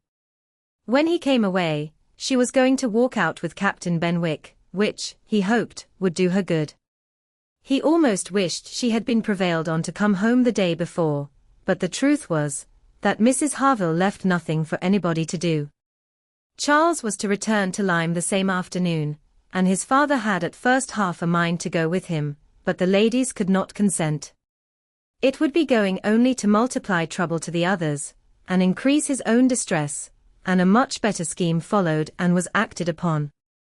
A chaise was sent for from Crewkerne, and Charles conveyed back a far more useful person in the old nursery maid of the family, one who, having brought up all the children, and seen the very last, the lingering and long-petted Master Harry, sent to school after his brothers, was now living in her deserted nursery to mend stockings and dress all the blains and bruises she could get near her, and who, consequently, was only too happy in being allowed to go and help nurse dear Miss Louisa.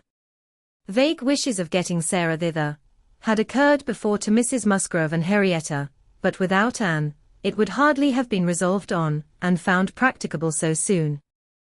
They were indebted, the next day, to Charles Hayter, for all the minute knowledge of Louisa, which it was so essential to obtain every 24 hours. He made it his business to go to Lyme, and his account was still encouraging. The intervals of sense and consciousness were believed to be stronger. Every report agreed in Captain Wentworth's appearing fixed in Lyme. Anne was to leave them on the morrow, an event which they all dreaded. What should they do without her? They were wretched comforters for one another. And so much was said in this way, that Anne thought she could not do better than impart among them the general inclination, to which she was privy, and persuaded them all to go to Lyme at once. She had little difficulty. It was soon determined that they would go tomorrow, fix themselves at the inn, or get into lodgings, as it suited, and there remain till dear Louisa could be moved. They must be taking off some trouble from the good people she was with. They might at least relieve Mrs. Harville from the care of her own children, and in short, they were so happy in the decision, that Anne was delighted with what she had done, and felt that she could not spend her last morning at Uppercross better than in assisting their preparations, and sending them off at an early hour, though her being left to the solitary range of the house was the consequence. She was the last, excepting the little boys at the cottage, she was the very last, the only remaining one of all that had filled and animated both houses, of all that had given Uppercross its cheerful character. A few days had made a change indeed. If Louisa recovered, it would all be well again. More than former happiness would be restored. There could not be a doubt, to her mind there was none, of what would follow her recovery. A few months hence, and the room now so deserted, occupied, but by her silent, pensive self, might be filled again with all that was happy and gay, all that was glowing and bright in prosperous love, all that was most unlike an Elliot. An hour's complete leisure for such reflections as these, on a dark November day, a small thick rain almost blotting out the very few objects ever to be discerned from the windows, was enough to make the sound of Lady Russell's carriage exceedingly welcome, and yet, though desirous to be gone, she could not quit the mansion house, or look in adieu to the cottage, with its black, dripping and comfortless veranda, or even notice through the misty glasses the last humble tenements of the village. without a saddened heart. Scenes had passed in Uppercross, which made it precious. It stood the record of many sensations of pain, once severe, but now softened, and of some instances of relenting feeling, some breathings of friendship and reconciliation, which could never be looked for again, and which could never cease to be dear. She left it all behind her, all but the recollection that such things had been. Anne had never entered Kellynch since her quitting Lady Russell's house in September. It had not been necessary, and the few occasions of its being possible for her to go to the Hall, she had contrived to evade and escape from. Her first return was to resume her place in the modern and elegant apartments of the lodge, and to gladden the eyes of its mistress. There was some anxiety mixed with Lady Russell's joy in meeting her. She knew who had been frequenting Uppercross. But happily, either Anne was improved in plumpness and looks, or Lady Russell fancied her so, Anne, in receiving her compliments on the occasion, had the amusement of connecting them with the silent admiration of her cousin, and of hoping that she was to be blessed with a second spring of youth and beauty. When they came to converse, she was soon sensible of some mental change. The subjects of which her heart had been full on leaving Kellynch, and which she had felt slighted, and been compelled to smother among the Musgroves, were now become but of secondary interest. She had lately lost sight even of her father and sister and Bath. Their concerns had been sunk under those of Uppercross, and when Lady Russell reverted to their former hopes and fears, and spoke her satisfaction in the house in Camden Place, which had been taken, and her regret that Mrs. Clay should still be with them, and would have been ashamed to have it known how much more she was thinking of Lyme and Louisa Musgrove, and all her acquaintance there, how much more interesting to her was the home and the friendship of the Harvilles and Captain Benwick, than her own father's house in Camden Place, or her own sister's intimacy with Mrs. Clay. She was actually forced to exert herself to meet Lady Russell with anything like the appearance of equal solicitude, on topics which had by nature the first claim on her. There was a little awkwardness at first in their discourse on another subject. They must speak of the accident at Lyme. Lady Russell had not been arrived 5 minutes the day before, when a full account of the whole had burst on her, but still it must be talked of, she must make inquiries, she must regret the imprudence, lament the result, and Captain Wentworth's name must be mentioned by both. Anne was conscious of not doing it so well as Lady Russell. She could not speak the name, and look straight forward to Lady Russell's eye, till she had adopted the expedient of telling her briefly what she thought of the attachment between him and Louisa. When this was told, his name distressed her no longer. Lady Russell had only to listen composedly, and wish them happy, but internally her heart revelled in angry pleasure, in pleased contempt, that the man who at 23 had seemed to understand somewhat of the value of an Elliot, should, 8 years afterwards, be charmed by a Louisa Musgrove. The first 3 or 4 days passed most quietly, with no circumstance to mark them excepting the receipt of a note or 2 from Lyme, which found their way to Anne, she could not tell how, and brought a rather improving account of Louisa. At the end of that period, Lady Russell's politeness could repose no longer, and the fainter self-threatenings of the past became in a decided tone, "I must call on Mrs. Croft. I really must call upon her soon. Anne, have you courage to go with me, and pay a visit in that house? It will be some trial to us both." Anne did not shrink from it, on the contrary, she truly felt as she said, in observing, "I think you are very likely to suffer the most of the two, your feelings are less reconciled to the change than mine. By remaining in the neighborhood, I am become inured to it." She could have said more on the subject, for she had in fact so high an opinion of the Crofts, and considered her father so very fortunate in his tenants, felt the parish to be so sure of a good example, and the poor of the best attention and relief, that however sorry and ashamed for the necessity of the removal, she could not but in conscience feel that they were gone who deserved not to stay, and that Kellynch Hall had passed into better hands than its owners. These convictions must unquestionably have their own pain, and severe was its kind, but they precluded that pain which Lady Russell would suffer in entering the house again, and returning through the well-known apartments. In such moments Anne had no power of saying to herself, "These rooms ought to belong only to us." Oh, How fallen in their destination! How unworthily occupied! An ancient family to be so driven away. Strangers filling their place. No, except when she thought of her mother, and remembered where she had been used to sit and preside, she had no sigh of that description to heave. Mrs. Croft always met her with a kindness, which gave her the pleasure of fancying herself a favourite, and on the present occasion, receiving her in that house, there was particular attention.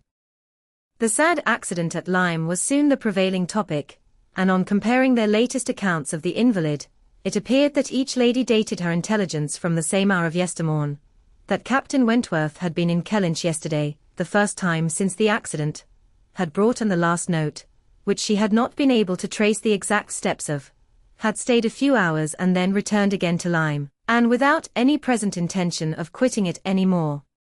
He had inquired after her, she found, particularly, had expressed his hope of Miss Elliot's not being the worse for her exertions, and had spoken of those exertions as great.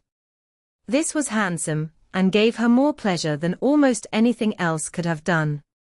As to the sad catastrophe itself, it could be canvassed only in one style by a couple of steady, sensible women, whose judgments had to work on ascertained events, and it was perfectly decided that it had been the consequence of much thoughtlessness and much imprudence, that its effects were most alarming, and that it was frightful to think how long Miss Musgrove's recovery might yet be doubtful, and how liable she would still remain to suffer from the concussion hereafter. The Admiral wound it up summarily by exclaiming, A very bad business indeed. A new sort of way this, for a young fellow to be making love, by breaking his mistress's head, is not it, Miss Elliot? This is breaking a head and giving a plaster, truly. Admiral Croft's manners were not quite of the tone to suit Lady Russell, but they delighted Anne. His goodness of heart and simplicity of character were irresistible. Now, this must be very bad for you, said he, suddenly rousing from a little reverie, to be coming and finding us here. I had not recollected it before, I declare, but it must be very bad. But now, do not stand upon ceremony. Get up and go over all the rooms in the house if you like it. Another time, sir, I thank you, not now. Well, whenever it suits you. You can slip in from the shrubbery at any time, and there you will find we keep our umbrellas hanging up by that door. A good place is not it? But, checking himself, you will not think it a good place, for yours were always kept in the butler's room. So it always is, I believe. One man's ways may be as good as another's, but we all like our own best.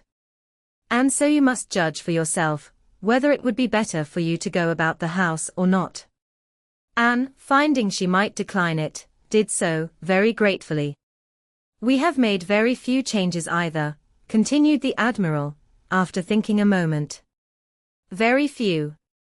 We told you about the laundry door, at Uppercross. That has been a very great improvement. The wonder was, how any family upon earth could bear with the inconvenience of its opening as it did, so long. You will tell Sir Walter what we have done, and that Mr. Shepherd thinks it the greatest improvement the house ever had. Indeed, I must do ourselves the justice to say, that the few alterations we have made have been all very much for the better. My wife should have the credit of them, however. I have done very little besides sending away some of the large looking-glasses from my dressing-room, which was your father's. A very good man, and very much the gentleman I am sure, but I should think, Miss Elliot, looking with serious reflection, I should think he must be rather a dressy man for his time of life. Such a number of looking-glasses. Oh Lord! There was no getting away from one's self. So I got Sophie to lend me a hand, and we soon shifted their quarters, and now I am quite snug, with my little shaving glass in one corner, and another great thing that I never go near.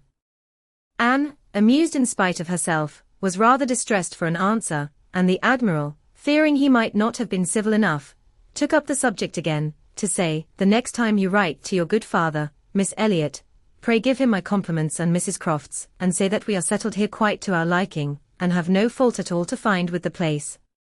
The breakfast-room chimney smokes a little, I grant you, but it is only when the wind is due north and blows hard, which may not happen 3 times a winter. And take it all together, now that we have been into most of the houses hereabouts and can judge, there is not one that we like better than this. Pray say so, with my compliments. He will be glad to hear it. Lady Russell and Mrs. Croft were very well pleased with each other, but the acquaintance which this visit began was fated not to proceed far at present, for when it was returned, the Crofts announced themselves to be going away for a few weeks, to visit their connections in the north of the county, and probably might not be at home again before Lady Russell would be removing to Bath. So ended all danger to and of meeting Captain Wentworth at Kellynch Hall, or of seeing him in company with her friend. Everything was safe enough, and she smiled over the many anxious feelings she had wasted on the subject. Chapter 14. Though Charles and Mary had remained at Lyme much longer after Mr. and Mrs. Musgrove's going than Anne conceived they could have been at all wanted, they were yet the first of the family to be at home again, and as soon as possible after their return to Uppercross they drove over to the lodge. They had left Louisa beginning to sit up, but her head, though clear, was exceedingly weak, and her nerves susceptible to the highest extreme of tenderness, and though she might be pronounced to be altogether doing very well, it was still impossible to say when she might be able to bear the removal home, and her father and mother, who must return in time to receive their younger children for the Christmas holidays, had hardly a hope of being allowed to bring her with them. They had been all in lodgings together. Mrs. Musgrove had got Mrs. Harville's children away as much as she could. Every possible supply from Uppercross had been furnished, to lighten the inconvenience to the Harvilles, while the Harvilles had been wanting them to come to dinner every day, and in short, it seemed to have been only a struggle on each side as to which should be most disinterested and hospitable.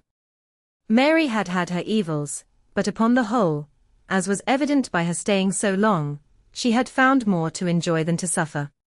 Charles Hayter had been at Lyme oftener than suited her, and when they dined with the Harvilles there had been only a maidservant to wait, and at first Mrs. Harville had always given Mrs. Musgrove precedence, but then, she had received so very handsome an apology from her on finding out whose daughter she was, and there had been so much going on every day, there had been so many walks between their lodgings and the Harvilles, and she had got books from the library, and changed them so often, that the balance had certainly been much in favour of Lyme.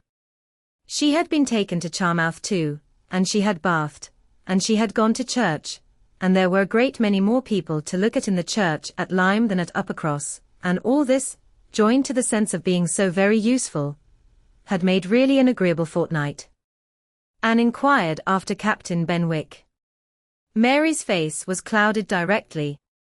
Charles laughed.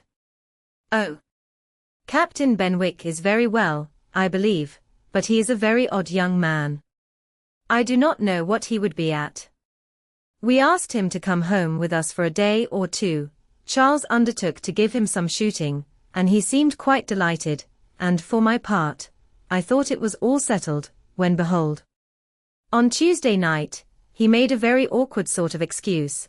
He never shot, and he had been quite misunderstood, and he had promised this and he had promised that, and the end of it was, I found, that he did not mean to come.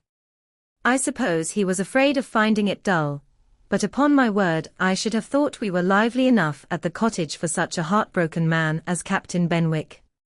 Charles laughed again and said, "Now Mary, you know very well how it really was. It was all your doing," turning to Anne. "He fancied that if he went with us, he should find you close by.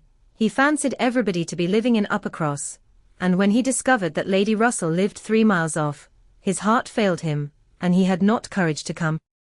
That is the fact, upon my honour. Mary knows it is." But Mary did not give in to it very graciously, whether from not considering Captain Benwick entitled by birth and situation to be in love with an Elliot, or from not wanting to believe Anne a greater attraction to Uppercross than herself, must be left to be guessed. Anne's goodwill, however, was not to be lessened by what she heard. She boldly acknowledged herself flattered, and continued her inquiries. "Oh, he talks of you," cried Charles, in such terms. Mary interrupted him. "I declare, Charles, I never heard him mention and twice all the time I was there. I declare, Anne, he never talks of you at all. No, admitted Charles, I do not know that he ever does, in a general way, but however, it is a very clear thing that he admires you exceedingly. His head is full of some books that he is reading upon your recommendation, and he wants to talk to you about them. He has found out something or other in one of them which he thinks, oh, I cannot pretend to remember it, but it was something very fine. I overheard him telling Henrietta all about it, and then Miss Elliot was spoken of in the highest terms. Now Mary, I declare it was so, I heard it myself, and you were in the other room. Elegance, sweetness, beauty. Oh, there was no end of Miss Elliot's charms. And I am sure, cried Mary, warmly, it was a very little to his credit, if he did. Miss Harville only died last June. Such a heart is very little worth having, is it, Lady Russell? I am sure you will agree with me. I must see Captain Benwick before I decide, said Lady Russell, smiling. And that you are very likely to do very soon, I can tell you, said Charles. Though he had not nerves for coming away with us, and setting off again afterwards to pay a formal visit here, he will make his way over to Kellynch one day by himself, you may depend on it. I told him the distance and the road, and I told him of the churches being so very well worth seeing, for as he has a taste for those sort of things, I thought that would be a good excuse, and he listened with all his understanding and soul, and I am sure from his manner that you will have him calling here soon. So, I give you notice, Lady Russell. Any acquaintance of Anne's will always be welcome to me, was Lady Russell's kind answer. Oh. As to being Anne's acquaintance, said Mary, I think he is rather my acquaintance, for I have been seeing him every day this last fortnight. Well, as your joint acquaintance, then, I shall be very happy to see Captain Benwick. You will not find anything very agreeable in him, I assure you. He is one of the dullest young men that ever lived. He has walked with me, sometimes, from one end of the sands to the other, without saying a word. He is not at all a well-bred young man. I am sure you will not like him. There we differ, Mary, said Anne. I think Lady Russell would like him. I think she would be so much pleased with his mind, that she would very soon see no deficiency in his manner. So do I, Anne, said Charles. I am sure Lady Russell would like him. He is just Lady Russell's sort. Give him a book, and he will read all day long. Yes, that he will, exclaimed Mary, tauntingly. He will sit poring over his book, and not know when a person speaks to him, or when one drops one's scissors, or anything that happens. Do you think Lady Russell would like that? Lady Russell could not help laughing. Upon my word, said she, I should not have supposed that my opinion of any one could have admitted of such difference of conjecture, steady and matter of fact as I may call myself. I have really a curiosity to see the person who can give occasion to such directly opposite notions. I wish he may be induced to call here. And when he does, Mary, you may depend upon hearing my opinion, but I am determined not to judge him beforehand. You will not like him, I will answer for it. Lady Russell began talking of something else. Mary spoke with animation of their meeting with, or rather missing, Mr. Elliot so extraordinarily. He is a man, said Lady Russell, whom I have no wish to see. His declining to be on cordial terms with the head of his family has left a very strong impression in his disfavor with me. This decision checked Mary's eagerness, and stopped her short in the midst of the Elliot countenance. With regard to Captain Wentworth, though Anne hazarded no inquiries, there was voluntary communication sufficient. His spirits had been greatly recovering lately as might be expected. As Louisa improved, he had improved, and he was now quite a different creature from what he had been the first week. He had not seen Louisa, and was so extremely fearful of any ill consequence to her from an interview, that he did not press for it at all, and on the contrary, seemed to have a plan of going away for a week or 10 days, till her head was stronger. He had talked of going down to Plymouth for a week, and wanted to persuade Captain Benwick to go with him, but as Charles maintained to the last, Captain Benwick seemed much more disposed to ride over to Kellynch. There can be no doubt that Lady Russell and Anne were both occasionally thinking of Captain Benwick, from this time. Lady Russell could not hear the doorbell without feeling that it might be his herald, nor could Anne return from any stroll of solitary indulgence in her father's grounds, or any visit of charity in the village, without wondering whether she might see him or hear of him. Captain Benwick came not, however. He was either less disposed for it than Charles had imagined, or he was too shy, and after giving him a week's indulgence, Lady Russell determined him to be unworthy of the interest which he had been beginning to excite. The Musgroves came back to receive their happy boys and girls from school, bringing with them Mrs. Harville's little children, to improve the noise of Uppercross, and lessen that of Lyme. Henrietta remained with Louisa, but all the rest of the family were again in their usual quarters. Lady Russell and Anne paid their compliments to them once, when Anne could not but feel that Uppercross was already quite alive again.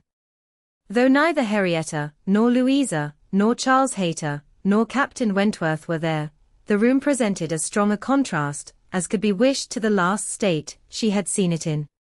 Immediately surrounding Mrs. Musgrove were the little Harvilles, whom she was sedulously guarding from the tyranny of the two children from the cottage, expressly arrived to amuse them.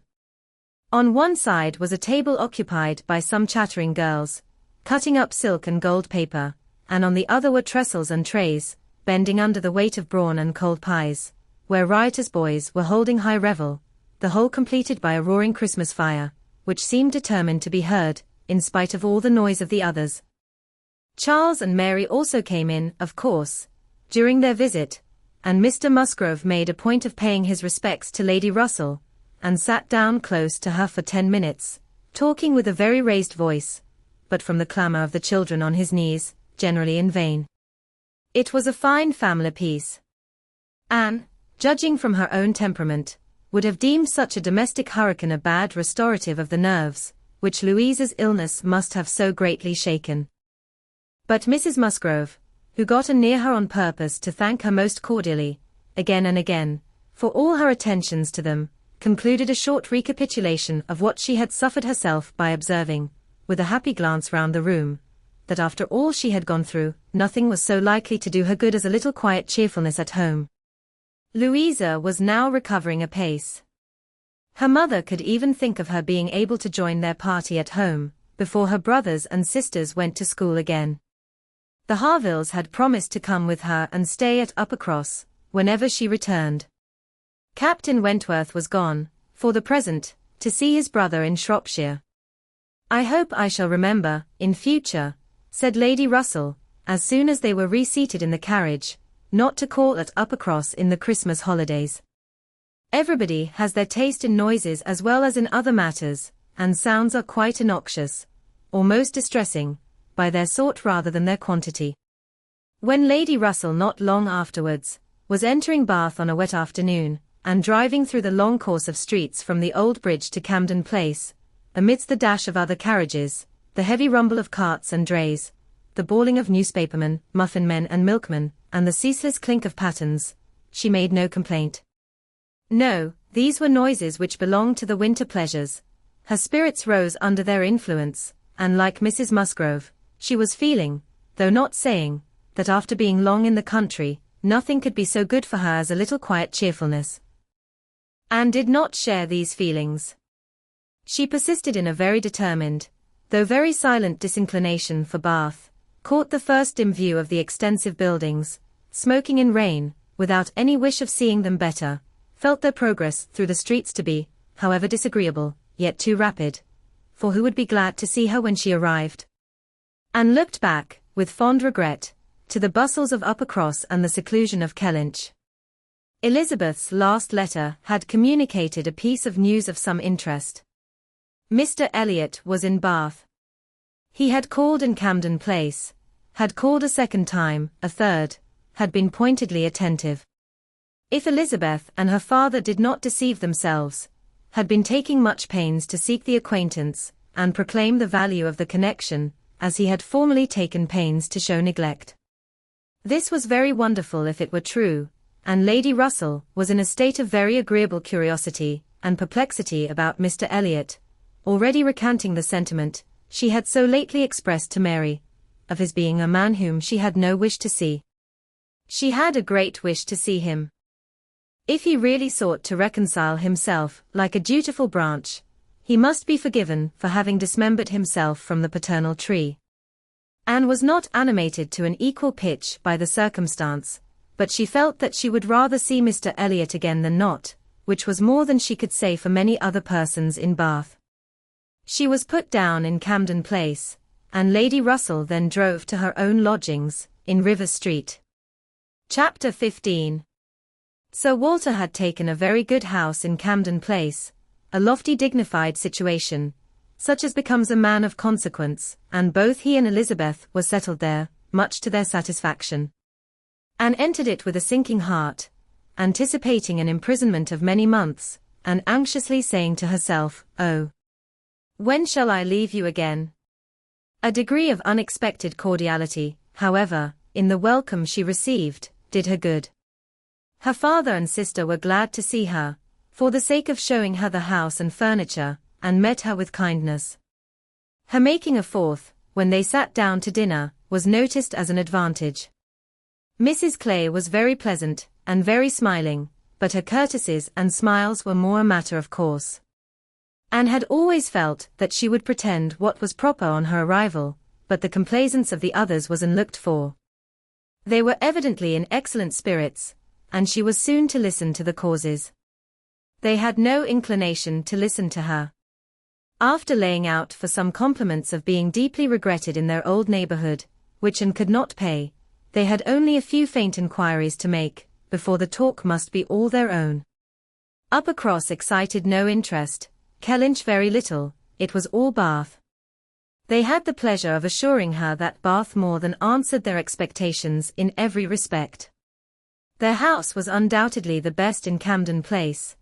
Their drawing-rooms had many decided advantages over all the others which they had either seen or heard of, and the superiority was not less in the style of the fitting-up, or the taste of the furniture.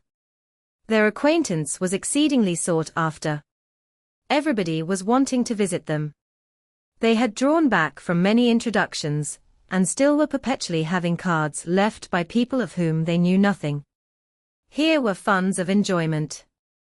Could Anne wonder that her father and sister were happy? She might not wonder, but she must sigh that her father should feel no degradation in his change, should see nothing to regret in the duties and dignity of the resident landholder, should find so much to be vain of in the littlenesses of a town, and she must sigh, and smile, and wonder too, as Elizabeth threw open the folding doors and walked with exultation from one drawing-room to the other, boasting of their space, at the possibility of that woman, who had been mistress of Kellynch Hall, finding extent to be proud of between two walls, perhaps 30 feet asunder. But this was not all which they had to make them happy.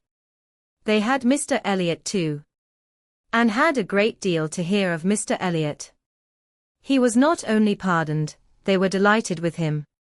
He had been in Bath about a fortnight.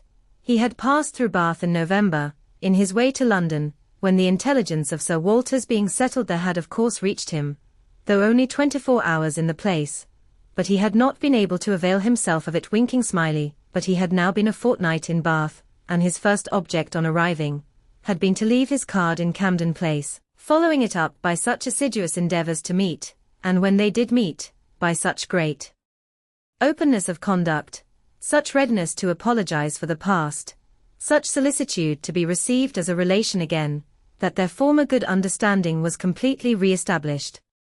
They had not a fault to find in him. He had explained away all the appearance of neglect on his own side. It had originated in misapprehension entirely. He had never had an idea of throwing himself off. He had feared that he was thrown off, but knew not why, and delicacy had kept him silent.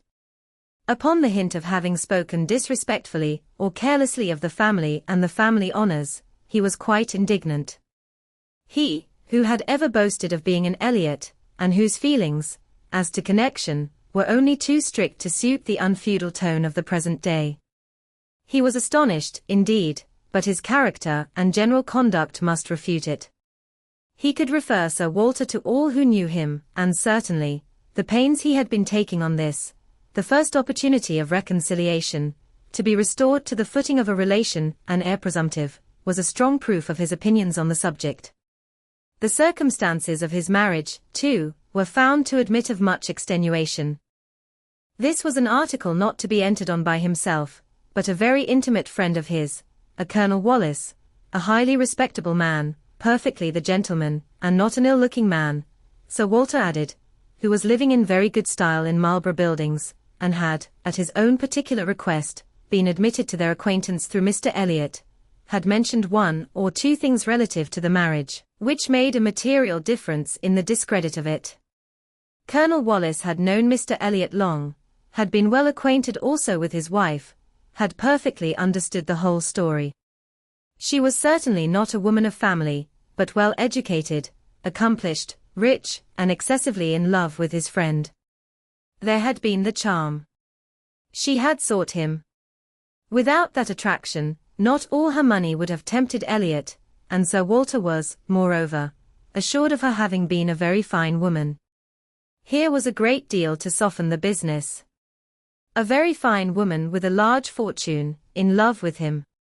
Sir Walter seemed to admit it as complete apology, and though Elizabeth could not see the circumstance in quite so favourable a light, she allowed it be a great extenuation. Mr. Elliot had called repeatedly, had dined with them once, evidently delighted by the distinction of being asked, for they gave no dinners in general, delighted, in short, by every proof of cousinly notice, and placing his whole happiness in being on intimate terms in Camden Place.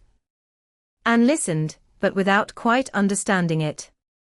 Allowances, large allowances, she knew, must be made for the ideas of those who spoke. She heard it all under embellishment. All that sounded extravagant, or irrational in the progress of the reconciliation, might have no origin, but in the language of the relators. Still, however, she had the sensation of there being something more than immediately appeared, in Mr. Elliot's wishing, after an interval of so many years, to be well received by them.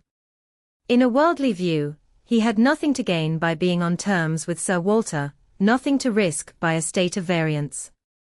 In all probability, he was already the richer of the two, and the Kellynch estate would as surely be his hereafter as the title. A sensible man, and he had looked like a very sensible man, why should it be an object to him? She could only offer one solution, it was, perhaps, for Elizabeth's sake. There might really have been a liking formerly, though convenience and accident had drawn him a different way, and now that he could afford to please himself, he might mean to pay his addresses to her. Elizabeth was certainly very handsome, with well-bred, elegant manners, and her character might never have been penetrated by Mr. Elliot, knowing her but in public, and when very young himself. How her temper and understanding might bear the investigation of his present keener time of life was another concern, and rather a fearful one. Most earnestly did she wish that he might not be too nice, or too observant if Elizabeth were his object, and that Elizabeth was disposed to believe herself so, and that her friend Mrs. Clay was encouraging the idea, seemed apparent by a glance or two between them, while Mr. Elliot's frequent visits were talked of. Anne mentioned the glimpses she had had of him at Lyme, but without being much attended to. Oh! Yes, perhaps, it had been Mr. Elliot. They did not know. It might be him, perhaps. They could not listen to her description of him. They were describing him themselves, Sir Walter especially. He did justice to his very gentlemanlike appearance, his air of elegance and fashion, his good-shaped face, his sensible eye, but, at the same time, must lament his being very much underhung, a defect which time seemed to have increased, nor could he pretend to say that 10 years had not altered almost every feature for the worse. Mr. Elliot appeared to think that he, Sir Walter, was looking exactly as he had done when they last parted, but Sir Walter had not been able to return the compliment entirely, which had embarrassed him. He did not mean to complain, however. Mr. Elliot was better to look at than most men, and he had no objection to being seen with him anywhere. Mr. Elliot, and his friends in Marlborough Buildings, were talked of the whole evening. Colonel Wallis had been so impatient to be introduced to them, and Mr. Elliot so anxious that he should, and there was a Mrs. Wallis, at present known only to them by description, as she was in daily expectation of her confinement, but Mr. Elliot spoke of her as a most charming woman, quite worthy of being known in Camden Place, and as soon as she recovered they were to be acquainted. Sir Walter thought much of Mrs. Wallis. She was said to be an excessively pretty woman, beautiful. He longed to see her. He hoped she might make some amends for the many very plain faces he was continually passing in the streets. The worst of Bath was the number of its plain women. He did not mean to say that there were no pretty women, but the number of the plain was out of all proportion. He had frequently observed, as he walked, that one handsome face would be followed by 30, or 35 frights, and once, as he had stood in a shop on Bond Street, he had counted 87 women go by, one after another, without there being a tolerable face among them. It had been a frosty morning, to be sure, a sharp frost, which hardly one woman in 1,000 could stand the test of. But still, there certainly were a dreadful multitude of ugly women in Bath, and as for the men, they were infinitely worse. Such scarecrows as the streets were full of. It was evident how little the women were used to the sight of anything tolerable, by the effect which a man of decent appearance produced. He had never walked anywhere arm in arm with Colonel Wallis, who was a fine military figure, though sandy-haired, without observing that every woman's eye was upon him, every woman's eye was sure to be upon Colonel Wallis. Modest Sir Walter. He was not allowed to escape, however. His daughter and Mrs. Clay united in hinting that Colonel Wallis's companion might have as good a figure as Colonel Wallis, and certainly was not sandy-haired. "How is Mary looking?" said Sir Walter, in the height of his good humour. "The last time I saw her she had a red nose, but I hope that may not happen every day." "Oh, no, that must have been quite accidental. In general, she has been in very good health, and very good looks since Michaelmas. If I thought it would not tempt her to go out in sharp winds, and grow coarse, I would send her a new hat and pelisse." Anne was considering whether she should venture to suggest that a gown, or a cap, would not be liable to any such misuse, when a knock at the door suspended everything. A knock at the door. And so late. It was 10 o'clock. Could it be Mr. Elliot? They knew he was to dine in Lansdowne Crescent. It was possible that he might stop in his way home to ask them how they did. They could think of no one else.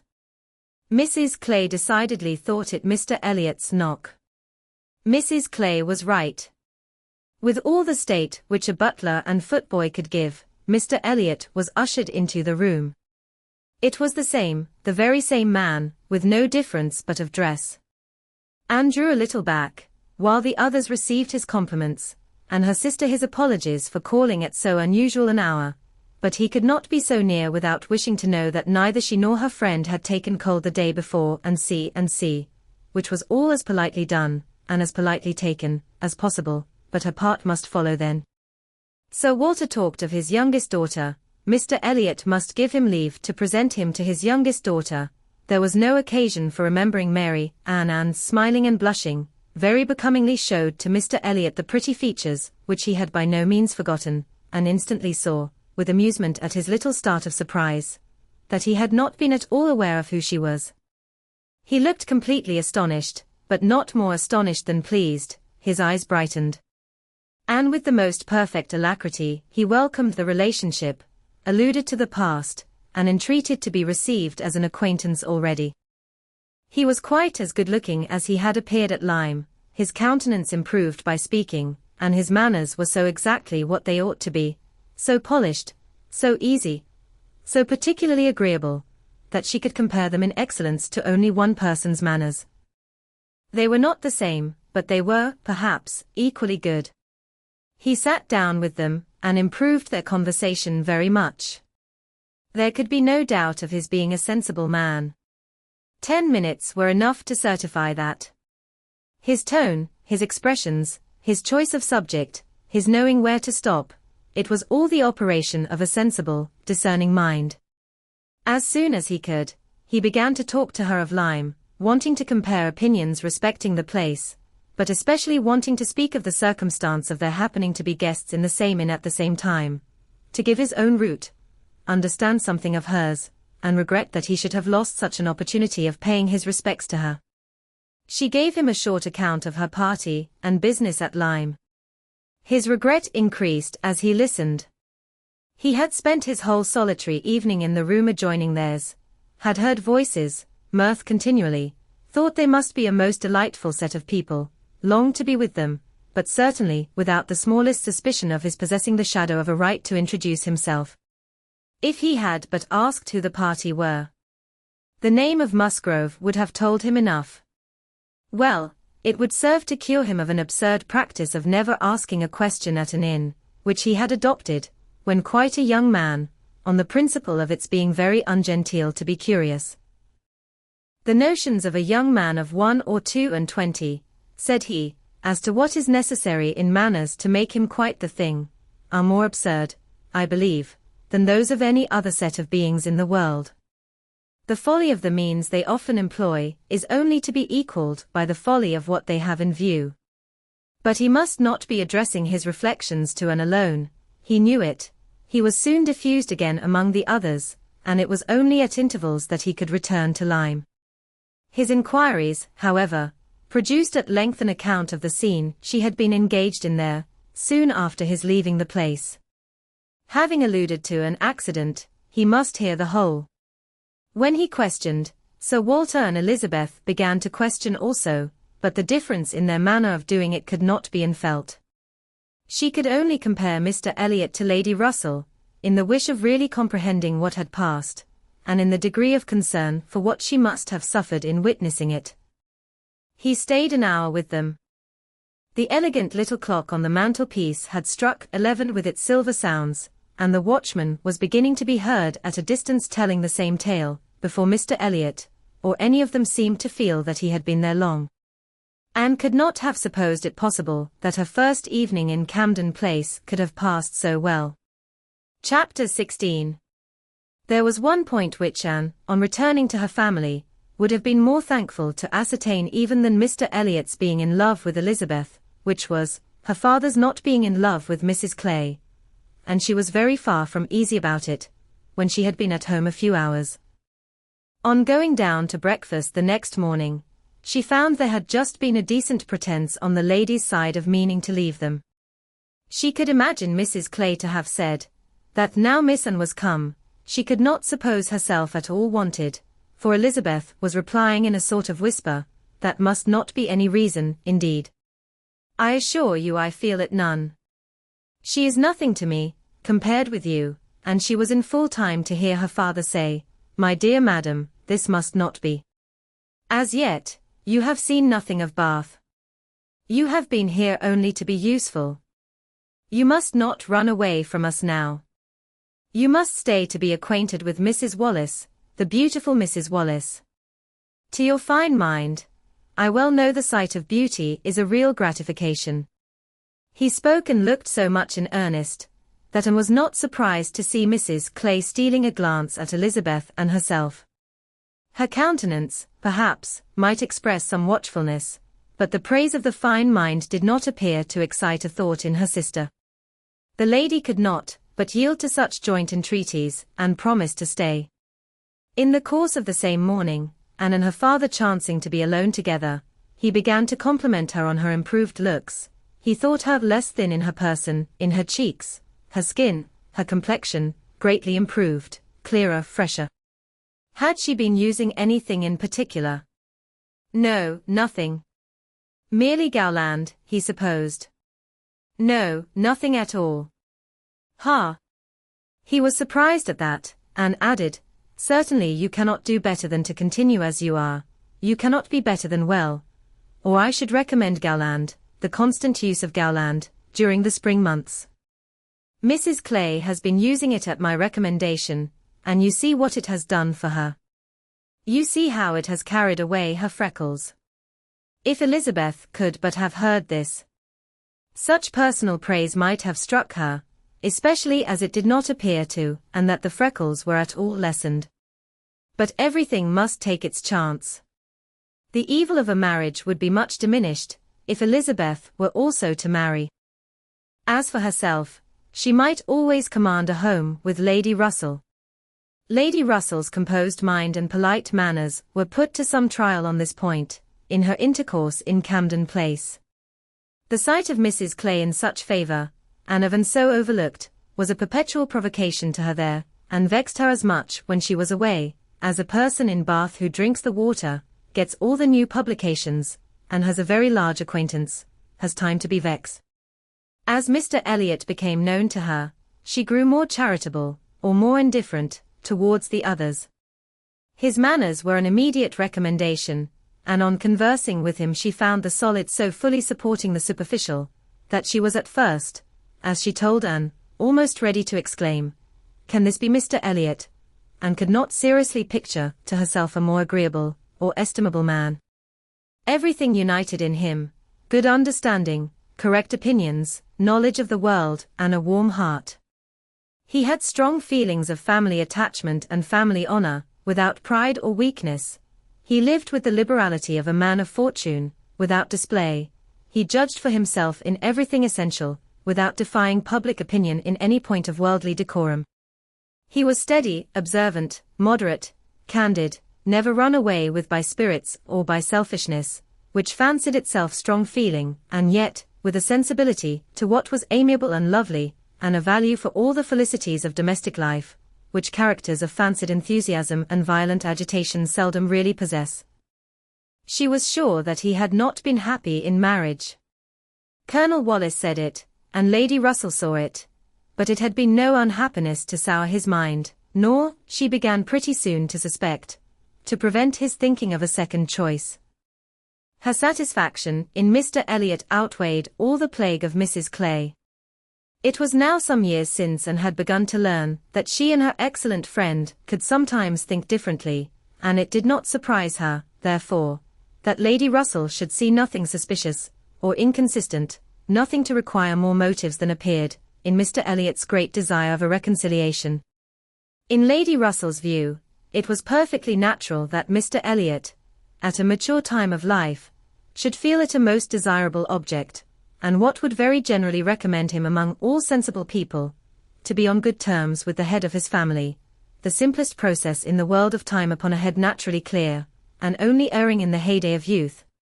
Anne presumed, however, still to smile about it, and at last to mention Elizabeth. Lady Russell listened, and looked, and made only this cautious reply, "Elizabeth." "Very well, time will explain." It was a reference to the future, which Anne, after a little observation, felt she must submit to. She could determine nothing at present. In that house Elizabeth must be first, and she was in the habit of such general observance as Miss Elliot, that any particularity of attention seemed almost impossible.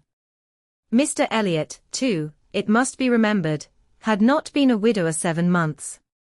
A little delay on his side might be very excusable. In fact, Anne could never see the crape round his hat, without fearing that she was the inexcusable one, in attributing to him such imaginations, for though his marriage had not been very happy, still it had existed so many years, that she could not comprehend a very rapid recovery from the awful impression of its being dissolved. However it might end, he was without any question their pleasantest acquaintance in Bath. She saw nobody equal to him, and it was a great indulgence now and then to talk to him about Lyme, which he seemed to have as lively a wish to see again, and to see more of, as herself. They went through the particulars of their first meeting a great many times. He gave her to understand that he had looked at her with some earnestness. She knew it well, and she remembered another person's look also. They did not always think alike. His value for rank and connection, she perceived, was greater than hers. It was not merely complaisance, it must be a liking to the cause, which made him enter warmly into her father and sister's solicitudes on a subject which she thought unworthy to excite them. The Bath paper one morning announced the arrival of the Dowager Viscountess Dalrymple and her daughter, the Honourable Miss Carteret, and all the comfort of Camden Place, was swept away for many days, for the Dalrymples, in Anne's opinion, most unfortunately, were cousins of the Elliots, and the agony was how to introduce themselves properly. Anne had never seen her father and sister before in contact with nobility, and she must acknowledge herself disappointed. She had hoped better things from their high ideas of their own situation in life, and was reduced to form a wish which she had never foreseen, a wish that they had more pride, for our cousins Lady Dalrymple and Miss Carteret. Our cousins, the Dalrymples, sounded in her ears all day long. Sir Walter had once been in company with the late Viscount, but had never seen any of the rest of the family, and the difficulties of the case arose from there having been a suspension of all intercourse by letters of ceremony, ever since the death of that said late Viscount, when, in consequence of a dangerous illness of Sir Walter's at the same time, there had been an unlucky omission at Kellynch. No letter of condolence had been sent to Ireland. The neglect had been visited on the head of the sinner, for when poor Lady Elliot died herself, no letter of condolence was received at Kellynch, and consequently, there was but too much reason to apprehend that the Dalrymples considered the relationship as closed. How to have this anxious business set to rights, and be admitted as cousins again, was the question, and it was a question which, in a more rational manner, neither Lady Russell nor Mr. Elliot thought unimportant. Family connections were always worth preserving, good company always worth seeking. Lady Dalrymple had taken a house, for 3 months, in Laura Place, and would be living in style. She had been at Bath the year before, and Lady Russell had heard her spoken of as a charming woman. It was very desirable that the connection should be renewed, if it could be done, without any compromise of propriety on the side of the Elliots. Sir Walter, however, would choose his own means, and at last wrote a very fine letter of ample explanation, regret, and entreaty, to his right honourable cousin. Neither Lady Russell nor Mr. Elliot could admire the letter, but it did all that was wanted, in bringing 3 lines of scrawl from the Dowager Viscountess.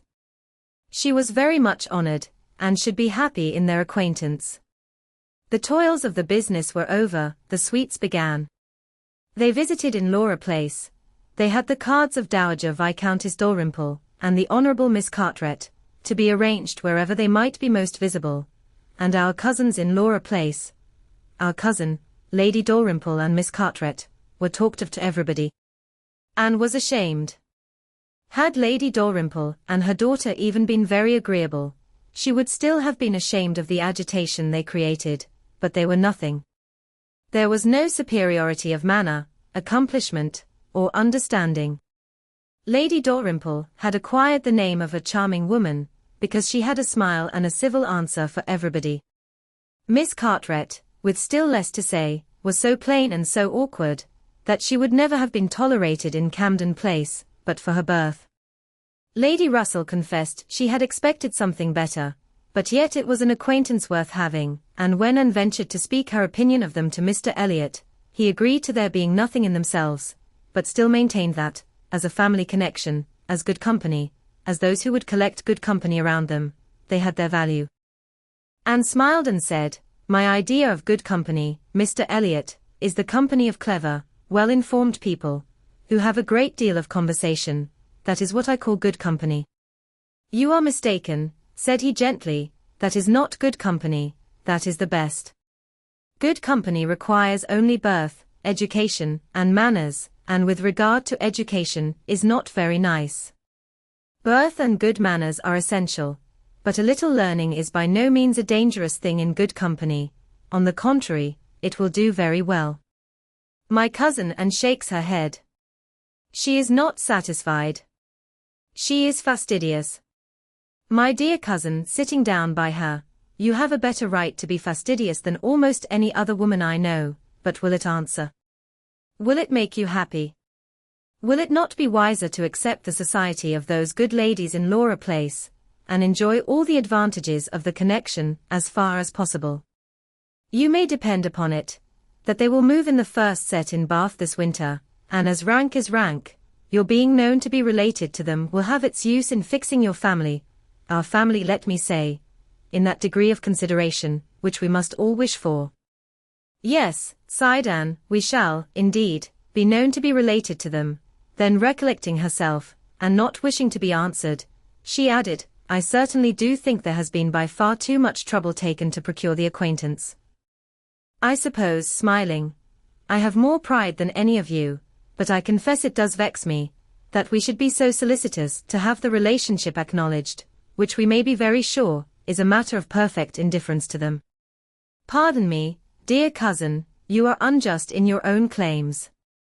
In London, perhaps, in your present quiet style of living, it might be as you say, but in Bath, Sir Walter Elliot and his family will always be worth knowing, always acceptable as acquaintance.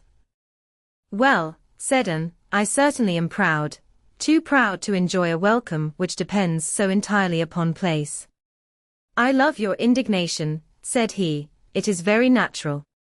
But here you are in Bath, and the object is to be established here with all the credit and dignity which ought to belong to Sir Walter Elliot. You talk of being proud. I am called proud, I know, and I shall not wish to believe myself otherwise, for our pride, if investigated, would have the same object, I have no doubt, though the kind may seem a little different. In one point, I am sure, my dear cousin, he continued, speaking lower, though there was no one else in the room, in one point, I am sure, we must feel alike. We must feel that every addition to your father's society, among his equals or superiors, may be of use in diverting his thoughts from those who are beneath him. He looked, as he spoke, to the seat which Mrs. Clay had been lately occupying, a sufficient explanation of what he particularly meant, and though Anne could not believe in their having the same sort of pride, she was pleased with him for not liking Mrs. Clay, and her conscience admitted that his wishing to promote her father's getting great acquaintance was more than excusable in the view of defeating her. Chapter 17. While Sir Walter and Elizabeth were assiduously pushing their good fortune in Laura Place, Anne was renewing an acquaintance of a very different description. She had called on her former governess, and had heard from her of there being an old schoolfellow in Bath, who had the two strong claims on her attention of past kindness and present suffering. Miss Hamilton, now Mrs. Smith, had shown her kindness in one of those periods of her life when it had been most valuable. Anne had gone unhappy to school, grieving for the loss of a mother whom she had dearly loved, feeling her separation from home, and suffering as a girl of 14, of strong sensibility, and not high spirits, must suffer at such a time, and Miss Hamilton, 3 years older than herself, but still from the want of near relations and a settled home, remaining another year at school, had been useful and good to her in a way which had considerably lessened her misery, and could never be remembered with indifference. Miss Hamilton had left school, had married not long afterwards, was said to have married a man of fortune, and this was all that Anne had known of her, till now that their governess's account brought her situation forward in a more decided but very different form. She was a widow and poor.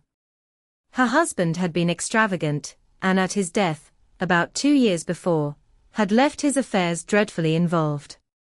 She had had difficulties of every sort to contend with, and in addition to these distresses had been afflicted with a severe rheumatic fever, which, finally settling in her legs, had made her for the present a cripple. She had come to Bath on that account, and was now in lodgings near the hot baths, living in a very humble way, unable even to afford herself the comfort of a servant, and of course almost excluded from society. Their mutual friend answered for the satisfaction which a visit from Miss Elliot would give Mrs. Smith, and therefore lost no time in going. She mentioned nothing of what she had heard, or what she intended at home. It would excite no proper interest there. She only consulted Lady Russell, who entered thoroughly into her sentiments, and was most happy to convey her as near to Mrs. Smith's lodgings in Westgate Buildings, as Anne chose to be taken. The visit was paid, their acquaintance re-established, their interest in each other more than rekindled. The first 10 minutes had its awkwardness and its emotion. 12 years were gone since they had parted, and each presented a somewhat different person from what the other had imagined. 12 years had changed Anne from the blooming, silent, unformed girl of 15, to the elegant little woman of 27, with every beauty except bloom, and with manners as consciously right, as they were invariably gentle, and 12 years had transformed the fine-looking, well-grown Miss Hamilton, in all the glow of health and confidence of superiority, into a poor, infirm, helpless widow, receiving the visit of her former protégé as a favor, but all that was uncomfortable in the meeting had soon passed away, and left only the interesting charm of remembering former partialities, and talking over old times.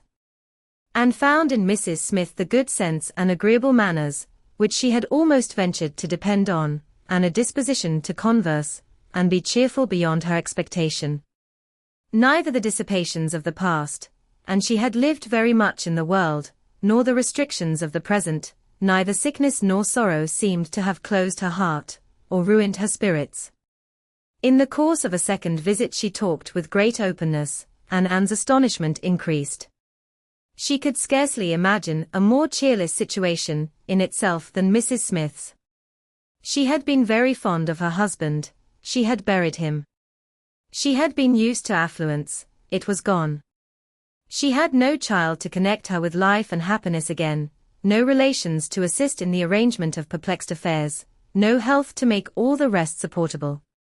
Her accommodations were limited to a noisy parlor, and a dark bedroom behind, with no possibility of moving from one to the other without assistance, which there was only one servant in the house to afford, and she never quitted the house, but to be conveyed into the warm bath.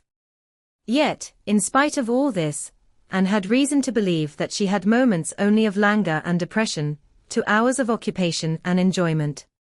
How could it be? She watched, observed, reflected, and finally determined that this was not a case of fortitude or of resignation only. A submissive spirit might be patient, a strong understanding would supply resolution, but here was something more.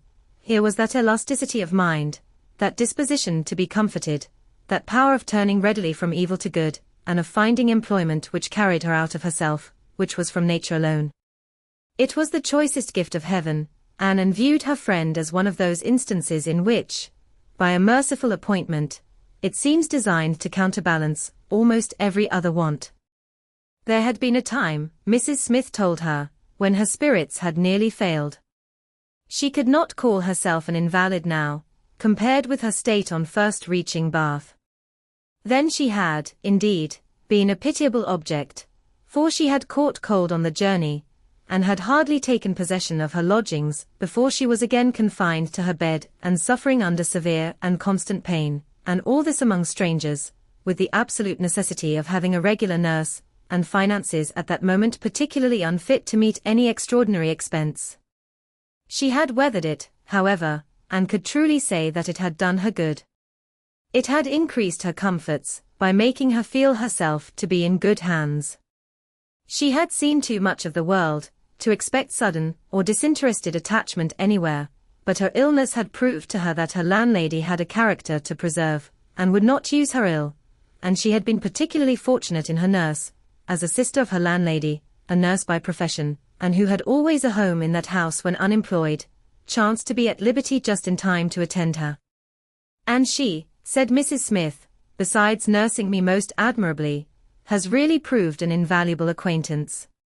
As soon as I could use my hands, she taught me to knit, which has been a great amusement, and she put me in the way of making these little thread cases, pin cushions and card racks, which you always find me so busy about, and which supply me with the means of doing a little good to one or two very poor families in this neighborhood.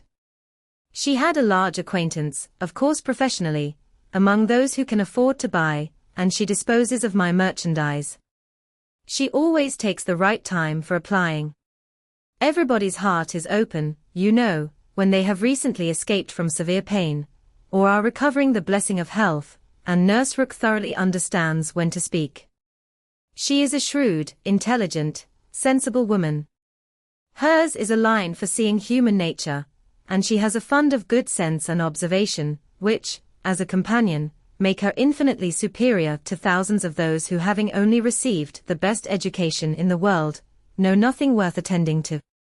Call it gossip, if you will, but when Nurse Rook has half an hour's leisure to bestow on me, she is sure to have something to relate that is entertaining and profitable, something that makes one know one's species better. One likes to hear what is going on, to be au fait as to the newest modes of being trifling and silly. To me, who live so much alone, her conversation, I assure you, is a treat. Anne, far from wishing to cavil at the pleasure, replied, I can easily believe it. Women of that class have great opportunities, and if they are intelligent, may be well worth listening to. Such varieties of human nature, as they are in the habit of witnessing. And it is not merely in its follies, that they are well read, for they see it occasionally under every circumstance that can be most interesting or affecting. What instances must pass before them of ardent, disinterested, self-denying attachment, of heroism, fortitude, patience, resignation, of all the conflicts and all the sacrifices that ennoble us most. A sick chamber may often furnish the worth of volumes.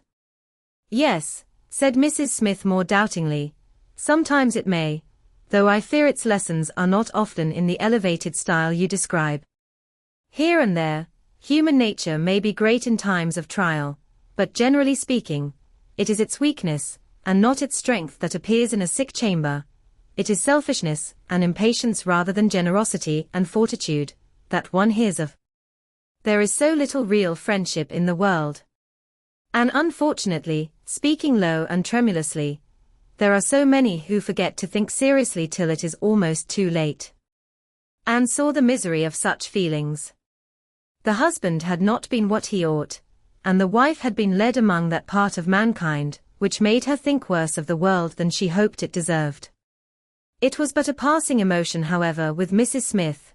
She shook it off, and soon added in a different tone, I do not suppose the situation my friend Mrs. Rook is in at present will furnish much either to interest or edify me. She is only nursing Mrs. Wallace of Marlborough Buildings, a mere pretty, silly, expensive, fashionable woman, I believe, and of course will have nothing to report, but of lace and finery. I mean to make my profit of Mrs. Wallace, however. She has plenty of money, and I intend she shall buy all the high-priced things I have in hand now. Anne had called several times on her friend, before the existence of such a person was known in Camden Place. At last, it became necessary to speak of her.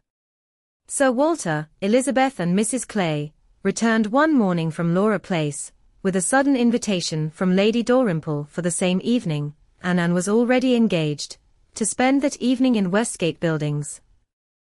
She was not sorry for the excuse.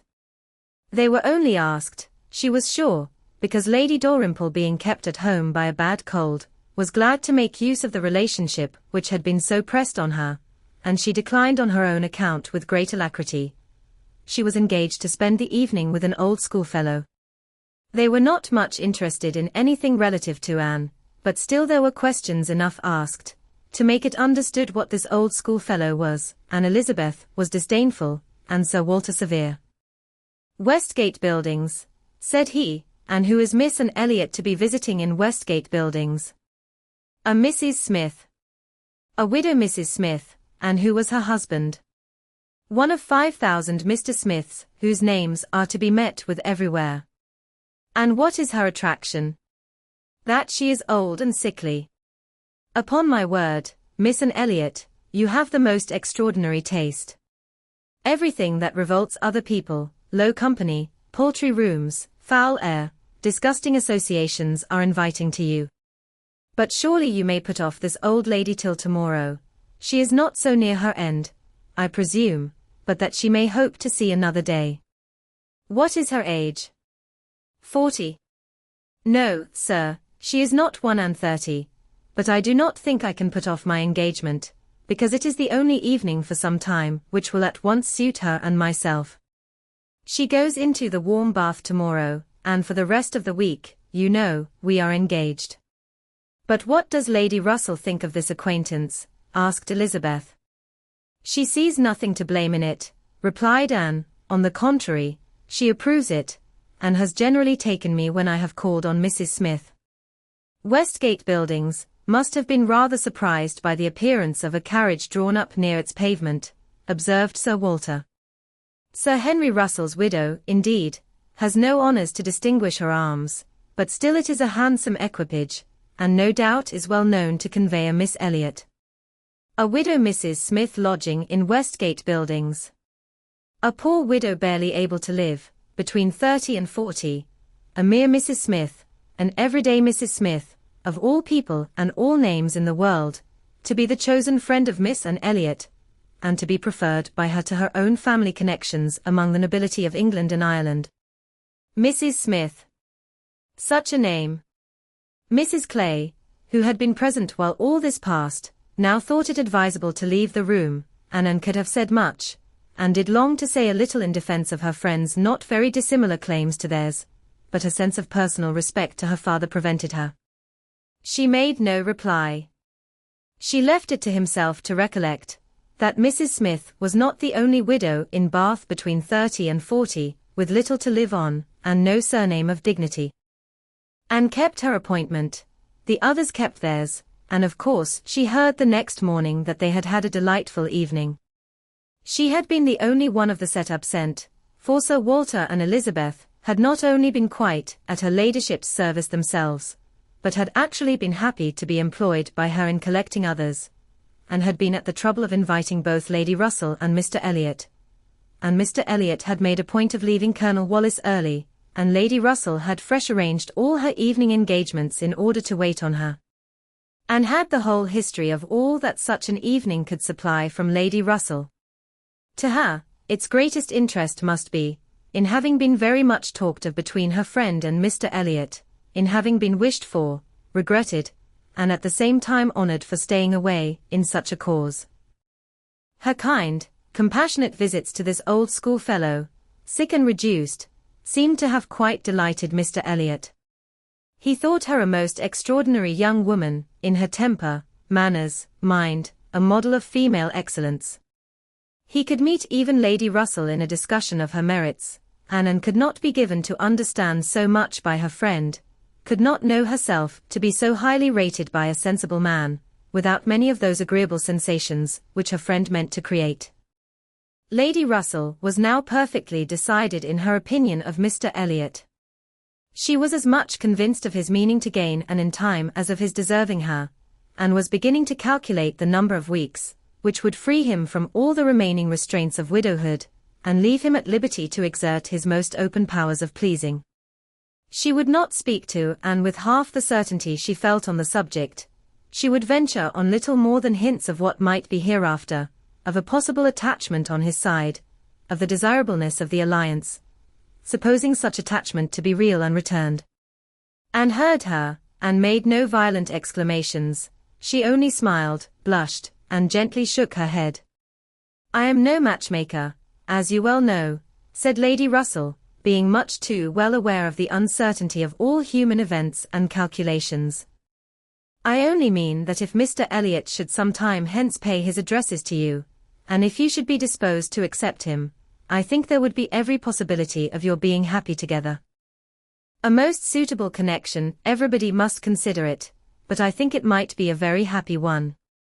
Mr. Elliot is an exceedingly agreeable man, and in many respects I think highly of him," said Anne, "but we should not suit."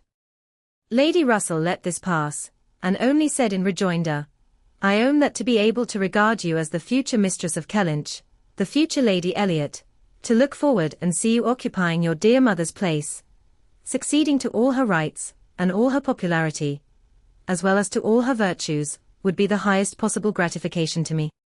You are your mother's self in countenance and disposition, and if I might be allowed to fancy you such as she was in situation and name and home, presiding and blessing in the same spot, and only superior to her in being more highly valued. My dearest Anne, it would give me more delight than is often felt at my time of life." Anne was obliged to turn away, to rise, to walk to a distant table, and, leaning there in pretended employment, try to subdue the feelings this picture excited. For a few moments her imagination and her heart were bewitched. The idea of becoming what her mother had been, of having the precious name of Lady Elliot first revived in herself, of being restored to Kellynch, calling it her home again, her home for ever, was a charm which she could not immediately resist. Lady Russell said not another word, willing to leave the matter to its own operation, and believing that, could Mr. Elliot at that moment with propriety have spoken for himself, she believed, in short, what and did not believe. The same image of Mr. Elliot speaking for himself brought, and to composure again, the charm of Kellynch and of Lady Elliot, all faded away. She never could accept him. And it was not only that her feelings were still adverse to any man save one, her judgment, on a serious consideration of the possibilities of such a case, was against Mr. Elliot. Though they had now been acquainted a month, she could not be satisfied that she really knew his character. That he was a sensible man, an agreeable man, that he talked well, professed good opinions, seemed to judge properly and as a man of principle, this was all clear enough. He certainly knew what was right, nor could she fix on any one article of moral duty evidently transgressed, but yet she would have been afraid to answer for his conduct. She distrusted the past, if not the present. The names which occasionally dropped of former associates, the allusions to former practices and pursuits, suggested suspicions not favorable of what he had been.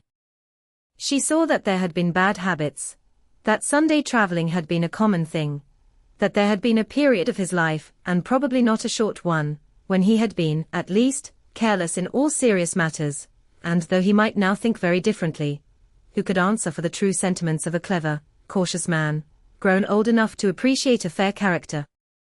How could it ever be ascertained that his mind was truly cleansed? Mr. Elliot was rational, discreet, polished, but he was not open.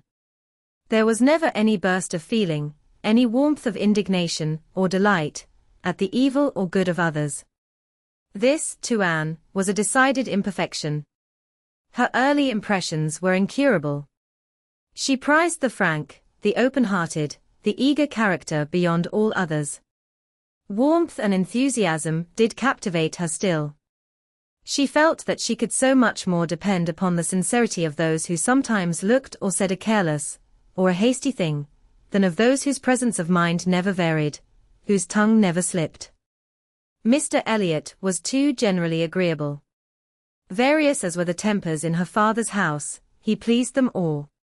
He endured too well, stood too well with everybody. He had spoken to her with some degree of openness of Mrs. Clay, had appeared completely to see what Mrs. Clay was about, and to hold her in contempt, and yet Mrs. Clay found him as agreeable as anybody. Lady Russell saw either less, or more than her young friend, for she saw nothing to excite distrust. She could not imagine a man more exactly what he ought to be than Mr. Elliot, nor did she ever enjoy a sweeter feeling than the hope of seeing him receive the hand of her beloved and in Kellynch Church, in the course of the following autumn. Chapter 18. It was the beginning of February, and Anne, having been a month in Bath, was growing very eager for news from Uppercross and Lyme. She wanted to hear much more than Mary had communicated. It was 3 weeks since she had heard at all. She only knew that Henrietta was at home again, and that Louisa, though considered to be recovering fast, was still in Lyme, and she was thinking of them all very intently one evening, when a thicker letter than usual from Mary was delivered to her, and to quicken the pleasure and surprise, with Admiral and Mrs. Croft's compliments. The Crofts must be in Bath. A circumstance to interest her. They were people whom her heart turned to very naturally. "What is this?" cried Sir Walter. "The Crofts have arrived in Bath." "The Crofts who rent Kellynch. What have they brought you?" "A letter from Uppercross Cottage, sir." "Oh. Those letters are convenient passports. They secure an introduction. I should have visited Admiral Croft, however, at any rate. I know what is due to my tenant." Anne could listen no longer. She could not even have told how the poor Admiral's complexion escaped. Her letter engrossed her. It had been begun several days back. February 1st. My dear Anne, I make no apology for my silence, because I know how little people think of letters in such a place as Bath. You must be a great deal too happy to care for Uppercross, which, as you well know, affords little to write about. We have had a very dull Christmas. Mr. and Mrs. Musgrove have not had one dinner party all the holidays. I do not reckon the haters as anybody. The holidays, however, are over at last. I believe no children ever had such long ones. I am sure I had not. The house was cleared yesterday, except of the little Harvilles, but you will be surprised to hear they have never gone home. Mrs. Harville must be an odd mother to part with them so long. I do not understand it. They are not at all nice children, in my opinion, but Mrs. Musgrove seems to like them quite as well, if not better, than her grandchildren. What dreadful weather we have had. It may not be felt in Bath, with your nice pavements, but in the country it is of some consequence. I have not had a creature call on me since the second week in January, except Charles Hayter, who had been calling much oftener than was welcome. Between ourselves, I think it a great pity Henrietta did not remain at Lyme as long as Louisa. It would have kept her a little out of his way. The carriage is gone today, to bring Louisa and the Harvilles tomorrow. We are not asked to dine with them, however, till the day after. Mrs. Musgrove is so afraid of her being fatigued by the journey, which is not very likely, considering the care that will be taken of her, and it would be much more convenient to me to dine there tomorrow. I am glad you find Mr. Elliot so agreeable, and wish I could be acquainted with him too, but I have my usual luck. I am always out of the way when anything desirable is going on, always the last of my family to be noticed. What an immense time Mrs. Clay has been staying with Elizabeth. Does she never mean to go away?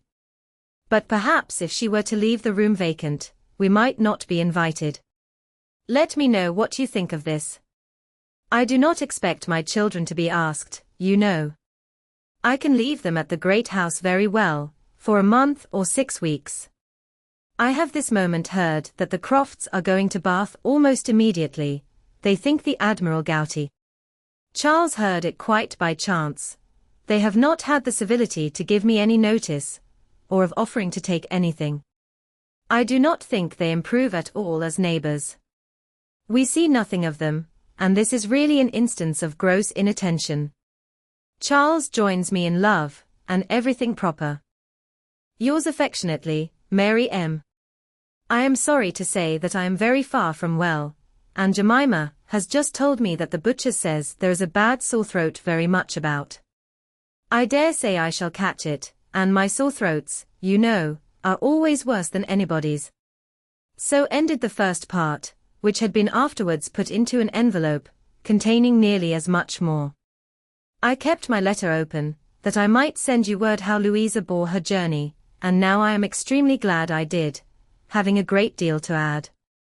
In the first place, I had a note from Mrs. Croft yesterday, offering to convey anything to you. A very kind, friendly note indeed, addressed to me, just as it ought. I shall therefore be able to make my letter as long as I like. The Admiral does not seem very ill, and I sincerely hope Bath will do him all the good he wants. I shall be truly glad to have them back again. Our neighbourhood cannot spare such a pleasant family. But now for Louisa. I have something to communicate that will astonish you not a little. She and the Harvilles came on Tuesday very safely, and in the evening we went to ask her how she did, when we were rather surprised not to find Captain Benwick of the party, for he had been invited as well as the Harvilles, and what do you think was the reason? Neither more nor less than his being in love with Louisa, and not choosing to venture to Uppercross till he had had an answer from Mr. Musgrove, for it was all settled between him and her before she came away, and he had written to her father by Captain Harville. True, upon my honour. Are not you astonished?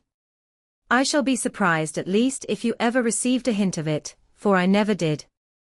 Mrs. Musgrove protests solemnly that she knew nothing of the matter.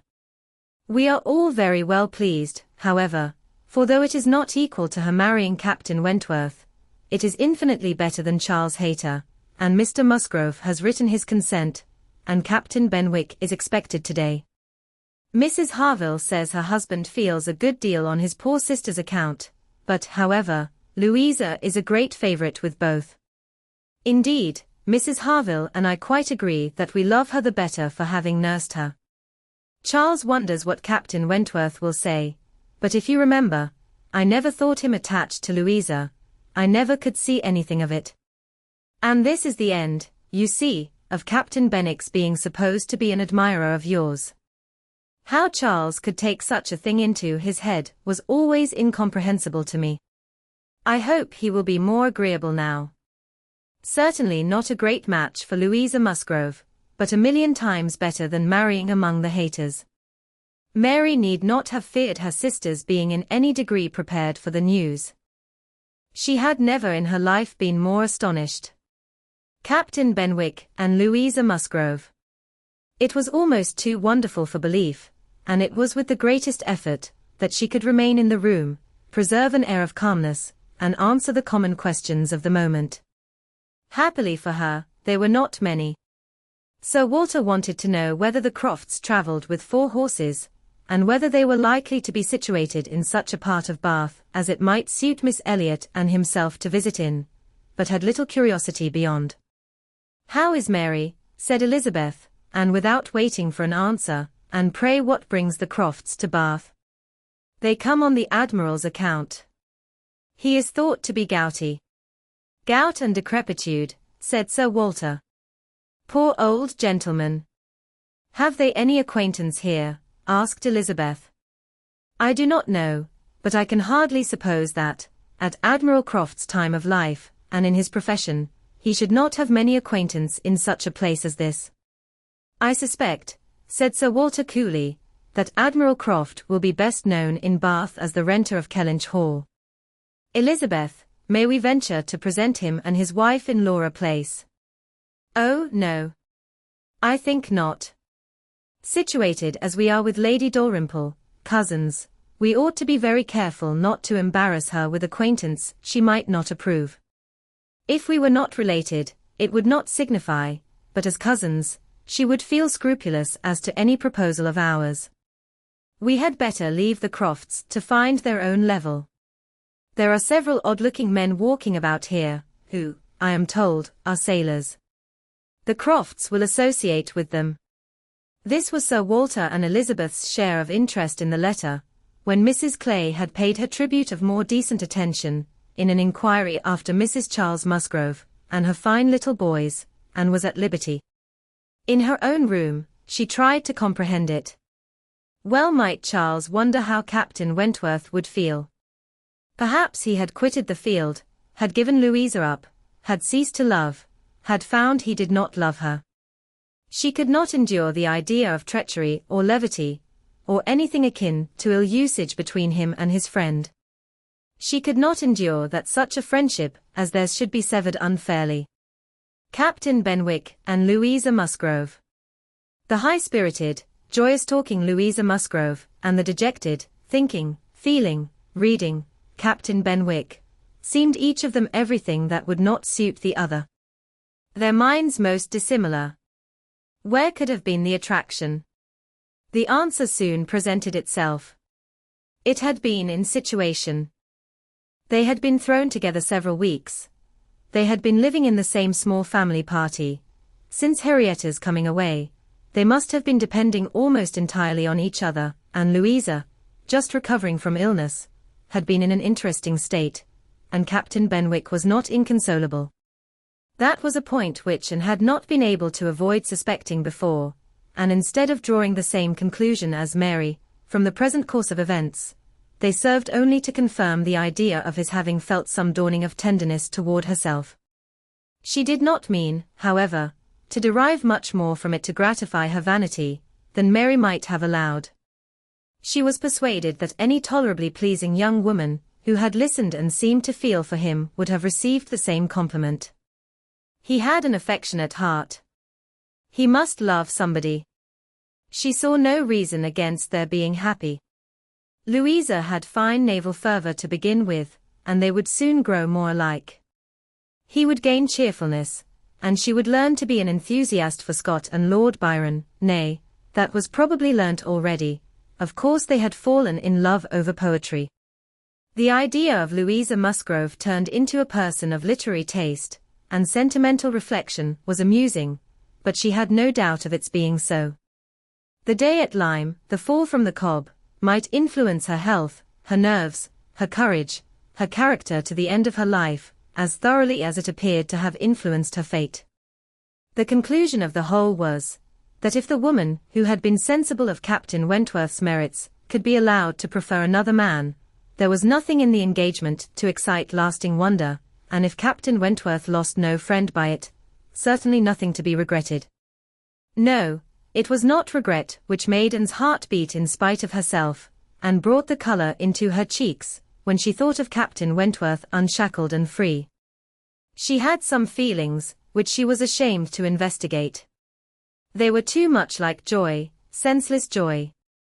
She longed to see the Crofts, but when the meeting took place, it was evident that no rumour of the news had yet reached them.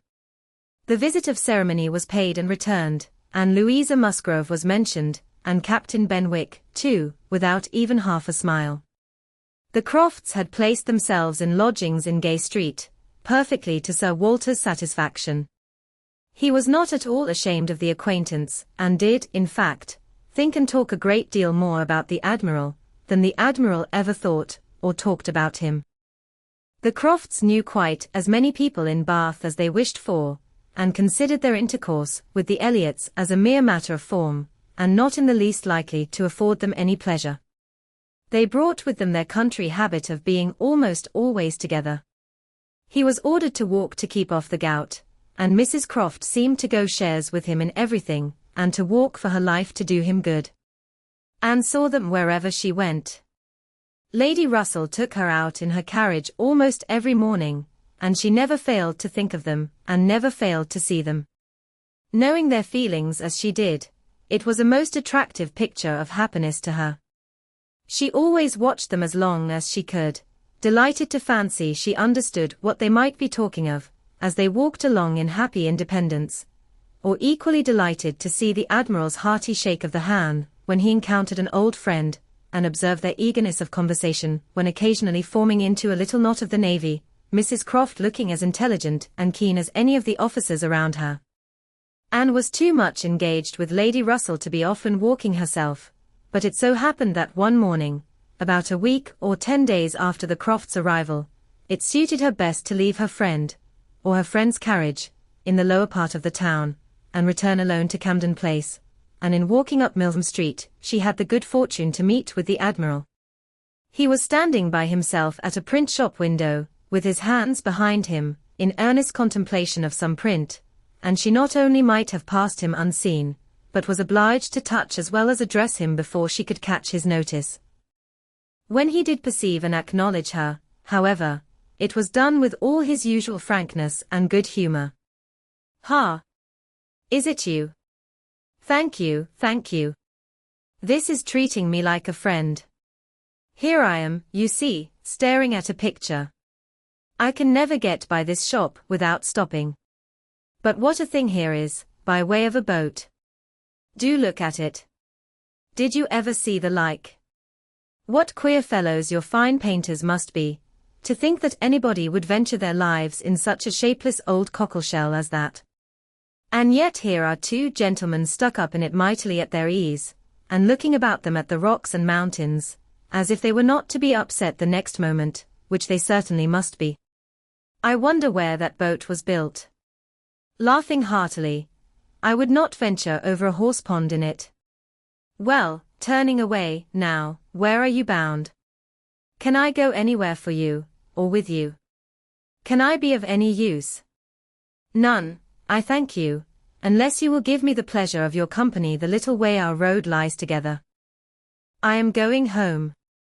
"That I will, with all my heart, and father, too." Yes, yes, we will have a snug walk together, and I have something to tell you as we go along." "There, take my arm, that's right. I do not feel comfortable if I have not a woman there. Lord!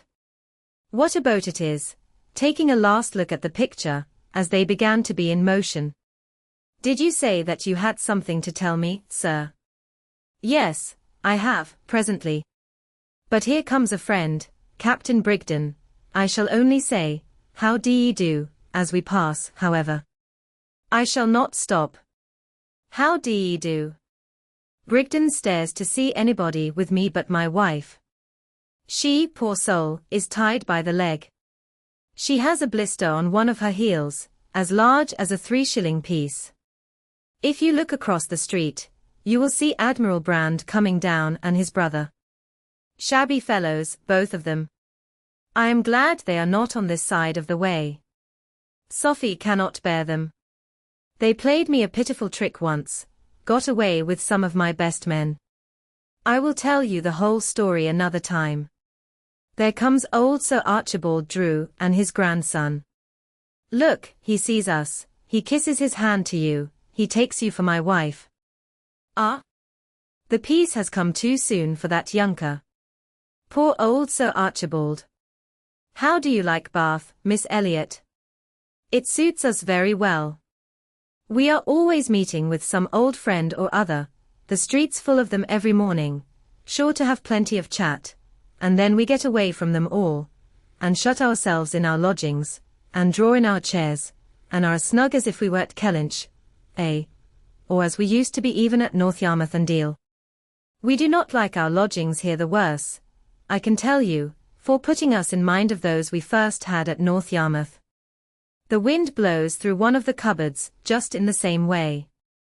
When they were got a little farther, and ventured to press again for what he had to communicate. She hoped when clear of Milsom Street to have her curiosity gratified, but she was still obliged to wait, for the Admiral had made up his mind not to begin till they had gained the greater space and quiet of Belmont. And as she was not really Mrs. Croft, she must let him have his own way. As soon as they were fairly ascending Belmont, he began, "Well, now you shall hear something that will surprise you. But first of all, you must tell me the name of the young lady I am going to talk about. That young lady, you know, that we have all been so concerned for. The Miss Musgrove, that all this has been happening to. Her Christian name, I always forget her Christian name." Anne had been ashamed to appear to comprehend so soon as she really did, but now she could safely suggest the name of Louisa. Miss Louisa Musgrove, that is the name. I wish young ladies had not such a number of fine Christian names. I should never be out if they were all Sophies, or something of that sort. Well, this Miss Louisa, we all thought, you know, was to marry Frederick. He was courting her week after week. The only wonder was, what they could be waiting for, till the business at Lyme came. Then, indeed, it was clear enough that they must wait till her brain was set to right. But even then there was something odd in their way of going on. Instead of staying at Lyme, he went off to Plymouth, and then he went off to see Edward. When we came back from Minehead he was gone down to Edward's, and there he has been ever since. We have seen nothing of him since November. Even Sophie could not understand it. But now, the matter has taken the strangest turn of all, for this young lady, the same Miss Musgrove, instead of being to marry Frederick, is to marry James Benwick. You know James Benwick? A little. I am a little acquainted with Captain Benwick. Well, she is to marry him. Nay, most likely they are married already, for I do not know what they should wait for. I thought Captain Benwick a very pleasing young man, said Anne, and I understand that he bears an excellent character. Oh. Yes, there is not a word to be said against James Benwick. He is only a commander, it is true, made last summer, and these are bad times for getting on, but he has not another fault that I know of. An excellent, good-hearted fellow, I assure you, a very active, zealous officer too, which is more than you would think for, perhaps, for that soft sort of manner does not do him justice. Indeed you are mistaken there, sir. I should never augur want of spirit from Captain Benwick's manners. I thought them particularly pleasing, and I will answer for it, they would generally please. Well, ladies are the best judges, but James Benwick is rather too piano for me, and though very likely it is all our partiality, Sophie and I cannot help thinking Frederick's manners better than his. There is something about Frederick more to our taste. Anne was caught. She had only meant to oppose the too common idea of spirit and gentleness being incompatible with each other, not at all to represent Captain Benwick's manners as the very best that could possibly be, and after a little hesitation, she was beginning to say, "I was not entering into any comparison of the two friends," but the Admiral interrupted her with, "And the thing is certainly true. It is not a mere bit of gossip. We have it from Frederick himself. His sister had a letter from him yesterday, in which he tells us of it, and he had just had it in a letter from Harville, written upon the spot, from Uppercross. I fancy they are all at Uppercross." This was an opportunity which Anne could not resist. She said, therefore, "I hope, Admiral, I hope there is nothing in the style of Captain Wentworth's letter to make you and Mrs. Croft particularly uneasy.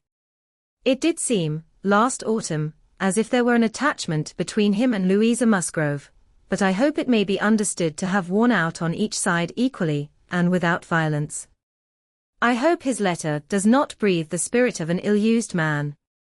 Not at all, not at all. There is not an oath or a murmur from beginning to end." Anne looked down to hide her smile.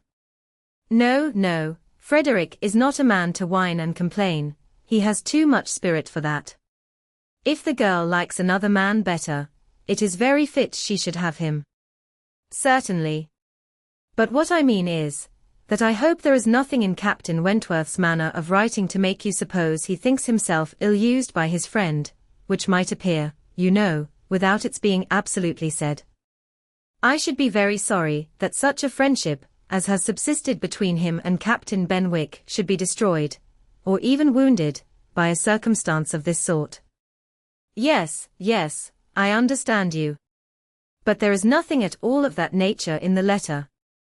He does not give the least fling at Benwick, does not so much as say, 'I wonder at it.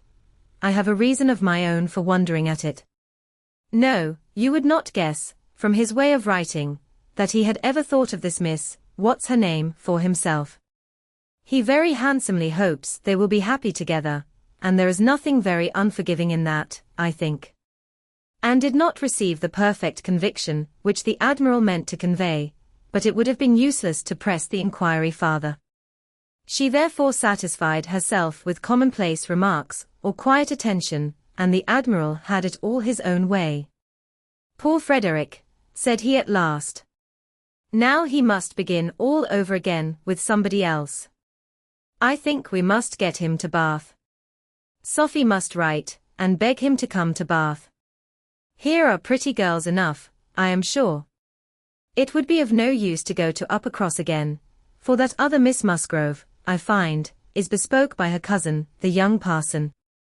Do not you think, Miss Elliot, we had better try to get him to Bath?" Chapter 19.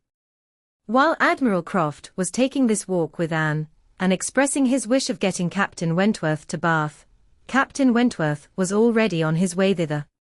Before Mrs. Croft had written, he was arrived, and the very next time Anne walked out, she saw him. Mr. Elliot was attending his two cousins and Mrs. Clay. They were in Milsom Street. It began to rain, not much, but enough to make shelter desirable for women, and quite enough to make it very desirable for Miss Elliot to have the advantage of being conveyed home in Lady Dalrymple's carriage, which was seen waiting at a little distance. She, Anne and Mrs. Clay, therefore, turned into Molins, while Mr. Elliot stepped to Lady Dalrymple, to request her assistance. He soon joined them again, successful, of course. Lady Dalrymple would be most happy to take them home, and would call for them in a few minutes.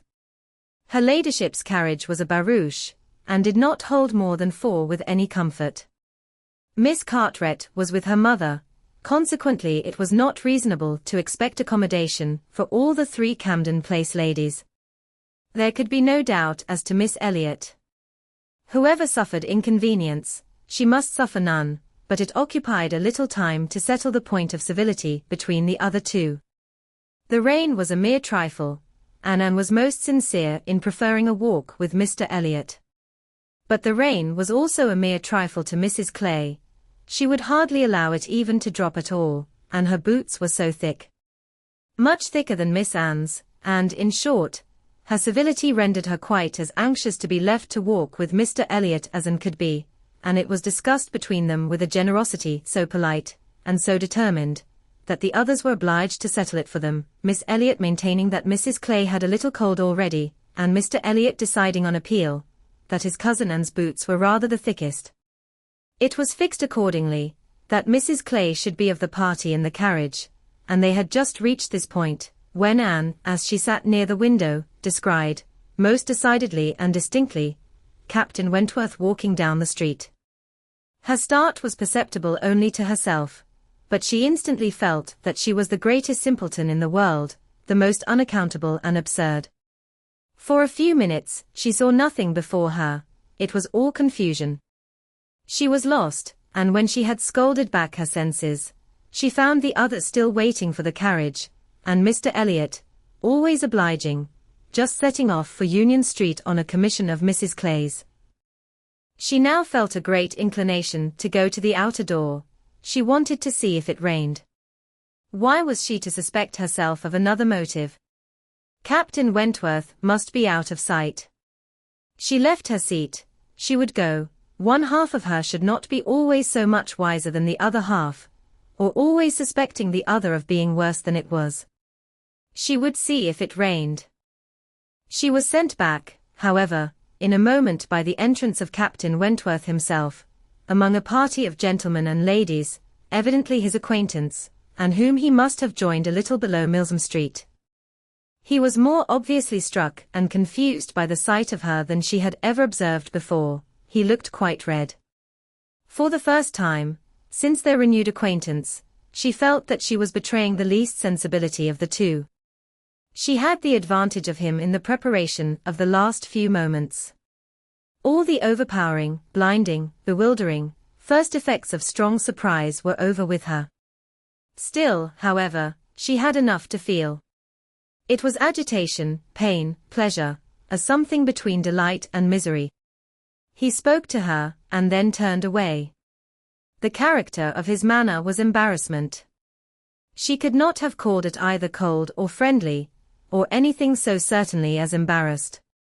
After a short interval, however, he came towards her, and spoke again. Mutual inquiries on common subjects passed, neither of them, probably, much the wiser for what they heard, and continuing fully sensible of his being less at ease than formerly. They had by dint of being so very much together, got to speak to each other with a considerable portion of apparent indifference and calmness, but he could not do it now. Time had changed him, or Louisa had changed him. There was consciousness of some sort or other. He looked very well, not as if he had been suffering in health or spirits, and he talked of Uppercross, of the Musgroves, nay, even of Louisa, and had even a momentary look of his own arch significance as he named her. But yet it was Captain Wentworth not comfortable, not easy, not able to feign that he was. It did not surprise, but it grieved him to observe that Elizabeth would not know him. She saw that he saw Elizabeth, that Elizabeth saw him, that there was complete internal recognition on each side. She was convinced that he was ready to be acknowledged as an acquaintance, expecting it, and she had the pain of seeing her sister turn away with unalterable coldness. Lady Dalrymple's carriage, for which Miss Elliot was growing very impatient, now drew up. The servant came in to announce it. It was beginning to rain again, and altogether there was a delay, and a bustle, and a talking, which must make all the little crowd in the shop understand that Lady Dalrymple was calling to convey Miss Elliot. At last Miss Elliot and her friend, unattended but by the servant, for there was no cousin returned, were walking off, and Captain Wentworth, watching them, turned again to Anne, and by manner, rather than words, was offering his services to her. "I am much obliged to you," was her answer, "but I am not going with them. The carriage would not accommodate so many. I walk. I prefer walking. But it rains." "Oh. Very little. Nothing that I regard." After a moment's pause he said, "Though I came only yesterday, I have equipped myself properly for Bath already, you see," pointing to a new umbrella. "I wish you would make use of it, if you are determined to walk. Though I think it would be more prudent to let me get you a chair." She was very much obliged to him, but declined it all, repeating her conviction that the rain would come to nothing at present, and adding, "I am only waiting for Mr. Elliot. He will be here in a moment, I am sure." She had hardly spoken the words when Mr. Elliot walked in. Captain Wentworth recollected him perfectly. There was no difference between him and the man who had stood on the steps at Lyme, admiring Anne as she passed, except in the air and look and manner of the privileged relation and friend. He came in with eagerness, appeared to see and think only of her, apologized for his stay, was grieved to have kept her waiting, and anxious to get her away without further loss of time and before the rain increased, and in another moment they walked off together, her arm under his, a gentle and embarrassed glance, and a "good morning to you," being all that she had time for, as she passed away. As soon as they were out of sight, the ladies of Captain Wentworth's party began talking of them. "Mr. Elliot does not dislike his cousin, I fancy." "Oh, no, that is clear enough. One can guess what will happen there. He is always with them, half lives in the family, I believe. What a very good-looking man." "Yes, and Miss Atkinson, who dined with him once at the Wallaces, says he is the most agreeable man she ever was in company with. She is pretty, I think, and Elliot, very pretty, when one comes to look at her. It is not the fashion to say so, but I confess I admire her more than her sister." "Oh, so do I. And so do I. No comparison. But the men are all wild after Miss Elliot. Anne is too delicate for them. Anne would have been particularly obliged to her cousin, if he would have walked by her side all the way to Camden Place, without saying a word. She had never found it so difficult to listen to him, though nothing could exceed his solicitude and care, and though his subjects were principally such as were wont to be always interesting, praise, warm, just, and discriminating, of Lady Russell, and insinuations highly rational against Mrs. Clay. But just now she could think only of Captain Wentworth. She could not understand his present feelings, whether he were really suffering much from disappointment or not. Until that point was settled, she could not be quite herself. She hoped to be wise and reasonable in time, but alas!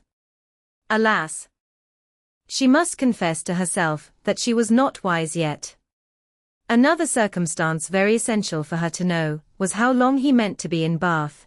He had not mentioned it, or she could not recollect it. He might be only passing through. But it was more probable that he should be come to stay. In that case, so liable as everybody was to meet everybody in Bath, Lady Russell would in all likelihood see him somewhere. Would she recollect him? How would it all be? She had already been obliged to tell Lady Russell that Louisa Musgrove was to marry Captain Benwick. It had cost her something to encounter Lady Russell's surprise, and now, if she were by any chance to be thrown into company with Captain Wentworth, her imperfect knowledge of the matter might add another shade of prejudice against him. The following morning Anne was out with her friend, and for the first hour, in an incessant and fearful sort of watch for him in vain, but at last, in returning down Pulteney Street, she distinguished him on the right-hand pavement at such a distance as to have him in view the greater part of the street. There were many other men about him, many groups walking the same way, but there was no mistaking him. She looked instinctively at Lady Russell, but not from any mad idea of her recognizing him so soon as she did herself. No, it was not to be supposed that Lady Russell would perceive him till they were nearly opposite.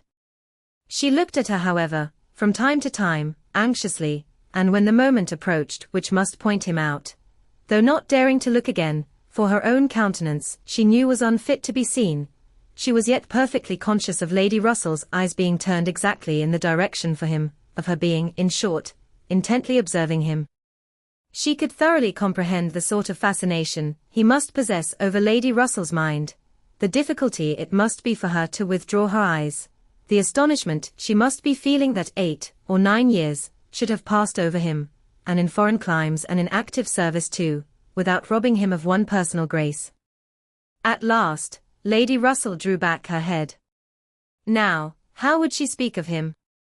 "You will wonder," said she, what has been fixing my eye so long? But I was looking after some window curtains, which Lady Alicia and Mrs. Frankland were telling me of last night. They described the drawing-room window curtains of one of the houses on this side of the way, and this part of the street, as being the handsomest and best hung of any in Bath, but could not recollect the exact number, and I have been trying to find out which it could be. But I confess I can see no curtains hereabouts that answer their description. Anne sighed and blushed and smiled, in pity and disdain, either at her friend or herself. The part which provoked her most was that in all this waste of foresight and caution, she should have lost the right moment for seeing whether he saw them. A day or two passed without producing anything. The theatre or the rooms, where he was most likely to be, were not fashionable enough for the Elliots, whose evening amusements were solely in the elegant stupidity of private parties, in which they were getting more and more engaged. And Anne, wearied of such a state of stagnation, sick of knowing nothing, and fancying herself stronger, because her strength was not tried, was quite impatient for the concert evening. It was a concert for the benefit of a person patronized by Lady Dalrymple. Of course they must attend. It was really expected to be a good one, and Captain Wentworth was very fond of music.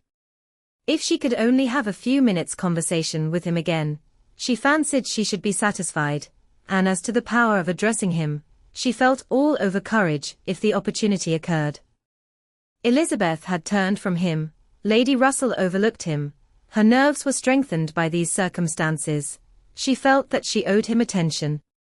She had once partly promised Mrs. Smith to spend the evening with her, but in a short hurried call she excused herself and put it off, with the more decided promise of a longer visit on the morrow. Mrs. Smith gave a most good-humoured acquiescence. "By all means," said she, "only tell me all about it, when you do come. Who is your party?"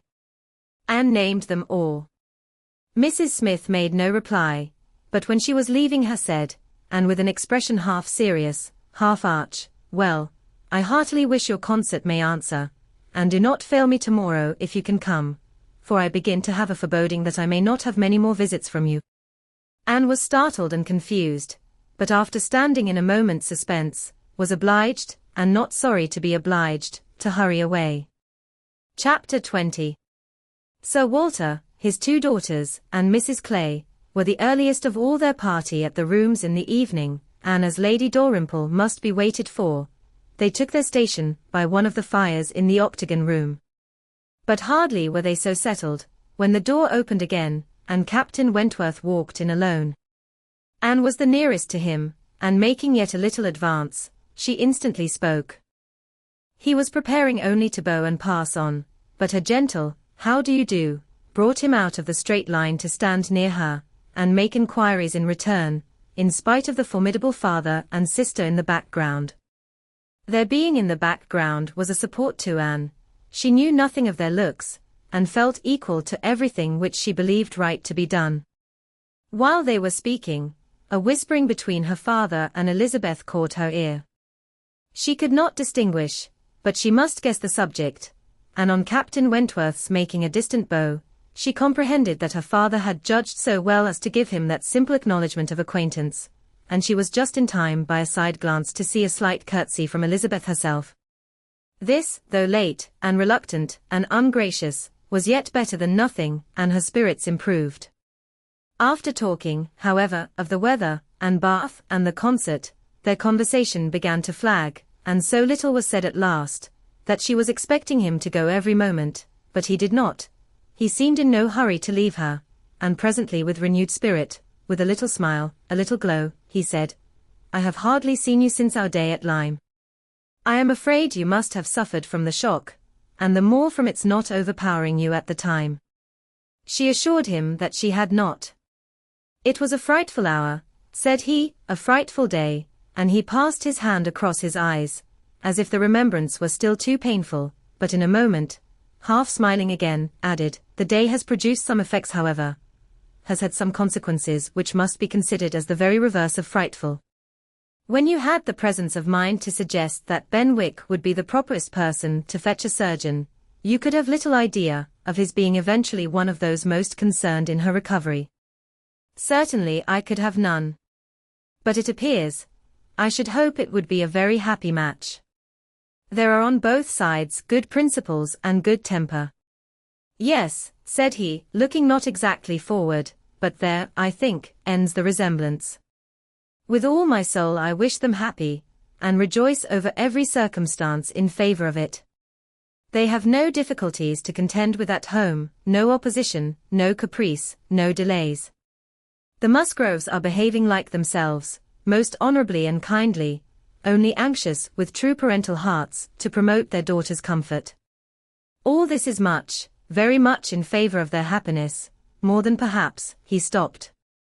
A sudden recollection seemed to occur, and to give him some taste of that emotion, which was reddening Anne's cheeks and fixing her eyes on the ground. After clearing his throat, however, he proceeded thus: I confess that I do think there is a disparity, too great a disparity, and in a point no less essential than mind. I regard Louisa Musgrove as a very amiable, sweet-tempered girl, and not deficient in understanding, but Benwick is something more. He is a clever man, a reading man, and I confess that I do consider his attaching himself to her with some surprise. Had it been the effect of gratitude, had he learnt to love her, because he believed her to be preferring him, it would have been another thing. But I have no reason to suppose it so. It seems, on the contrary, to have been a perfectly spontaneous, untaught feeling on his side, and this surprises me. A man like him, in his situation, with a heart pierced, wounded, almost broken.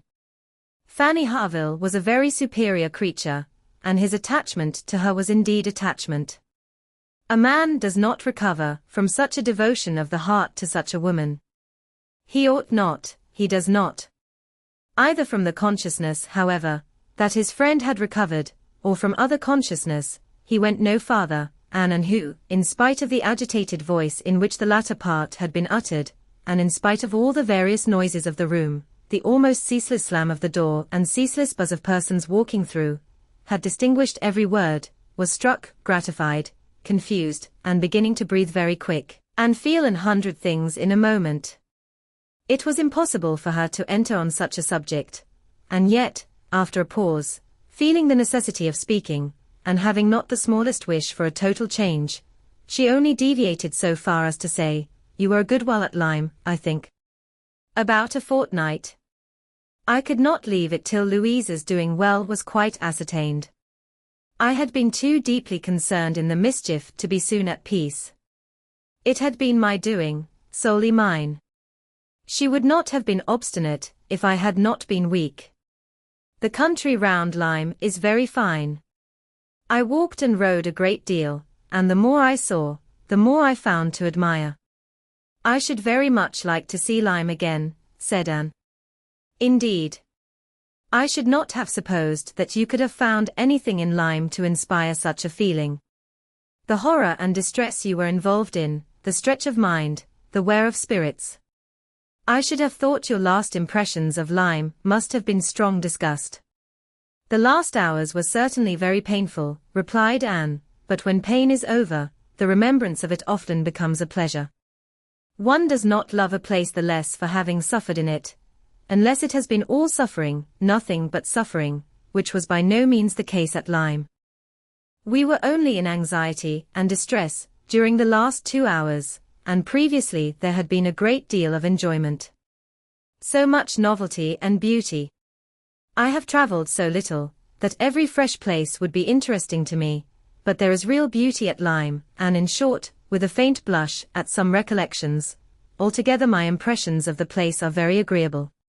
As she ceased, the entrance door opened again, and the very party appeared for whom they were waiting. Lady Dalrymple, was the rejoicing sound, and with all the eagerness compatible with anxious elegance, Sir Walter and his 2 ladies stepped forward to meet her. Lady Dalrymple and Miss Carteret, escorted by Mr. Elliot and Colonel Wallis, who had happened to arrive nearly at the same instant, advanced into the room. The others joined them, and it was a group in which Anne found herself also necessarily included.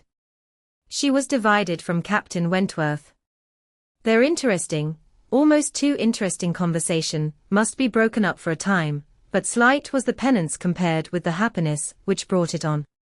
She had learnt, in the last 10 minutes, more of his feelings towards Louisa, more of all his feelings than she dared to think of, and she gave herself up to the demands of the party, to the needful civilities of the moment, with exquisite, though agitated sensations. She was in good humour with all. She had received ideas which disposed her to be courteous and kind to all, and to pity every one, as being less happy than herself. The delightful emotions were a little subdued, when on stepping back from the group, to be joined again by Captain Wentworth, she saw that he was gone. She was just in time to see him turn into the concert room. He was gone, he had disappeared, she felt a moment's regret. But they should meet again. He would look for her, he would find her out before the evening were over, and at present, perhaps, it was as well to be asunder. She was in need of a little interval for recollection. Upon Lady Russell's appearance soon afterwards, the whole party was collected, and all that remained was to marshal themselves, and proceed into the concert room, and be of all the consequence in their power, draw as many eyes, excite as many whispers, and disturb as many people as they could. Very, very happy were both Elizabeth and Elliot as they walked in. Elizabeth arm in arm with Miss Carteret, and looking on the broad back of the Dowager Viscountess Dalrymple before her, had nothing to wish for which did not seem within her reach, but it would be an insult to the nature of Anne's felicity, to draw any comparison between it and her sister's, the origin of one all selfish vanity, of the other all generous attachment. Anne saw nothing, thought nothing of the brilliancy of the room. Her happiness was from within. Her eyes were bright and her cheeks glowed, but she knew nothing about it.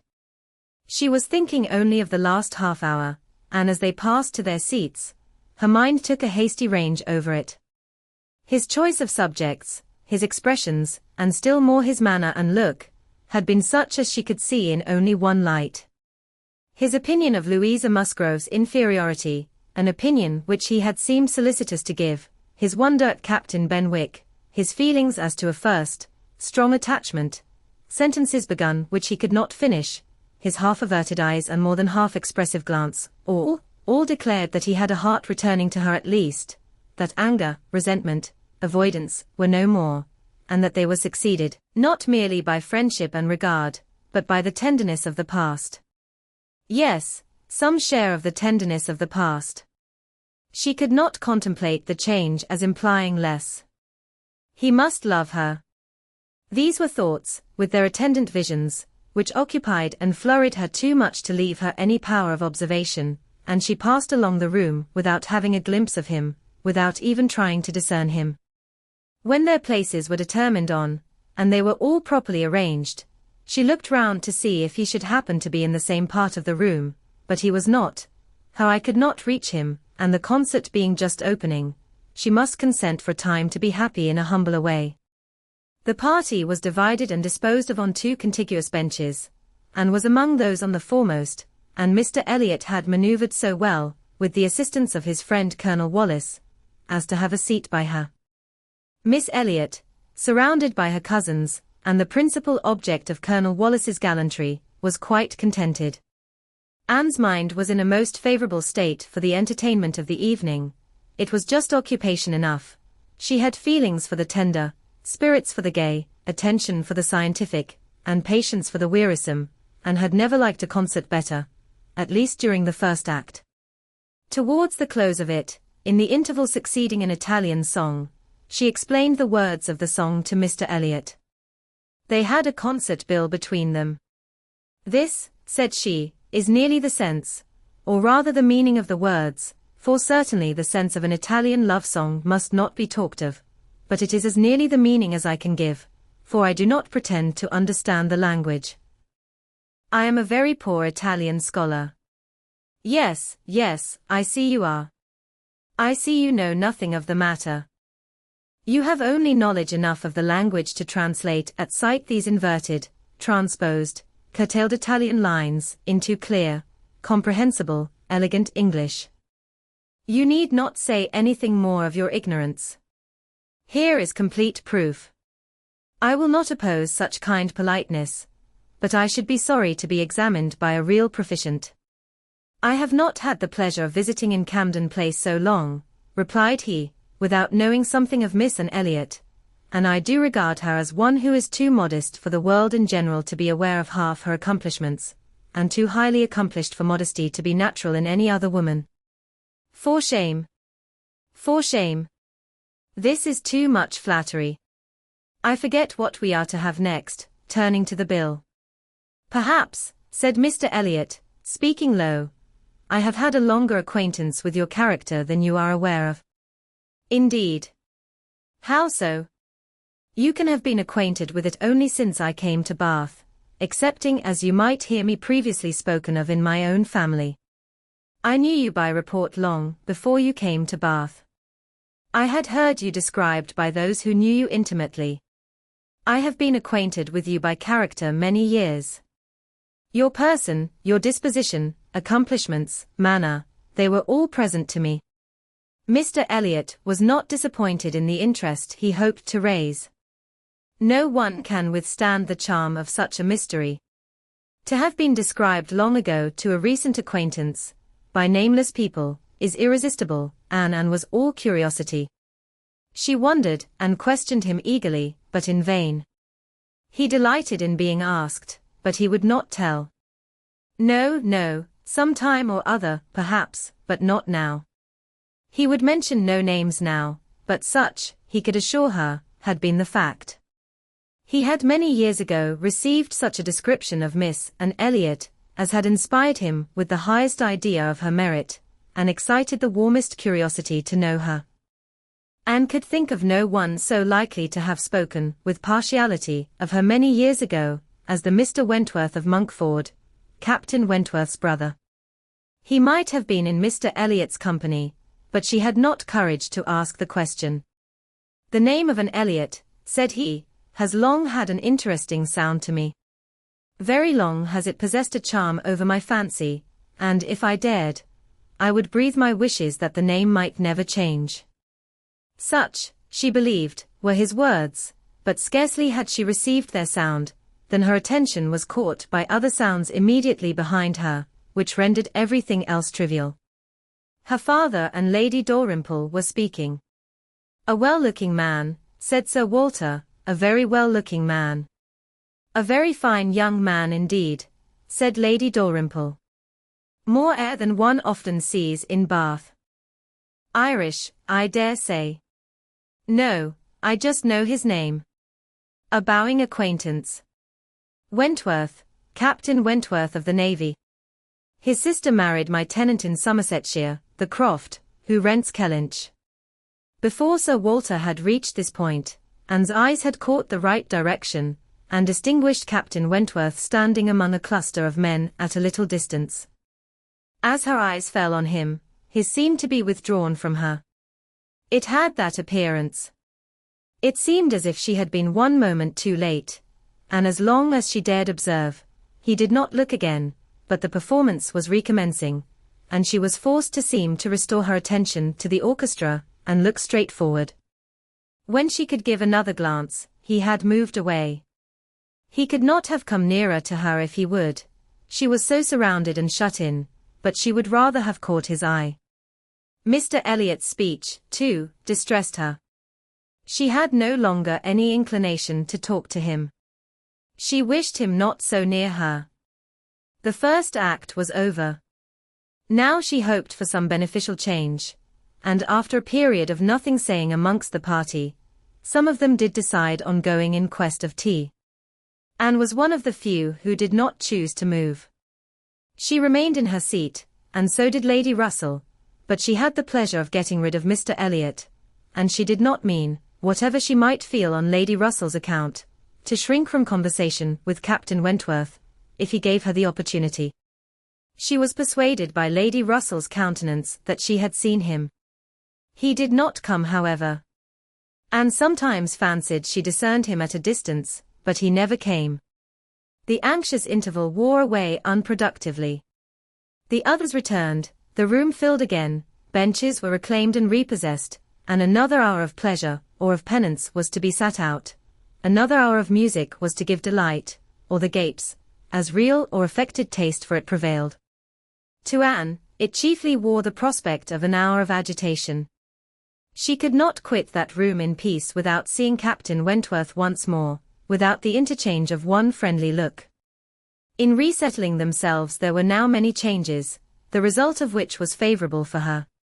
Colonel Wallis declined sitting down again, and Mr. Elliot was invited by Elizabeth and Miss Carteret, in a manner not to be refused, to sit between them, and by some other removals, and a little scheming of her own, and was enabled to place herself much nearer the end of the bench than she had been before, much more within reach of a passer-by. She could not do so, without comparing herself with Miss Larolles, the inimitable Miss Larolles, but still she did it, and not with much happier effect, though by what seemed prosperity in the shape of an early abdication in her next neighbours, she found herself at the very end of the bench before the concert closed. Such was her situation, with a vacant space at hand, when Captain Wentworth was again in sight. She saw him not far off. He saw her too, yet he looked grave, and seemed irresolute, and only by very slow degrees came at last near enough to speak to her. She felt that something must be the matter. The change was indubitable. The difference between his present air, and what it had been in the octagon room was strikingly great. Why was it? She thought of her father, of Lady Russell. Could there have been any unpleasant glances?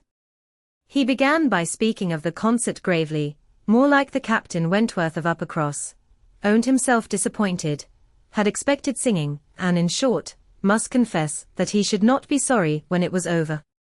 Anne replied, and spoke in defence of the performance so well, and yet in allowance for his feelings so pleasantly, that his countenance improved, and he replied again with almost a smile. They talked for a few minutes more, the improvement held, he even looked down towards the bench, as if he saw a place on it well worth occupying, when at that moment a touch on her shoulder obliged Anne to turn round. It came from Mr. Elliot. He begged her pardon, but she must be applied to explain Italian again. Miss Carteret was very anxious to have a general idea of what was next to be sung. Anne could not refuse, but never had she sacrificed to politeness with a more suffering spirit.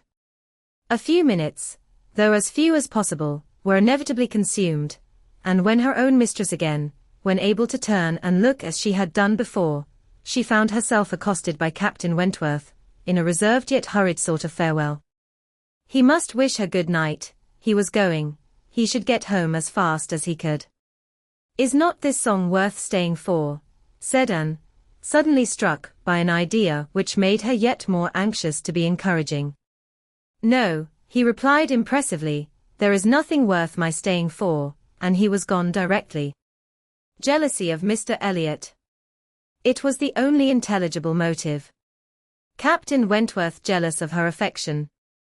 Could she have believed it a week ago, 3 hours ago? For a moment the gratification was exquisite. But, alas! There were very different thoughts to succeed. How was such jealousy to be quieted? How was the truth to reach him? How, in all the peculiar disadvantages of their respective situations, would he ever learn of her real sentiments? It was misery to think of Mr. Elliot's attentions. Their evil was incalculable. Chapter 21. Anne recollected with pleasure the next morning her promise of going to Mrs. Smith, meaning that it should engage her from home at the time when Mr. Elliot would be most likely to call, for to avoid Mr. Elliot was almost a first object. She felt a great deal of goodwill towards him. In spite of the mischief of his attentions, she owed him gratitude and regard, perhaps compassion. She could not help thinking much of the extraordinary circumstances attending their acquaintance, of the right which he seemed to have to interest her, by everything in situation, by his own sentiments, by his early prepossession. It was altogether very extraordinary, flattering, but painful. There was much to regret. How she might have felt had there been no Captain Wentworth in the case, was not worth inquiry, for there was a Captain Wentworth, and be the conclusion of the present suspense good or bad, her affection would be his forever. Their union, she believed, could not divide her more from other men than their final separation. Prettier musings of high-wrought love and eternal constancy could never have passed along the streets of Bath than Anne was sporting with from Camden Place to Westgate Buildings. It was almost enough to spread purification and perfume all the way. She was sure of a pleasant reception, and her friend seemed this morning particularly obliged to her for coming, seemed hardly to have expected her, though it had been an appointment.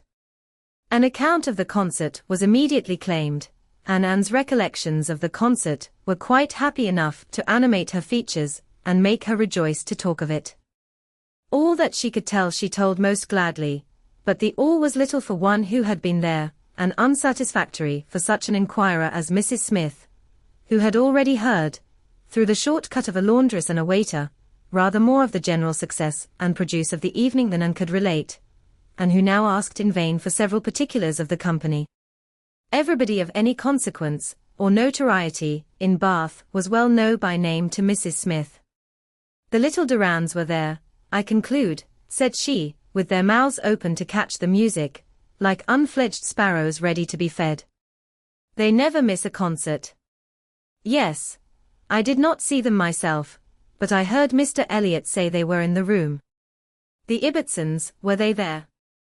And the two new beauties, with the tall Irish officer, who is talked of for one of them. I do not know. I do not think they were. Old Lady Mary MacLean. I need not ask after her. She never misses, I know, and you must have seen her. She must have been in your own circle, for as you went with Lady Dalrymple, you were in the seats of grandeur, round the orchestra, of course. No, that was what I dreaded. It would have been very unpleasant to me in every respect. But happily Lady Dalrymple always chooses to be farther off, and we were exceedingly well placed, that is, for hearing, I must not say for seeing, because I appear to have seen very little.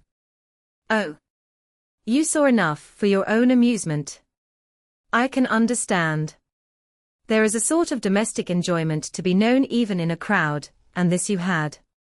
You were a large party in yourselves, and you wanted nothing beyond. But I ought to have looked about me more, said Anne, conscious while she spoke that there had in fact been no want of looking about, that the object only had been deficient. No, no, you were better employed. You need not tell me that you had a pleasant evening.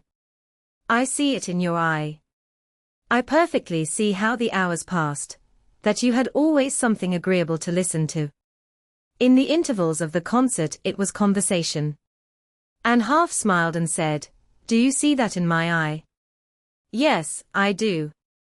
Your countenance perfectly informs me that you were in company last night with the person whom you think the most agreeable in the world, the person who interests you at this present time more than all the rest of the world put together.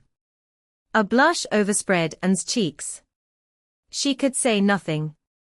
And such being the case, continued Mrs. Smith, after a short pause, I hope you believe that I do know how to value your kindness in coming to me this morning. It is really very good of you to come and sit with me, when you must have so many pleasanter demands upon your time. Anne heard nothing of this. She was still in the astonishment and confusion excited by her friend's penetration, unable to imagine how any report of Captain Wentworth could have reached her. After another short silence, Pray, said Mrs. Smith, is Mr. Elliot aware of your acquaintance with me? Does he know that I am in Bath?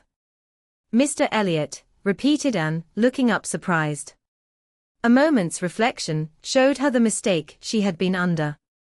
She caught it instantaneously, and recovering her courage with the feeling of safety, soon added, more composedly, Are you acquainted with Mr. Elliot? I have been a good deal acquainted with him, replied Mrs. Smith, gravely, but it seems worn out now. It is a great while since we met. I was not at all aware of this. You never mentioned it before. Had I known it, I would have had the pleasure of talking to him about you. To confess the truth, said Mrs. Smith, assuming her usual air of cheerfulness, that is exactly the pleasure I want you to have. I want you to talk about me to Mr. Elliot. I want your interest with him. He can be of essential service to me, and if you would have the goodness, my dear Miss Elliot, to make it an object to yourself, of course it is done. I should be extremely happy. I hope you cannot doubt my willingness to be of even the slightest use to you, replied Anne, but I suspect that you are considering me as having a higher claim on Mr. Elliot, a greater right to influence him, than is really the case. I am sure you have, somehow or other, imbibed such a notion. You must consider me only as Mr. Elliot's relation. If in that light there is anything which you suppose his cousin might fairly ask of him, I beg you would not hesitate to employ me. Mrs. Smith gave her a penetrating glance and then, smiling, said, I have been a little premature, I perceive, I beg your pardon. I ought to have waited for official information. But now, my dear Miss Elliot, as an old friend, do give me a hint as to when I may speak. Next week. To be sure by next week, I may be allowed to think it all settled, and build my own selfish schemes on Mr. Elliot's good fortune. No, replied Anne, nor next week, nor next, nor next. I assure you that nothing of the sort you are thinking of will be settled any week. I am not going to marry Mr. Elliot. I should like to know why you imagine I am. Mrs. Smith looked at her again, looked earnestly, smiled, shook her head, and exclaimed, now, how I do wish I understood you. How I do wish I knew what you were at. I have a great idea that you do not design to be cruel, when the right moment occurs. Till it does come, you know, we women never mean to have anybody. It is a thing of course among us, that every man is refused, till he offers. But why should you be cruel? Let me plead for my present friend, I cannot call him, but for my former friend. Where can you look for a more suitable match? Where could you expect a more gentlemanlike, agreeable man? Let me recommend Mr. Elliot. I am sure you hear nothing but good of him from Colonel Wallace, and who can know him better than Colonel Wallace? My dear Mrs. Smith, Mr. Elliot's wife has not been dead much above half a year. He ought not to be supposed to be paying his addresses to any one. Oh! If these are your only objections, cried Mrs. Smith, archly, Mr. Elliot is safe, and I shall give myself no more trouble about him. Do not forget me when you are married, that's all. Let him know me to be a friend of yours, and then he will think little of the trouble required, which it is very natural for him now, with so many affairs and engagements of his own, to avoid and get rid of as he can, very natural, perhaps. 99 out of 100 would do the same. Of course, he cannot be aware of the importance to me. Well, my dear Miss Elliot, I hope and trust you will be very happy. Mr. Elliot has sense to understand the value of such a woman. Your peace will not be shipwrecked as mine has been. You are safe in all worldly matters, and safe in his character. He will not be led astray, he will not be misled by others to his ruin. No, said Anne, I can readily believe all that of my cousin. He seems to have a calm, decided temper, not at all open to dangerous impressions. I consider him with great respect. I have no reason, from anything that has fallen within my observation, to do otherwise. But I have not known him long, and he is not a man, I think, to be known intimately soon. Will not this manner of speaking of him, Mrs. Smith, convince you that he is nothing to me? Surely this must be calm enough. And, upon my word, he is nothing to me. Should he ever propose to me, which I have very little reason to imagine he has any thought of doing, I shall not accept him. I assure you I shall not. I assure you, Mr. Elliot had not the share which you have been supposing, in whatever pleasure the concert of last night might afford, not Mr. Elliot. It is not Mr. Elliot that. She stopped, regretting with a deep blush that she had implied so much, but less would hardly have been sufficient. Mrs. Smith would hardly have believed so soon in Mr. Elliot's failure, but from the perception of there being a somebody else. As it was, she instantly submitted, and with all the semblance of seeing nothing beyond, Anne, eager to escape farther notice, was impatient to know why Mrs. Smith should have fancied she was to marry Mr. Elliot, where she could have received the idea, or from whom she could have heard it. Do tell me how it first came into your head. It first came into my head, replied Mrs. Smith, upon finding how much you were together, and feeling it to be the most probable thing in the world to be wished for by everybody belonging to either of you. And you may depend upon it that all your acquaintance have disposed of you in the same way. But I never heard it spoken of till 2 days ago. And has it indeed been spoken of? Did you observe the woman who opened the door to you when you called yesterday? No. Was not it Mrs. Speed, as usual, or the maid? I observed no one in particular. It was my friend Mrs. Rook, Nurse Rook, who, by the by, had a great curiosity to see you, and was delighted to be in the way to let you in. She came away from Marlborough Buildings only on Sunday, and she it was who told me you were to marry Mr. Elliot. She had had it from Mrs. Wallace herself, which did not seem bad authority. She sat an hour with me on Monday evening, and gave me the whole history. The whole history, repeated Anne, laughing. She could not make a very long history, I think, of one such little article of unfounded news. Mrs. Smith said nothing. But, continued Anne, presently, though there is no truth in my having this claim on Mr. Elliot, I should be extremely happy to be of use to you in any way that I could. Shall I mention to him your being in Bath? Shall I take any message? No, I thank you, no, certainly not. In the warmth of the moment, and under a mistaken impression, I might, perhaps, have endeavored to interest you in some circumstances, but not now. No, I thank you. I have nothing to trouble you with. I think you spoke of having known Mr. Elliot many years. I did. Not before he was married, I suppose. Yes, he was not married when I knew him first. Anne, were you much acquainted? Intimately. Indeed. Then do tell me what he was at that time of life. I have a great curiosity to know what Mr. Elliot was as a very young man. Was he at all such as he appears now? I have not seen Mr. Elliot these 3 years, was Mrs. Smith's answer, given so gravely that it was impossible to pursue the subject farther. Anne felt that she had gained nothing but an increase of curiosity. They were both silent, Mrs. Smith very thoughtful. At last, I beg your pardon, my dear Miss Elliot, she cried, in her natural tone of cordiality. I beg your pardon for the short answers I have been giving you, but I have been uncertain what I ought to do. I have been doubting and considering as to what I ought to tell you. There were many things to be taken into the account. One hates to be officious, to be giving bad impressions, making mischief. Even the smooth surface of family union seems worth preserving, though there may be nothing durable beneath. However, I have determined, I think I am right. I think you ought to be made acquainted with Mr. Elliot's real character.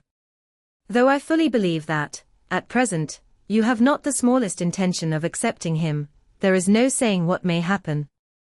You might, some time or other, be differently affected towards him. Hear the truth, therefore, now, while you are unprejudiced.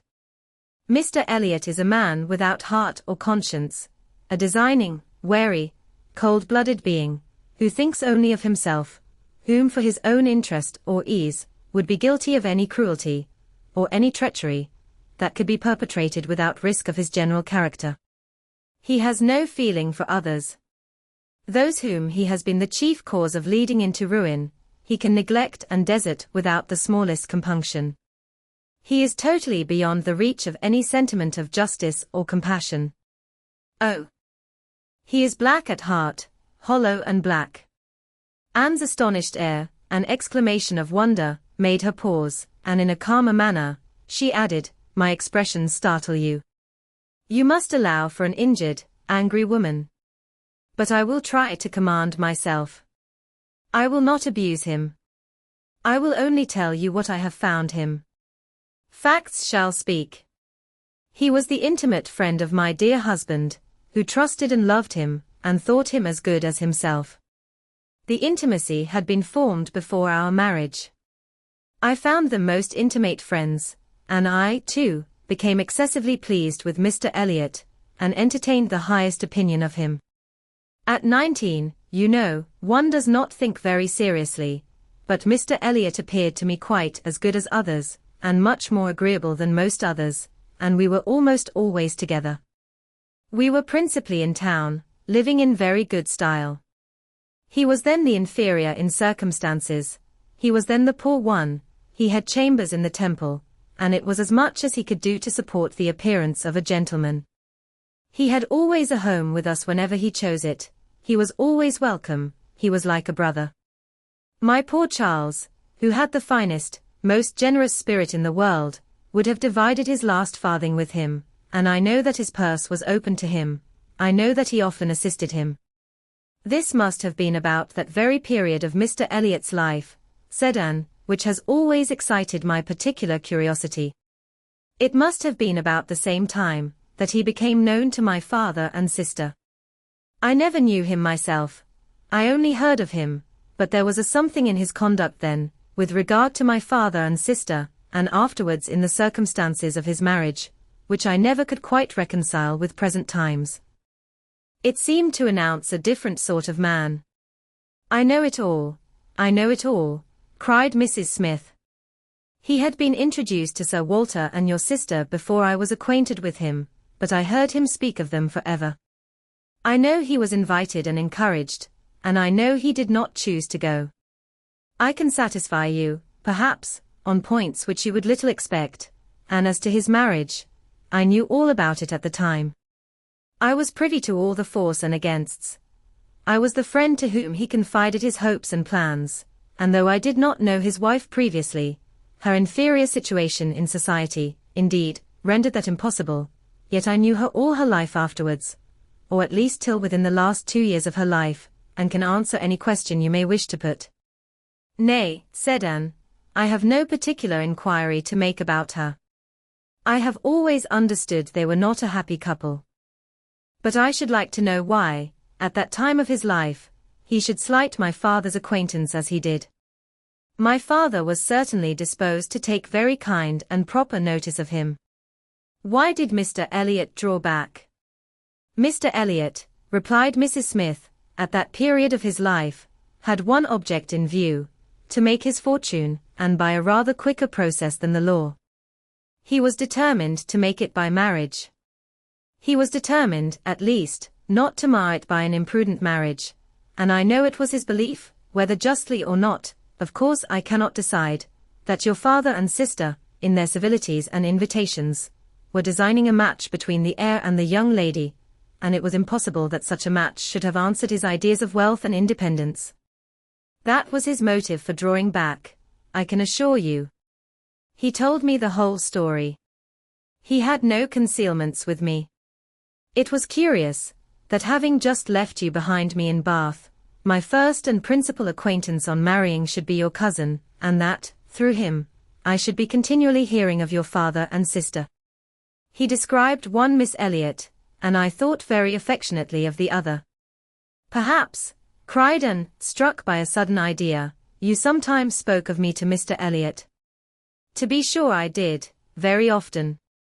I used to boast of my own and Elliot, and vouch for your being a very different creature from, she checked herself just in time.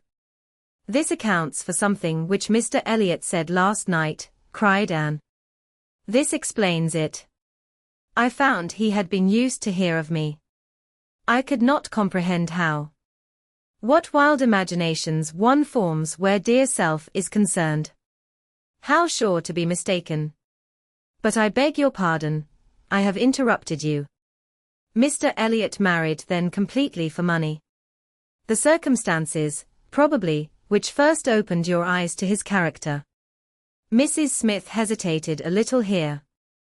Oh. Those things are too common. When one lives in the world, a man or woman's marrying for money is too common to strike one as it ought. I was very young, and associated only with the young, and we were a thoughtless, gay set, without any strict rules of conduct. We lived for enjoyment. I think differently now. Time and sickness and sorrow have given me other notions, but at that period I must own I saw nothing reprehensible in what Mr. Elliot was doing. To do the best for himself passed as a duty. But was not she a very low woman? Yes, which I objected to, but he would not regard. Money was all that he wanted. Her father was a grazier, her grandfather had been a butcher, but that was all nothing. She was a fine woman, had had a decent education, was brought forward by some cousins, thrown by chance into Mr. Elliot's company, and fell in love with him, and not a difficulty, or a scruple was there on his side, with respect to her birth. All his caution was spent in being secured of the real amount of her fortune, before he committed himself.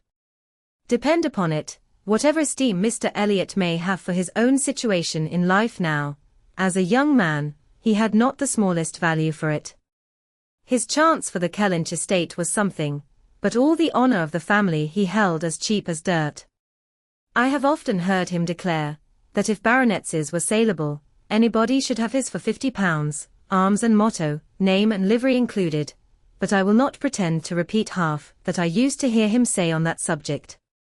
It would not be fair, and yet you ought to have proof, for what is all this but assertion, and you shall have proof. Indeed, my dear Mrs. Smith, I want none, cried Anne. You have asserted nothing contradictory to what Mr. Elliot appeared to be some years ago. This is all in confirmation, rather, of what we used to hear and believe.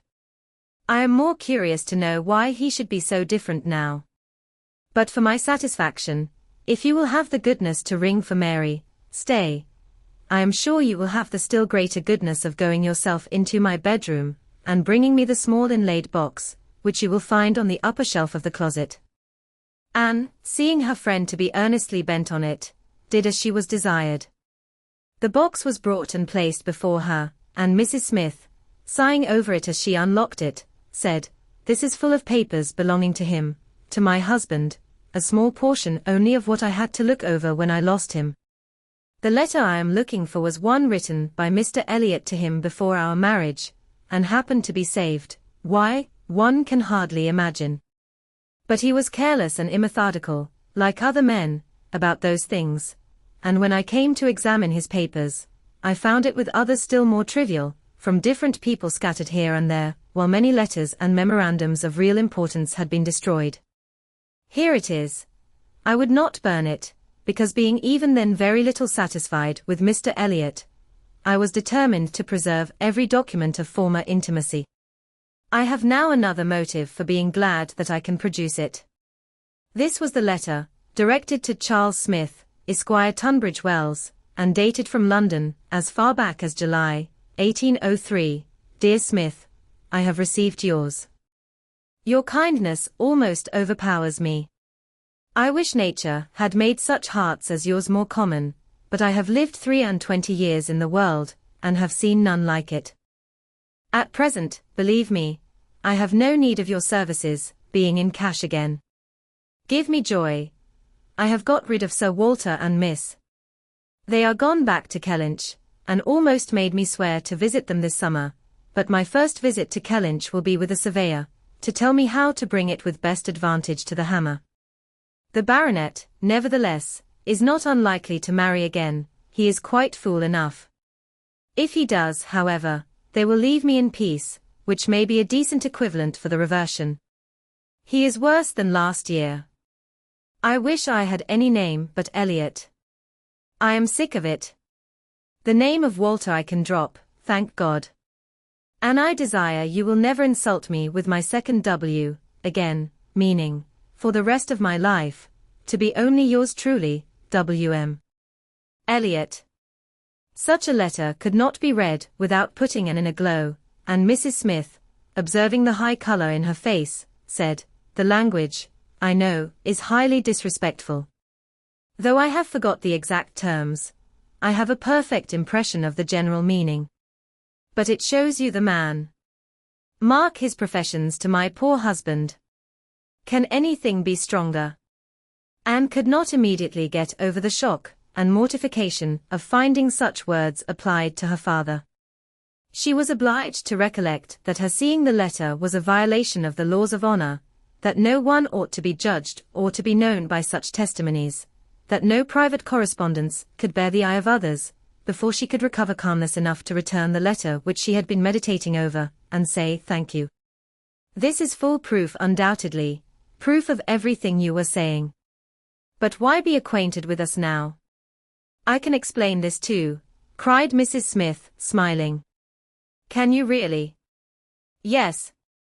I have shown you Mr. Elliot, as he was a dozen years ago, and I will show him as he is now. I cannot produce written proof again, but I can give as authentic oral testimony as you can desire, of what he is now wanting, and what he is now doing. He is no hypocrite now. He truly wants to marry you. His present attentions to your family are very sincere, quite from the heart. I will give you my authority, his friend Colonel Wallace. Colonel Wallace. You are acquainted with him? No. It does not come to me in quite so direct a line as that. It takes a bend or two, but nothing of consequence. The stream is as good as at first. The little rubbish it collects in the turnings is easily moved away. Mr. Elliot talks unreservedly to Colonel Wallace of his views on you, which said Colonel Wallace, I imagine to be, in himself, a sensible, careful, discerning sort of character, but Colonel Wallace has a very pretty silly wife, to whom he tells things which he had better not, and he repeats it all to her. She in the overflowing spirits of her recovery, repeats it all to her nurse, and the nurse knowing my acquaintance with you, very naturally brings it all to me. On Monday evening, my good friend Mrs. Rook let me thus much into the secrets of Marlborough Buildings. When I talked of a whole history, therefore, you see I was not romancing so much as you supposed. My dear Mrs. Smith, your authority is deficient. This will not do. Mr. Elliot's having any views on me will not in the least account for the efforts he made towards a reconciliation with my father. That was all prior to my coming to Bath. I found them on the most friendly terms when I arrived. I know you did. I know it all perfectly, but indeed, Mrs. Smith, we must not expect to get real information in such a line. Facts or opinions which are to pass through the hands of so many, to be misconceived by folly in one, and ignorance in another, can hardly have much truth left. Only give me a hearing. You will soon be able to judge of the general credit due, by listening to some particulars, which you can yourself immediately contradict or confirm. Nobody supposes that you were his first inducement. He had seen you indeed, before he came to Bath, and admired you, but without knowing it to be you. So says my historian, at least. Is this true? Did he see you last summer or autumn, somewhere down in the west, to use her own words, without knowing it to be you? He certainly did. So far it is very true. At Lyme. I happened to be at Lyme. Well, continued Mrs. Smith, triumphantly, grant my friend the credit due to the establishment of the first point asserted. He saw you then at Lyme, and liked you so well as to be exceedingly pleased to meet with you again in Camden Place, as Miss and Elliot, and from that moment, I have no doubt, had a double motive in his visits there. But there was another, and an earlier, which I will now explain. If there is anything in my story, which you know to be either false, or improbable, stop me. My account states, that your sister's friend, the lady now staying with you, whom I have heard you mention, came to Bath with Miss Elliot and Sir Walter as long ago as September, in short when they first came themselves, and has been staying there ever since. That she is a clever, insinuating, handsome woman, poor and plausible, and altogether such in situation and manner, as to give a general idea, among Sir Walter's acquaintance, of her meaning to be Lady Elliot, and as general a surprise. That Miss Elliot should be apparently blind to the danger. Here Mrs. Smith paused a moment, but had not a word to say, and she continued, this was the light in which it appeared to those who knew the family, long before you returned to it, and Colonel Wallace had his eye upon your father enough to be sensible of it, though he did not then visit in Camden Place, but his regard for Mr. Elliot gave him an interest in watching all that was going on there, and when Mr. Elliot came to Bath for a day or two, as he happened to do a little before Christmas, Colonel Wallis made him acquainted with the appearance of things, and the reports beginning to prevail. Now you are to understand that time had worked a very material change in Mr. Elliot's opinions as to the value of a baronetcy. Upon all points of blood and connection, he is a completely altered man. Having long had as much money as he could spend, nothing to wish for on the side of avarice or indulgence, he has been gradually learning to pin his happiness upon the consequence he is heir to. I thought it coming on before our acquaintance ceased, but it is now a confirmed feeling. He cannot bear the idea of not being Sir William. You may guess, therefore, that the news he heard from his friend could not be very agreeable, and you may guess what it produced, the resolution of coming back to Bath as soon as possible, and of fixing himself here for a time, with the view of renewing his former acquaintance, and recovering such a footing in the family as might give him the means of ascertaining the degree of his danger, and of circumventing the lady if he found it material. This was agreed upon between the two friends as the only thing to be done, and Colonel Wallis was to assist in every way that he could. He was to be introduced, and Mrs. Wallis was to be introduced, and everybody was to be introduced. Mr. Elliot came back accordingly, and on application was forgiven, as you know, and readmitted into the family, and there it was his constant object, and his only object, till your arrival added another motive, to watch Sir Walter and Mrs. Clay. He omitted no opportunity of being with them, threw himself in their way, called at all hours, but I need not be particular on this subject. You can imagine what an artful man would do, and with this guide, perhaps, may recollect what you have seen him do. Yes, said Anne, you tell me nothing which does not accord with what I have known, or could imagine. There is always something offensive in the details of cunning. The maneuvers of selfishness and duplicity must ever be revolting, but I have heard nothing which really surprises me. I know those who would be shocked by such a representation of Mr. Elliot, who would have difficulty in believing it, but I have never been satisfied. I have always wanted some other motive for his conduct than appeared. I should like to know his present opinion, as to the probability of the event he has been in dread of, whether he considers the danger to be lessening or not. Lessening, I understand, replied Mrs. Smith. He thinks Mrs. Clay afraid of him, aware that he sees through her, and not daring to proceed as she might do in his absence. But since he must be absent some time or other, I do not perceive how he can ever be secure while she holds her present influence. Mrs. Wallis has an amusing idea, as nurse tells me, that it is to be put into the marriage articles when you and Mr. Elliot marry, that your father is not to marry Mrs. Clay. A scheme, worthy of Mrs. Wallis's understanding, by all accounts, but my sensible nurse Rook sees the absurdity of it. Why, to be sure, said she, it would not prevent his marrying anybody else.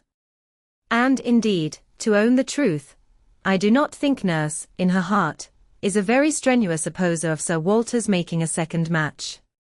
She must be allowed to be a favor of matrimony, you know, and since self will intrude, who can say that she may not have some flying visions of attending the next Lady Elliot, through Mrs. Wallis's recommendation.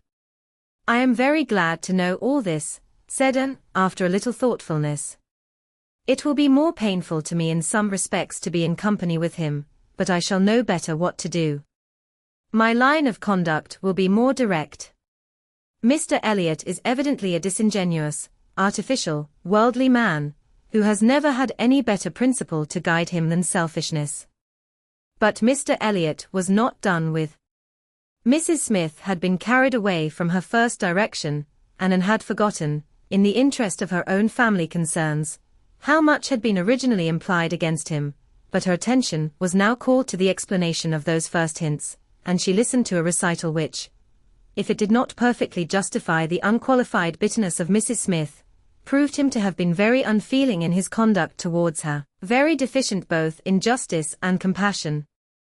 She learned that, the intimacy between them continuing unimpaired by Mr. Elliot's marriage, they had been as before always together, and Mr. Elliot had led his friend into expenses much beyond his fortune. Mrs. Smith did not want to take blame to herself, and was most tender of throwing any on her husband, but and could collect that their income had never been equal to their style of living, and that from the first there had been a great deal of general and joint extravagance. From his wife's account of him she could discern Mr. Smith to have been a man of warm feelings, easy temper, careless habits, and not strong understanding, much more amiable than his friend, and very unlike him, led by him, and probably despised by him. Mr. Elliot, raised by his marriage to great affluence, and disposed to every gratification of pleasure and vanity which could be commanded without involving himself, for with all his self-indulgence he had become a prudent man, and beginning to be rich, just as his friend ought to have found himself to be poor, seemed to have had no concern at all for that friend's probable finances, but on the contrary, had been prompting and encouraging expenses, which could end only in ruin, and the Smiths accordingly had been ruined. The husband had died just in time to be spared the full knowledge of it. They had previously known embarrassments enough to try the friendship of their friends, and to prove that Mr. Elliot's had better not be tried, but it was not till his death that the wretched state of his affairs was fully known.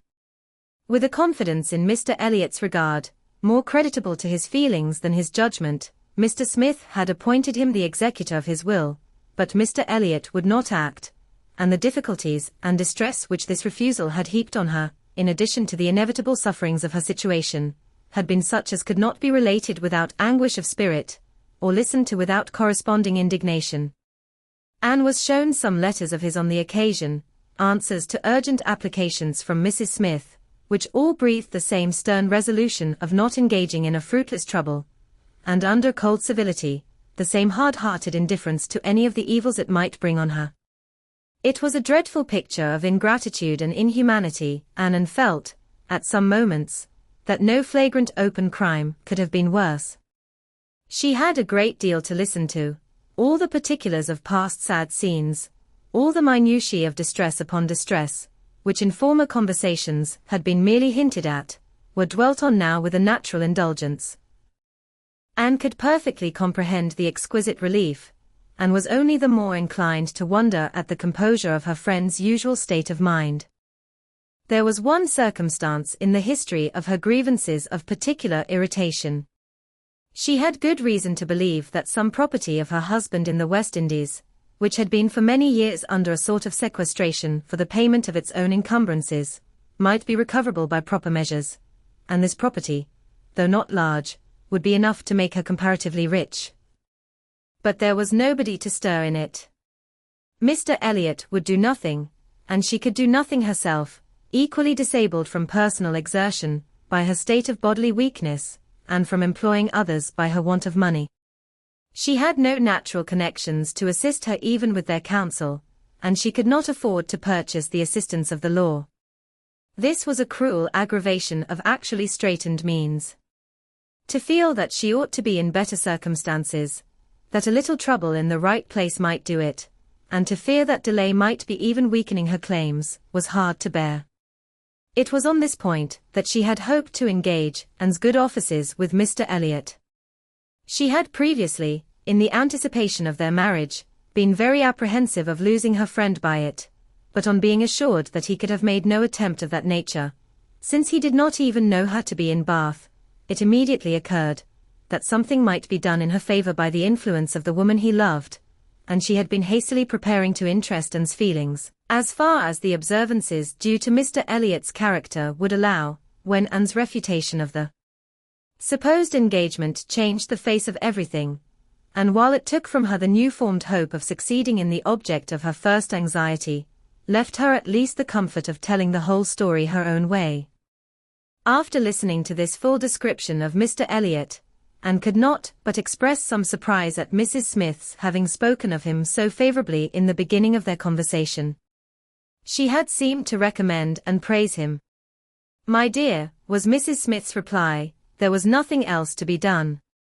I considered your marrying him as certain, though he might not yet have made the offer, and I could no more speak the truth of him, than if he had been your husband. My heart bled for you, as I talked of happiness, and yet he is sensible, he is agreeable, and with such a woman as you, it was not absolutely hopeless. He was very unkind to his first wife. They were wretched together. But she was too ignorant and giddy for respect, and he had never loved her.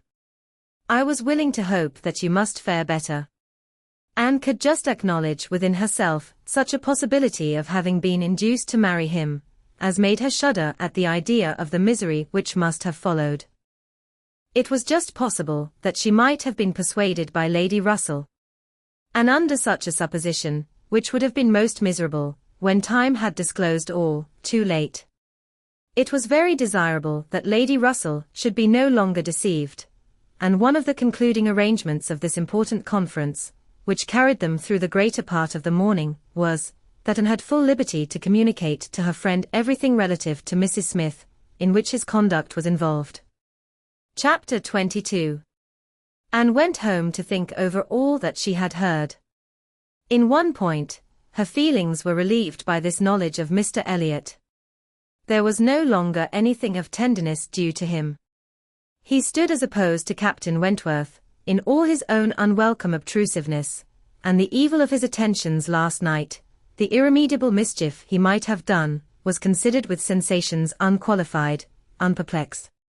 Pity for him was all over. But this was the only point of relief.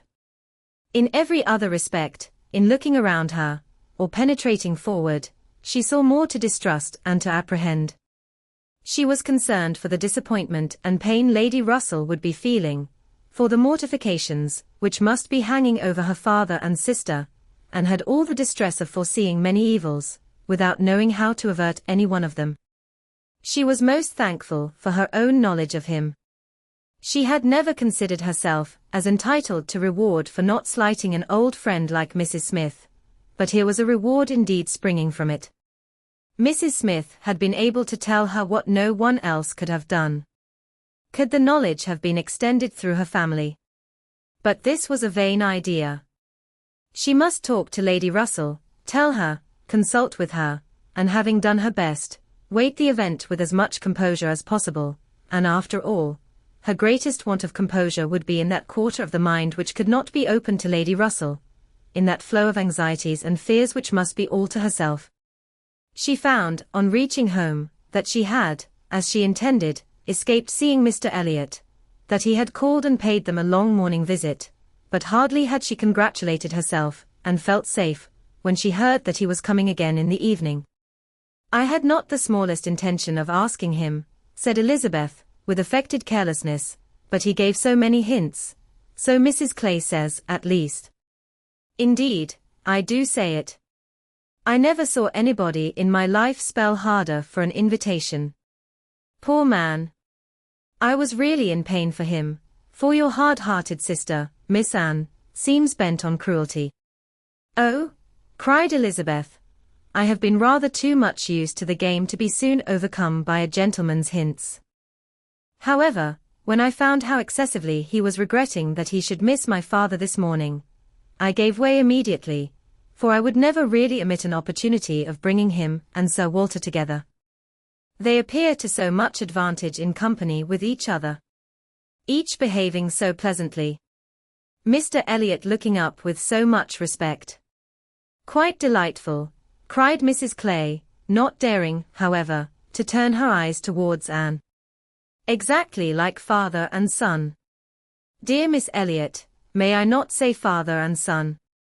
Oh, I lay no embargo on anybody's words.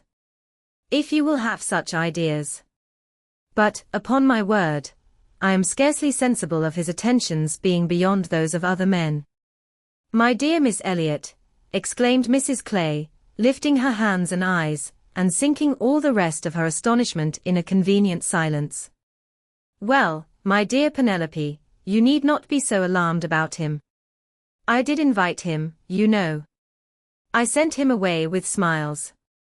When I found he was really going to his friends at Thornbury Park for the whole day tomorrow, I had compassion on him, and admired the good acting of the friend, in being able to show such pleasure, as she did, in the expectation, and in the actual arrival of the very person, whose presence must really be interfering with her prime object. It was impossible, but that Mrs. Clay must hate the sight of Mr. Elliot, and yet she could assume a most obliging, placid look, and appear quite satisfied with the curtailed license of devoting herself only half as much to Sir Walter as she would have done otherwise. To Anne herself it was most distressing to see Mr. Elliot enter the room, and quite painful to have him approach and speak to her. She had been used before to feel that he could not be always quite sincere, but now she saw insincerity in everything. His attentive deference to her father, contrasted with his former language, was odious, and when she thought of his cruel conduct towards Mrs. Smith, she could hardly bear the sight of his present smiles and mildness, or the sound of his artificial good sentiments. She meant to avoid any such alteration of manners as might provoke a remonstrance on his side. It was a great object to her to escape all inquiry or eclat, but it was her intention to be as decidedly cool to him as might be compatible with their relationship, and to retrace, as quietly as she could, the few steps of unnecessary intimacy she had been gradually led along. She was accordingly more guarded and more cool than she had been the night before. He wanted to animate her curiosity again as to how and where he could have heard her formerly praised, wanted very much to be gratified by more solicitation, but the charm was broken. He found that the heat and animation of a public room was necessary to kindle his modest cousin's vanity. He found, at least, that it was not to be done now, by any of those attempts which he could hazard among the too commanding claims of the others. He little surmised that it was a subject acting now exactly against his interest, bringing immediately to her thoughts all those parts of his conduct which were least excusable. She had some satisfaction in finding that he was really going out of Bath the next morning, going early, and that he would be gone the greater part of 2 days. He was invited again to Camden Place the very evening of his return, but from Thursday to Saturday evening his absence was certain. It was bad enough that a Mrs. Clay should be always before her, but that a deeper hypocrite should be added to their party seemed the destruction of everything like peace and comfort. It was so humiliating to reflect on the constant deception practiced on her father and Elizabeth, to consider the various sources of mortification preparing for them. Mrs. Clay's selfishness was not so complicate nor so revolting as his, and would have compounded for the marriage at once, with all its evils, to be clear of Mr. Elliot's subtleties in endeavouring to prevent it. On Friday morning she meant to go very early to Lady Russell, and accomplish the necessary communication, and she would have gone directly after breakfast, but that Mrs. Clay was also going out on some obliging purpose of saving her sister trouble, which determined her to wait till she might be safe from such a companion. She saw Mrs. Clay fairly off, therefore, before she began to talk of spending the morning in Rivers Street. "Very well," said Elizabeth, "I have nothing to send but my love." "Oh, you may as well take back that tiresome book she would lend me, and pretend I have read it through. I really cannot be plaguing myself forever with all the new poems and states of the nation that come out. Lady Russell quite bores one with her new publications. You need not tell her so, but I thought her dress hideous the other night. I used to think she had some taste in dress, but I was ashamed of her at the concert. Something so formal and arranged in her air. And she sits so upright. My best love, of course. And mine," added Sir Walter. "Kindest regards. And you may say that I mean to call upon her soon. Make a civil message, but I shall only leave my card. Morning visits are never fair by women at her time of life, who make themselves up so little. If she would only wear rouge she would not be afraid of being seen, but last time I called, I observed the blinds were let down immediately." While her father spoke, there was a knock at the door. Who could it be? Anne, remembering the preconcerted visits, at all hours, of Mr. Elliot, would have expected him, but for his known engagement 7 miles off. After the usual period of suspense, the usual sounds of approach were heard, and Mr. and Mrs. Charles Musgrove were ushered into the room.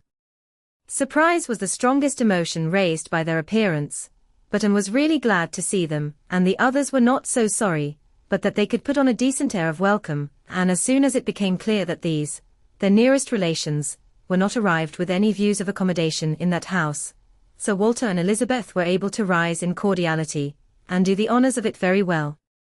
They were come to Bath for a few days with Mrs. Musgrove, and were at the White Hart.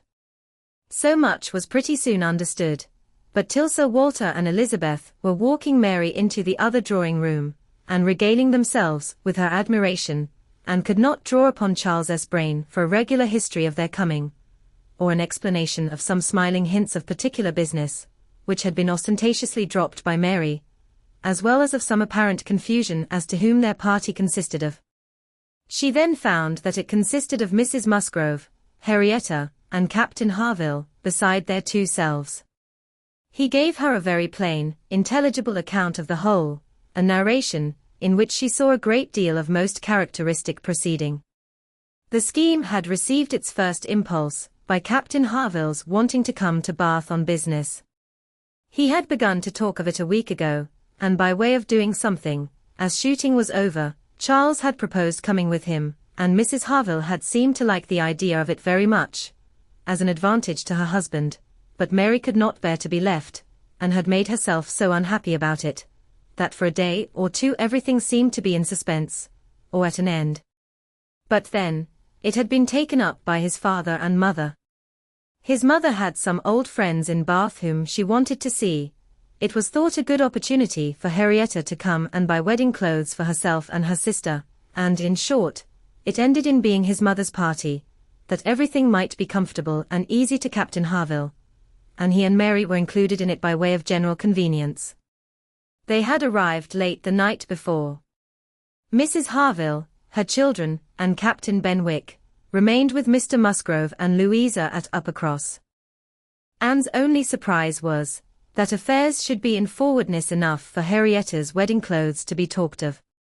She had imagined such difficulties of fortune to exist there as must prevent the marriage from being near at hand, but she learned from Charles that, very recently, since Mary's last letter to herself, Charles Hayter had been applied to by a friend to hold a living for a youth who could not possibly claim it under many years, and that on the strength of his present income, with almost a certainty of something more permanent long before the term in question, the two families had consented to the young people's wishes, and that their marriage was likely to take place in a few months, quite as soon as Louisa's.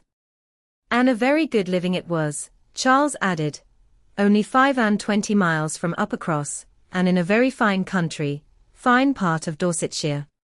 In the centre of some of the best preserves in the kingdom, surrounded by 3 great proprietors, each more careful and jealous than the other, and to 2 of the 3 at least, Charles Hayter might get a special recommendation.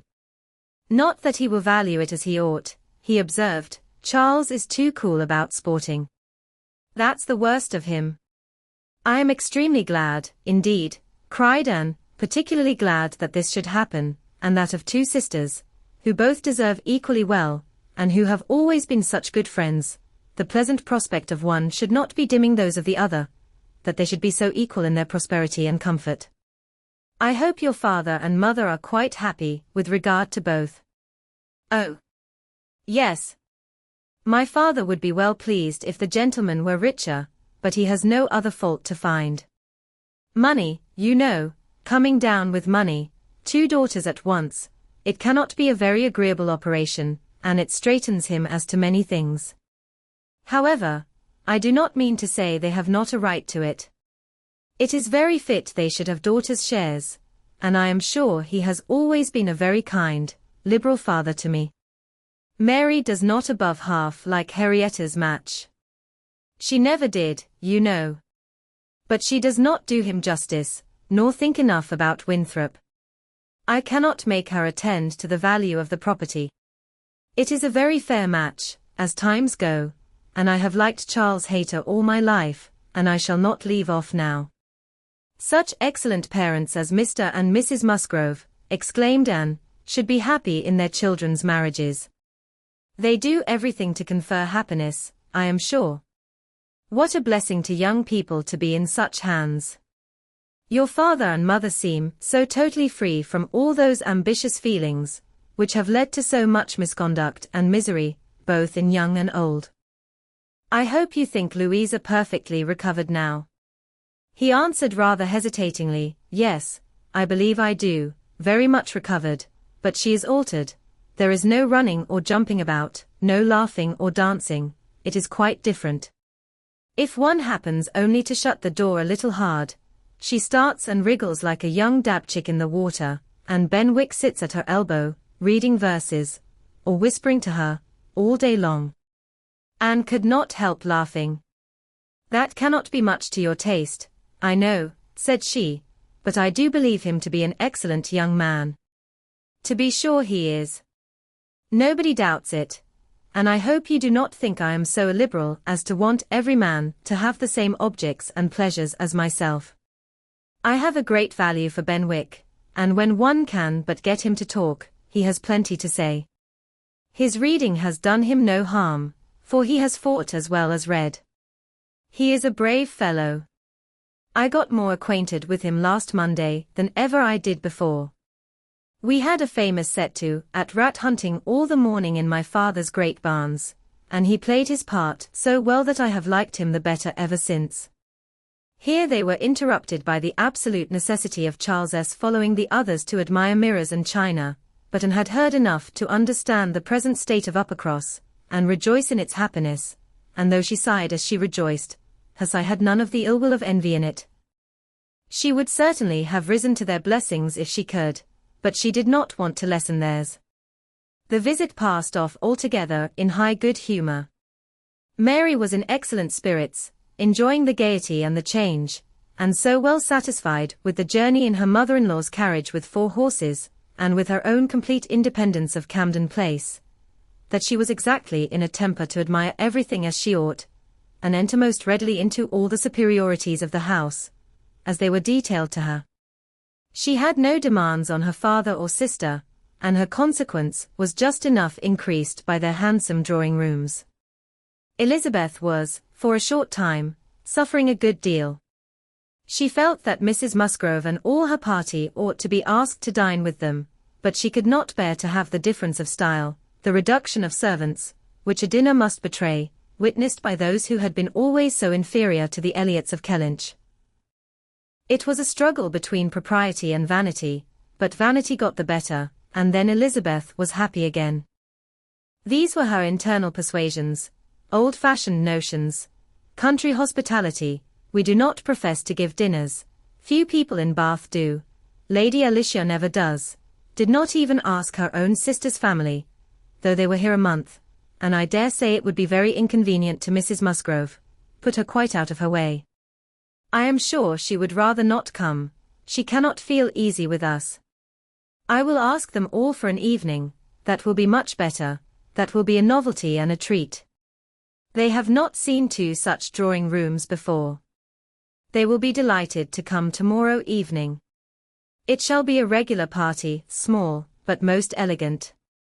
And this satisfied Elizabeth, and when the invitation was given to the 2 present, and promised for the absent, Mary was as completely satisfied.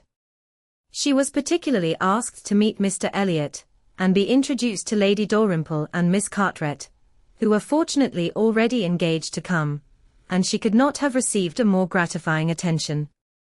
Miss Elliot was to have the honor of calling on Mrs. Musgrove in the course of the morning, and Anne walked off with Charles and Mary, to go and see her and Henrietta directly. Her plan of sitting with Lady Russell must give way for the present. They all 3 called in Rivers Street for a couple of minutes, but Anne convinced herself that a day's delay of the intended communication could be of no consequence, and hastened forward to the White Hart, to see again the friends and companions of the last autumn, with an eagerness of goodwill which many associations contributed to form. They found Mrs. Musgrove and her daughter within, and by themselves, and Anne had the kindest welcome from each. Henrietta was exactly in that state of recently improved views, of fresh-formed happiness, which made her full of regard and interest for everybody she had ever liked before at all, and Mrs. Musgrove's real affection had been won by her usefulness when they were in distress. It was a heartiness, and a warmth, and a sincerity, which Anne delighted in the more, from the sad want of such blessings at home.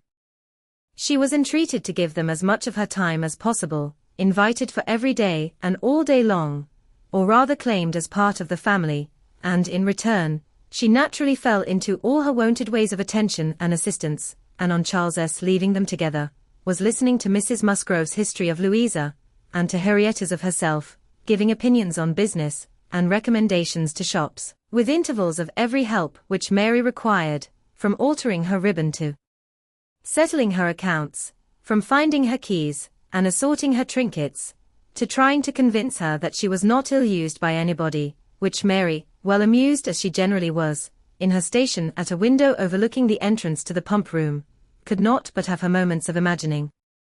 A morning of thorough confusion was to be expected. A large party in an hotel ensured a quick-changing, unsettled scene. 5 minutes brought a note, the next a parcel, and had not been there half an hour, when their dining-room, spacious as it was, seemed more than half filled. A party of steady old friends was seated around Mrs. Musgrove, and Charles came back with Captains Harville and Wentworth. The appearance of the latter could not be more than the surprise of the moment. It was impossible for her to have forgotten to feel that this arrival of their common friends must be soon bringing them together again. Their last meeting had been most important in opening his feelings. She had derived from it a delightful conviction, but she feared from his looks that the same unfortunate persuasion, which had hastened him away from the concert-room, still governed. He did not seem to want to be near enough for conversation. She tried to be calm, and leave things to take their course, and tried to dwell much on this argument of rational dependence. Surely, if there be constant attachment on each side, our hearts must understand each other ere long. We are not boy and girl, to be captiously irritable, misled by every moment's inadvertence, and wantonly playing with our own happiness. And yet, a few minutes afterwards, she felt as if their being in company with each other, under their present circumstances, could only be exposing them to inadvertences and misconstructions of the most mischievous kind. "Anne," cried Mary, still at her window, "there is Mrs. Clay, I am sure, standing under the colonnade, and a gentleman with her. I saw them turn the corner from Bath Street just now. They seemed deep in talk. Who is it? Come and tell me. Good heavens! I recollect. It is Mr. Elliot himself." "No," cried Anne, quickly, "it cannot be Mr. Elliot, I assure you. He was to leave Bath at 9 this morning, and does not come back till tomorrow." As she spoke, she felt that Captain Wentworth was looking at her, the consciousness of which vexed and embarrassed her, and made her regret that she had said so much, simple as it was. Mary, resenting that she should be supposed not to know her own cousin, began talking very warmly about the family features, and protesting still more positively that it was Mr. Elliot, calling again upon Anne to come and look for herself, but Anne did not mean to stir, and tried to be cool and unconcerned. Her distress returned, however, on perceiving smiles and intelligent glances pass between 2 or 3 of the lady visitors, as if they believed themselves quite in the secret. It was evident that the report concerning her had spread, and a short pause succeeded, which seemed to ensure that it would now spread farther. "Do come, Anne," cried Mary, "come and look yourself. You will be too late, if you do not make haste. They are parting, they are shaking hands. He is turning away. Not know Mr. Elliot, indeed. You seem to have forgot all about Lyme." To pacify Mary, and perhaps screen her own embarrassment, Anne did move quietly to the window. She was just in time to ascertain that it really was Mr. Elliot, which she had never believed, before he disappeared on one side, as Mrs. Clay walked quickly off on the other, and checking the surprise, which she could not but feel at such an appearance of friendly conference between 2 persons of totally opposite interest, she calmly said, "Yes, it is Mr. Elliot, certainly. He has changed his hour of going, I suppose, that is all, or I may be mistaken, I might not attend," and walked back to her chair, recomposed, and with the comfortable hope of having acquitted herself well. The visitors took their leave, and Charles, having civilly seen them off, and then made a face at them, and abused them for coming, began with, "Well, mother, I have done something for you that you will like. I have been to the theatre, and secured a box for tomorrow night. Ntia, good boy. I know you love a play, and there is room for us all. It holds 9. I have engaged Captain Wentworth. Anne will not be sorry to join us, I am sure. We all like a play. Have not I done well, mother? Mrs. Musgrove was good-humouredly beginning to express her perfect readiness for the play, if Henrietta and all the others liked it, when Mary eagerly interrupted her by exclaiming, "Good heavens, Charles! How can you think of such a thing? Take a box for tomorrow night. Have you forgot that we are engaged to Camden Place tomorrow night? And that we were most particularly asked to meet Lady Dalrymple and her daughter, and Mr. Elliot, and all the principal family connections, on purpose to be introduced to them? How can you be so forgetful?" "Phoo! Phoo," replied Charles, "what's an evening party? Never worth remembering. Your father might have asked us to dinner, I think, if he had wanted to see us. You may do as you like, but I shall go to the play." "Oh, Charles, I declare it will be too abominable if you do, when you promised to go." "No, I did not promise. I only smirked and bowed, and said the word happy. There was no promise. But you must go, Charles. It would be unpardonable to fail. We were asked on purpose to be introduced.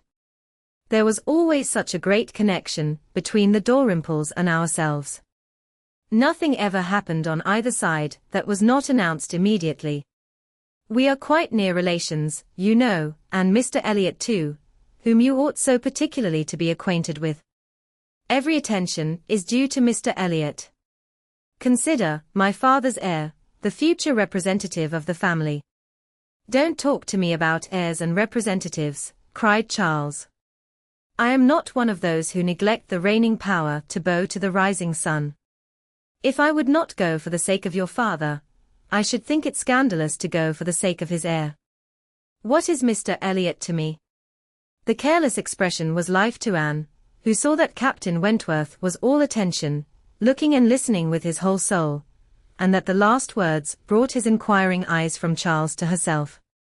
Charles and Mary still talked on in the same style, he, half serious and half jesting, maintaining the scheme for the play, and she invariably serious, most warmly opposing it, and not omitting to make it known that, however determined to go to Camden Place herself, she should not think herself very well used, if they went to the play without her. Mrs. Musgrove interposed. "We had better put it off. Charles, you had much better go back and change the box for Tuesday. It would be a pity to be divided, and we should be losing Miss Anne, too, if there is a party at her father's, and I am sure neither Henrietta nor I should care at all for the play, if Miss Anne could not be with us." Anne felt truly obliged to her for such kindness, and quite as much so for the opportunity it gave her of decidedly saying, "If it depended only on my inclination, the party at home, excepting on Mary's account, would not be the smallest impediment. I have no pleasure in the sort of meeting, and should be too happy to change it for a play, and with you. But it had better not be attempted, perhaps." She had spoken it, but she trembled when it was done, conscious that her words were listened to, and daring not even to try to observe their effect. It was soon generally agreed that Tuesday should be the day, Charles only reserving the advantage of still teasing his wife, by persisting that he would go to the play tomorrow if nobody else would. Captain Wentworth left his seat, and walked to the fireplace, probably for the sake of walking away from it soon afterwards, and taking a station, with less barefaced design, by Anne. "You have not been long enough in Bath," said he, "to enjoy the evening parties of the place." "Oh, no. The usual character of them has nothing for me. I am no card player. You were not formerly, I know. You did not use to like cards, but time makes many changes." "I am not yet so much changed," cried Anne, and stopped, fearing she hardly knew what misconstruction. After waiting a few moments he said, and as if it were the result of immediate feeling, "It is a period, indeed. 8 years and a half is a period." Whether he would have proceeded farther was left to Anne's imagination to ponder over in a calmer hour, for while still hearing the sounds he had uttered, she was startled to other subjects by Henrietta, eager to make use of the present leisure for getting out, and calling on her companions to lose no time, lest somebody else should come in. They were obliged to move. Anne talked of being perfectly ready, and tried to look it, but she felt that could Henrietta have known the regret and reluctance of her heart in quitting that chair, in preparing to quit the room, she would have found, in all her own sensations for her cousin, in the very security of his affection, wherewith to pity her. Their preparations, however, were stopped short. Alarming sounds were heard, other visitors approached, and the door was thrown open for Sir Walter and Miss Elliot, whose entrance seemed to give a general chill. Anne felt an instant oppression, and wherever she looked saw symptoms of the same. The comfort, the freedom, the gaiety of the room was over, hushed into cold composure, determined silence, or insipid talk, to meet the heartless elegance of her father and sister. How mortifying to feel that it was so. Her jealous eye was satisfied in one particular. Captain Wentworth was acknowledged again by each, by Elizabeth more graciously than before. She even addressed him once, and looked at him more than once. Elizabeth was, in fact, revolving a great measure. The sequel explained it. After the waste of a few minutes in saying the proper nothings, she began to give the invitation, which was to comprise all the remaining dues of the Musgroves. Tomorrow evening, to meet a few friends, no formal party. It was all said very gracefully, and the cards with which she had provided herself, the Miss Elliot at home, were laid on the table, with a courteous, comprehensive smile to all, and one smile and one card more decidedly for Captain Wentworth. The truth was, that Elizabeth had been long enough in Bath to understand the importance of a man of such an air and appearance as his. The past was nothing. The present was that Captain Wentworth would move about well in her drawing-room. The card was pointedly given, and Sir Walter and Elizabeth arose and disappeared. The interruption had been short, though severe, and ease and animation returned to most of those they left as the door shut them out, but not to Anne. She could think only of the invitation she had with such astonishment witnessed, and of the manner in which it had been received, a manner of doubtful meaning, of surprise rather than gratification, of polite acknowledgment rather than acceptance. She knew him, she saw disdain in his eye, and could not venture to believe that he had determined to accept such an offering, as an atonement for all the insolence of the past. Her spirits sank. He held the card in his hand after they were gone, as if deeply considering it. "Only think of Elizabeth's including everybody," whispered Mary very audibly. "I do not wonder Captain Wentworth is delighted. You see he cannot put the card out of his hand." Anne caught his eye, saw his cheeks glow, and his mouth form itself into a momentary expression of contempt, and turned away, that she might neither see nor hear more to vex her. The party separated. The gentlemen had their own pursuits, the ladies proceeded on their own business, and they met no more while Anne belonged to them. She was earnestly begged to return and dine, and give them all the rest of the day, but her spirits had been so long exerted that at present she felt unequal to more, and fit only for home, where she might be sure of being as silent as she chose. Promising to be with them the whole of the following morning, therefore, she closed the fatigues of the present by a toilsome walk to Camden Place, there to spend the evening chiefly in listening to the busy arrangements of Elizabeth and Mrs. Clay for the morrow's party, the frequent enumeration of the persons invited, and the continually improving detail of all the embellishments which were to make it the most completely elegant of its kind in Bath, while harassing herself with the never-ending question of whether Captain Wentworth would come or not. They were reckoning him as certain, but with her it was a gnawing solicitude never appeased for 5 minutes together. She generally thought he would come, because she generally thought he ought, but it was a case which she could not so shape into any positive act of duty or discretion, as inevitably to defy the suggestions of very opposite feelings. She only roused herself from the broodings of this restless agitation, to let Mrs. Clay know that she had been seen with Mr. Elliot 3 hours after his being supposed to be out of Bath, for having watched in vain for some intimation of the interview from the lady herself, she determined to mention it, and it seemed to her there was guilt in Mrs. Clay's face as she listened. It was transient, cleared away in an instant, but Anne could imagine she read there the consciousness of having, by some complication of mutual trick, or some overbearing authority of his, been obliged to attend, perhaps for half an hour, to his lectures and restrictions on her designs on Sir Walter. She exclaimed, however, with a very tolerable imitation of nature, "Oh, dear! Very true. Only think, Miss Elliot, to my great surprise I met with Mr. Elliot in Bath Street. I was never more astonished. He turned back and walked with me to the pump yard. He had been prevented setting off for Thornbury, but I really forget by what, for I was in a hurry, and could not much attend, and I can only answer for his being determined not to be delayed in his return. He wanted to know how early he might be admitted tomorrow. He was full of tomorrow, and it is very evident that I have been full of it too, ever since I entered the house, and learnt the extension of your plan, and all that had happened, or my seeing him could never have gone so entirely out of my head." Chapter 23. One day only had passed since Anne's conversation with Mrs. Smith, but a keener interest had succeeded, and she was now so little touched by Mr. Elliot's conduct, except by its effects in one quarter, that it became a matter of course the next morning, still to defer her explanatory visit in River Street. She had promised to be with the Musgroves from breakfast to dinner. Her faith was plighted, and Mr. Elliot's character, like the Sultaness Scheherazade's head, must live another day. She could not keep her appointment punctually, however. The weather was unfavourable, and she had grieved over the rain on her friend's account, and felt it very much on her own, before she was able to attempt the walk. When she reached the White Hart, and made her way to the proper apartment, she found herself neither arriving quite in time, nor the first to arrive.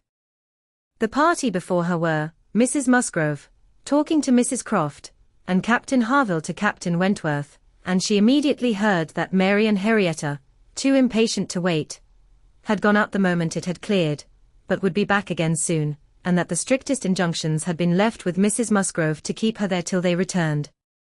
She had only to submit, sit down, be outwardly composed, and feel herself plunged at once in all the agitations, which she had merely laid her account of tasting a little before the morning closed. There was no delay, no waste of time. She was deep in the happiness of such misery, or the misery of such happiness, instantly. 2 minutes after her entering the room, Captain Wentworth said, "We will write the letter we were talking of, Harville, now, if you will give me materials." Materials were at hand, on a separate table. He went to it, and nearly turning his back to them all, was engrossed by writing.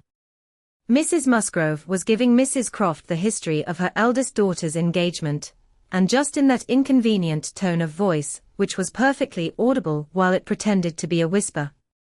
Anne felt that she did not belong to the conversation, and yet, as Captain Harville seemed thoughtful and not disposed to talk, she could not avoid hearing many undesirable particulars, such as, how Mr. Musgrove and my brother Hayter had met again and again to talk it over, what my brother Hayter had said one day, and what Mr. Musgrove had proposed the next, and what had occurred to my sister Hayter, and what the young people had wished, and what I said at first I never could consent to, but was afterwards persuaded to think might do very well, and a great deal in the same style of open-hearted communication, minutiae which, even with every advantage of taste and delicacy, which good Mrs. Musgrove could not give, could be properly interesting only to the principals. Mrs. Croft was attending with great good humour, and whenever she spoke at all, it was very sensibly. Anne hoped the gentlemen might each be too much self-occupied to hear. "And so, all these things considered," said Mrs. Musgrove, in her powerful whisper, "though we could have wished it different, yet, altogether, we did not think it fair to stand out any longer, for Charles Hayter was quite wild about it, and Henrietta was pretty near as bad, and so we thought they had better marry at once and make the best of it, as many others have done before them. At any rate, said I, it will be better than a long engagement." "That is precisely what I was going to observe," cried Mrs. Croft. "I would rather have young people settle on a small income at once, and have to struggle with a few difficulties together, than be involved in a long engagement. I always think that no mutual, Dear Mrs. Croft, cried Mrs. Musgrove, unable to let her finish her speech, there is nothing I so abominate for young people as a long engagement. It is what I always protested against for my children. It is all very well, I used to say, for young people to be engaged, if there is a certainty of their being able to marry in 6 months, or even in 12, but a long engagement, yes, dear said Mrs. Croft, or an uncertain engagement, an engagement which may be long.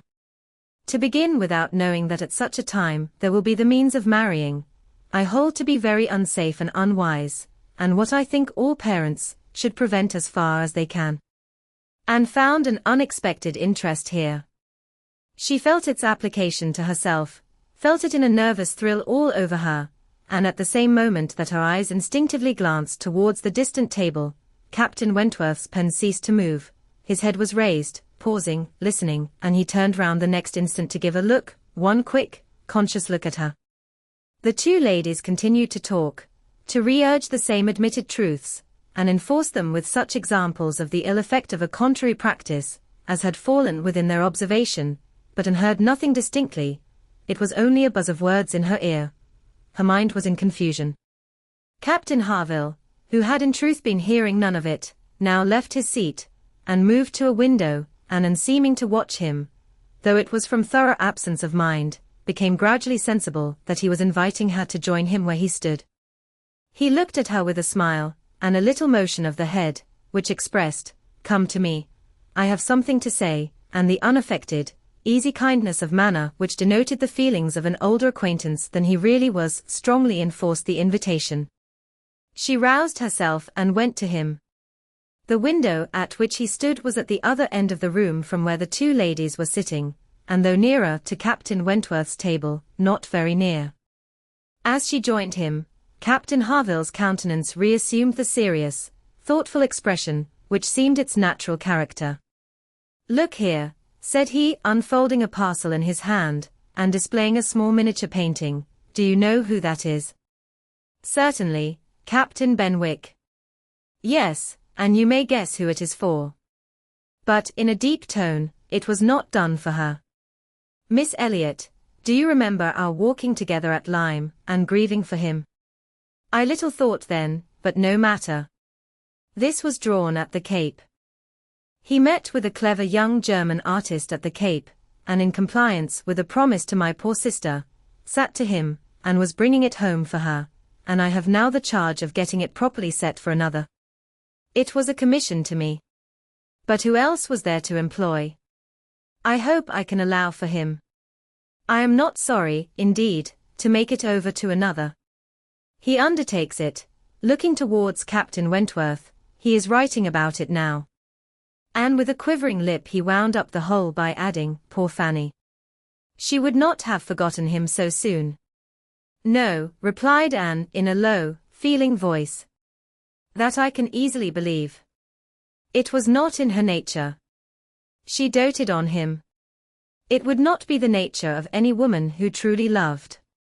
Captain Harville smiled, as much as to say, "Do you claim that for your sex?" And she answered the question, smiling also, "Yes.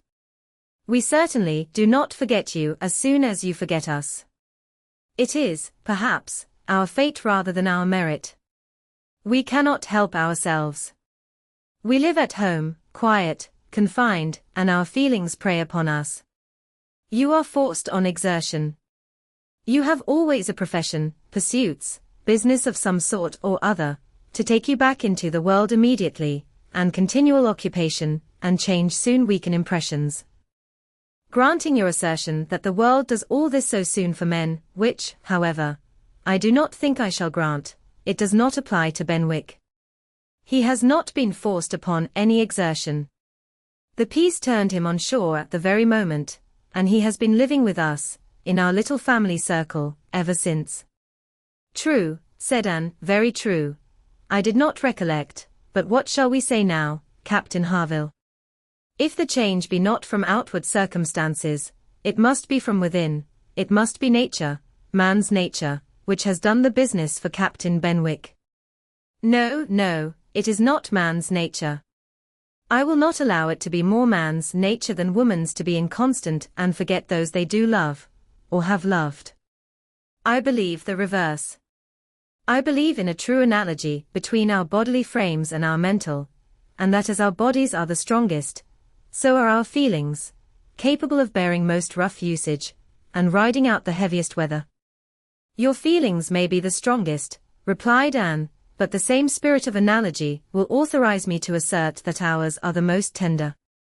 Man is more robust than woman, but he is not longer lived, which exactly explains my view of the nature of their attachments. Nay, it would be too hard upon you, if it were otherwise.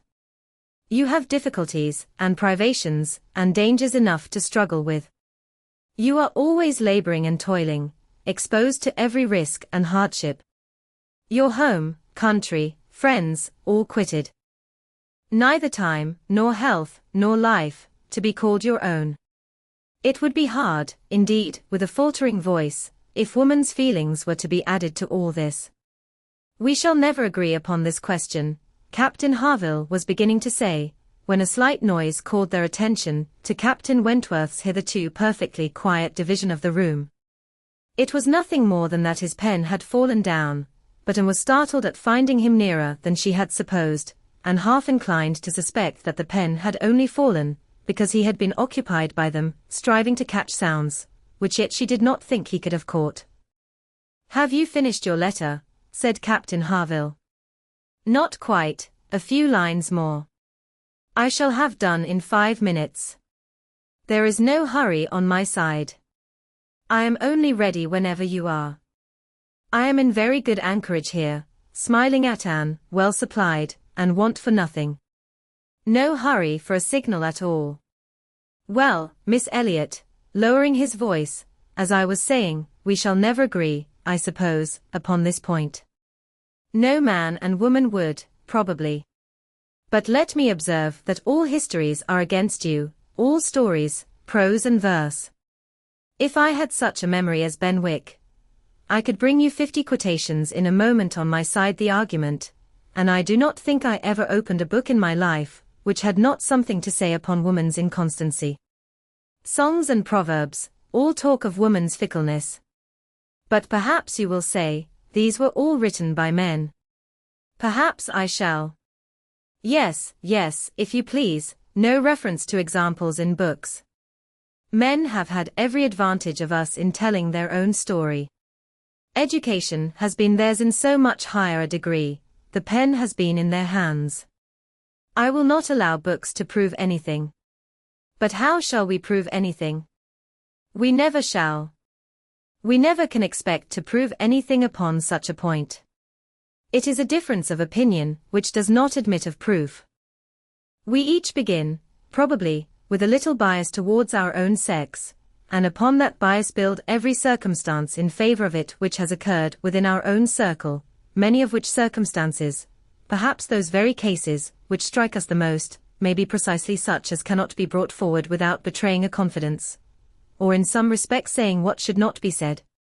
"Ah," cried Captain Harville, in a tone of strong feeling, "if I could but make you comprehend what a man suffers, when he takes a last look at his wife and children, and watches the boat that he has sent them off in, as long as it is in sight, and then turns away and says, 'God knows whether we ever meet again.' And then, if I could convey to you the glow of his soul when he does see them again, when, coming back after a 12-month's absence, perhaps, and obliged to put into another port, he calculates how soon it be possible to get them there, pretending to deceive himself and saying, 'They cannot be here till such a day,' but all the while hoping for them 12 hours sooner, and seeing them arrive at last, as if heaven had given them wings, by many hours sooner still. If I could explain to you all this, and all that a man can bear and do, and glories to do, for the sake of these treasures of his existence. I speak, you know, only of such men as have hearts, pressing his own with emotion." "Oh," cried Anne eagerly, "I hope I do justice to all that is felt by you, and by those who resemble you. God forbid that I should undervalue the warm and faithful feelings of any of my fellow creatures.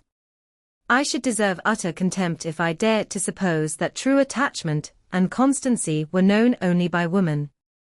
No, I believe you capable of everything great and good in your married lives. I believe you equal to every important exertion, and to every domestic forbearance, so long as, if I may be allowed the expression, so long as you have an object. I mean while the woman you love lives, and lives for you. All the privilege I claim for my own sex, it is not a very enviable one, you need not covet it, is that of loving longest, when existence, or when hope is gone. She could not immediately have uttered another sentence, her heart was too full, her breath too much oppressed. You are a good soul, cried Captain Harville, putting his hand on her arm, quite affectionately. There is no quarrelling with you. And when I think of Benwick, my tongue is tied.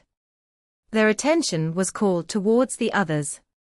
Mrs. Croft was taking leave.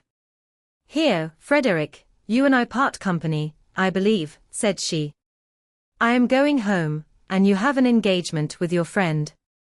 Tonight we may have the pleasure of all meeting again at your party, turning to Anne. We had your sister's card yesterday, and I understood Frederick had a card too, though I did not see it, and you are disengaged, Frederick, are you not, as well as ourselves? Captain Wentworth was folding up a letter in great haste, and either could not, or would not answer fully. Yes, said he, very true, here we separate, but Harville and I shall soon be after you. That is, Harville, if you are ready, I am in half a minute. I know you will not be sorry to be off. I shall be at your service in half a minute.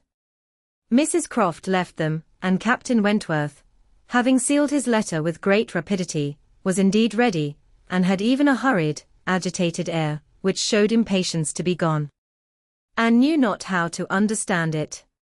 She had the kindest "Good morning, God bless you," from Captain Harville, but from him not a word, nor a look. He had passed out of the room without a look. She had only time, however, to move closer to the table where he had been writing, when footsteps were heard returning, the door opened, it was himself.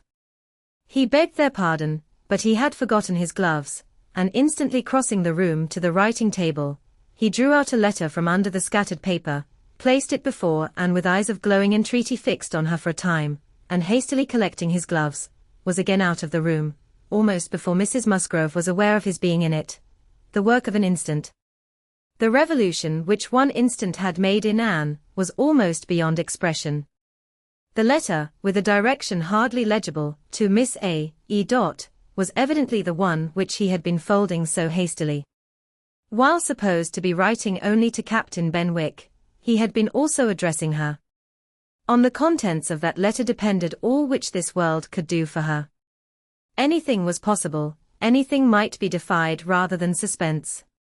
Mrs. Musgrove had little arrangements of her own at her own table, to their protection she must trust, and sinking into the chair which he had occupied, succeeding to the very spot where he had leaned and written, her eyes devoured the following words. I can listen no longer in silence. I must speak to you by such means as are within my reach. You pierce my soul. I am half agony, half hope. Tell me not that I am too late, that such precious feelings are gone forever. I offer myself to you again, with a heart even more your own than when you almost broke it, 8 years and a half ago. Dare not say that man forgets sooner than woman, that his love has an earlier death. I have loved none but you. Unjust I may have been, weak and resentful I have been, but never inconstant. You alone have brought me to Bath. For you alone, I think and plan. Have you not seen this? Can you fail to have understood my wishes? I had not waited even these 10 days, could I have read your feelings, as I think you must have penetrated mine. I can hardly write. I am every instant hearing something which overpowers me. You sink your voice, but I can distinguish the tones of that voice when they would be lost on others. Too good, too excellent creature. You do us justice, indeed. You do believe that there is true attachment and constancy among men. Believe it to be most fervent, most undeviating, in F.W. I must go, uncertain of my fate, but I shall return hither, or follow your party, as soon as possible. A word, a look, will be enough to decide whether I enter your father's house this evening or never. Such a letter was not to be soon recovered from. Half an hour's solitude and reflection might have tranquilized her, but the 10 minutes only which now passed before she was interrupted, with all the restraints of her situation, could do nothing towards tranquility. Every moment rather brought fresh agitation.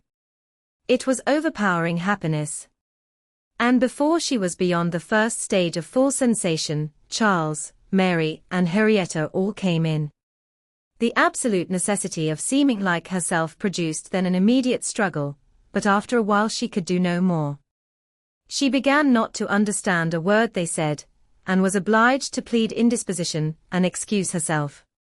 They could then see that she looked very ill, were shocked and concerned, and would not stir without her for the world. This was dreadful. Would they only have gone away, and left her in the quiet possession of that room, it would have been her cure. But to have them all standing or waiting around her was distracting, and in desperation, she said she would go home. By all means, my dear, cried Mrs. Musgrove, go home directly, and take care of yourself, that you may be fit for the evening. I wish Sarah was here to doctor you, but I am no doctor myself. Charles, ring and order a chair. She must not walk. But the chair would never do. Worse than all, to lose the possibility of speaking 2 words to Captain Wentworth in the course of her quiet, solitary progress up the town, and she felt almost certain of meeting him, could not be borne. The chair was earnestly protested against, and Mrs. Musgrove, who thought only of one sort of illness, having assured herself with some anxiety that there had been no fall in the case, that Anne had not at any time lately slipped down and got a blow on her head, that she was perfectly convinced of having had no fall, could part with her cheerfully, and depend on finding her better at night. Anxious to omit no possible precaution, Anne struggled, and said, I am afraid, that it is not perfectly understood. Pray be so good as to mention to the other gentlemen, that we hope to see your whole party this evening. I am afraid there had been some mistake, and I wish you particularly to assure Captain Harville and Captain Wentworth, that we hope to see them both. Oh, my dear, it is quite understood, I give you my word. Captain Harville has no thought but of going. Do you think so? But I am afraid, and I should be so very sorry. Will you promise me to mention it, when you see them again? You will see them both this morning, I dare say. Do promise me. To be sure I will, if you wish it. Charles, if you see Captain Harville anywhere, remember to give Miss Anne's message. But indeed, my dear, you need not be uneasy. Captain Harville holds himself quite engaged, I'll answer for it, and Captain Wentworth the same, I dare say. Anne could do no more, but her heart prophesied some mischance to damp the perfection of her felicity. It could not be very lasting, however. Even if he did not come to Camden Place himself, it would be in her power to send an intelligible sentence by Captain Harville. Another momentary vexation occurred. Charles, in his real concern and good nature, would go home with her, there was no preventing him. This was almost cruel. But she could not be long ungrateful, he was sacrificing an engagement at a gunsmith's, to be of use to her, and she set off with him, with no feeling but gratitude apparent. They were on Union Street, when a quicker step behind, a something of familiar sound, gave her 2 moments' preparation for the sight of Captain Wentworth. He joined them, but, as if irresolute whether to join or to pass on, said nothing, only looked. Anne could command herself enough to receive that look, and not repulsively. The cheeks which had been pale now glowed, and the movements which had hesitated were decided. He walked by her side. Presently, struck by a sudden thought, Charles said, Captain Wentworth, which way are you going? Only to Gay Street, or farther up the town? I hardly know, replied Captain Wentworth, surprised. Are you going as high as Belmont? Are you going near Camden Place? Because, if you are, I shall have no scruple in asking you to take my place, and given your arm to her father's door. She is rather done for this morning, and must not go so far without help, and I ought to be at that fellow's in the market-place. He promised me the sight of a capital gun he is just going to send off, said he would keep it unpacked to the last possible moment, that I might see it, and if I do not turn back now, I have no chance. By his description, a good deal like the second-size double barrel of mine, which you shot with one day round Winthrop. There could not be an objection. There could be only the most proper alacrity, a most obliging compliance for public view, and smiles reined in and spirits dancing in private rapture. In half a minute Charles was at the bottom of Union Street again, and the other two proceeding together, and soon words enough had passed between them to decide their direction towards the comparatively quiet and retired gravel walk, where the power of conversation would make the present hour a blessing indeed, and prepare it for all the immortality which the happiest recollections of their own future lives could bestow. There they exchanged again those feelings and those promises which had once before seemed to secure everything, but which had been followed by so many, many years of division and estrangement. There they returned again into the past, more exquisitely happy, perhaps, in their reunion, than when it had been first projected, more tender, more tried, more fixed in a knowledge of each other's character, truth, and attachment, more equal to act, more justified in acting. And there, as they slowly paced the gradual ascent, heedless of every group around them, seeing neither sauntering politicians, bustling housekeepers, flirting girls, nor nursery maids and children, they could indulge in those retrospections and acknowledgments, and especially in those explanations of what had directly preceded the present moment, which were so poignant and so ceaseless in interest. All the little variations of the last week were gone through, and of yesterday, and today there could scarcely be an end. She had not mistaken him. Jealousy of Mr. Elliot had been the retarding weight, the doubt, the torment. That had begun to operate in the very hour of first meeting her in Bath, that had returned, after a short suspension, to ruin the concert, and that had influenced him in everything he had said and done, or omitted to say and do, in the last 24 hours. It had been gradually yielding to the better hopes which her looks, or words, or actions occasionally encouraged. It had been vanquished at last by those sentiments and those tones which had reached him while she talked with Captain Harville, and under the irresistible governance of which he had seized a sheet of paper, and poured out his feelings. Of what he had then written, nothing was to be retracted or qualified. He persisted in having loved none but her. She had never been supplanted. He never even believed himself to see her equal. Thus much indeed he was obliged to acknowledge, that he had been constant unconsciously, nay unintentionally, that he had meant to forget her, and believed it to be done. He had imagined himself indifferent, when he had only been angry, and he had been unjust to her merits, because he had been a sufferer from them.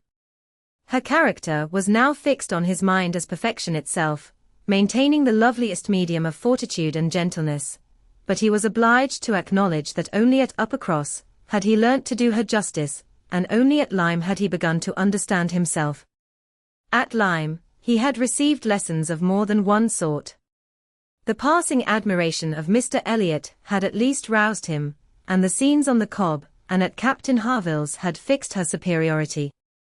In his preceding attempts to attach himself to Louisa Musgrove, the attempts of angry pride, he protested that he had forever felt it to be impossible, that he had not cared, could not care, for Louisa, though till that day, till the leisure for reflection which followed it, he had not understood the perfect excellence of the mind with which Louisa's could so ill bear a comparison, or the perfect unrivalled hold it possessed over his own. There, he had learnt to distinguish between the steadiness of principle and the obstinacy of self-will, between the darings of heedlessness and the resolution of a collected mind. There he had seen everything to exalt in his estimation the woman he had lost, and there begun to deplore the pride, the folly, the madness of resentment, which had kept him from trying to regain her when thrown in his way. From that period his penance had become severe. He had no sooner been free from the horror and remorse attending the first few days of Louisa's accident, no sooner begun to feel himself alive again, than he had begun to feel himself, though alive, not at liberty. I found, said he, that I was considered by Harville an engaged man. That neither Harville nor his wife entertained a doubt of our mutual attachment. I was startled and shocked. To a degree, I could contradict this instantly, but, when I began to reflect that others might have felt the same, her own family, nay, perhaps herself, I was no longer at my own disposal. I was hers in honor if she wished it. I had been unguarded. I had not thought seriously on this subject before.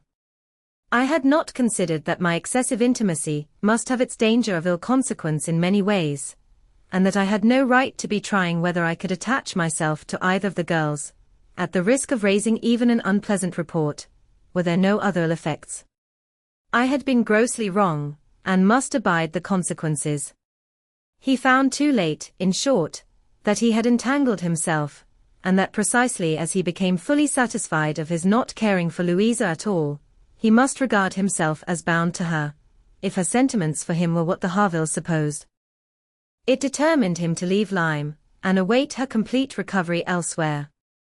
He would gladly weaken, by any fair means, whatever feelings or speculations concerning him might exist, and he went, therefore, to his brother's, meaning after a while to return to Kellynch, and act as circumstances might require. I was 6 weeks with Edward, said he, and saw him happy. I could have no other pleasure. I deserved none. He inquired after you very particularly, asked even if you were personally altered, little suspecting that to my eye you could never alter. Anne smiled, and let it pass. It was too pleasing a blunder for a reproach. It is something for a woman to be assured, in her 28th year, that she has not lost one charm of earlier youth, but the value of such homage was inexpressibly increased to Anne, by comparing it with former words, and feeling it to be the result, not the cause of a revival of his warm attachment. He had remained in Shropshire, lamenting the blindness of his own pride, and the blunders of his own calculations, till at once released from Louisa by the astonishing and felicitous intelligence of her engagement with Benwick. Here, said he, ended the worst of my state, for now I could at least put myself in the way of happiness.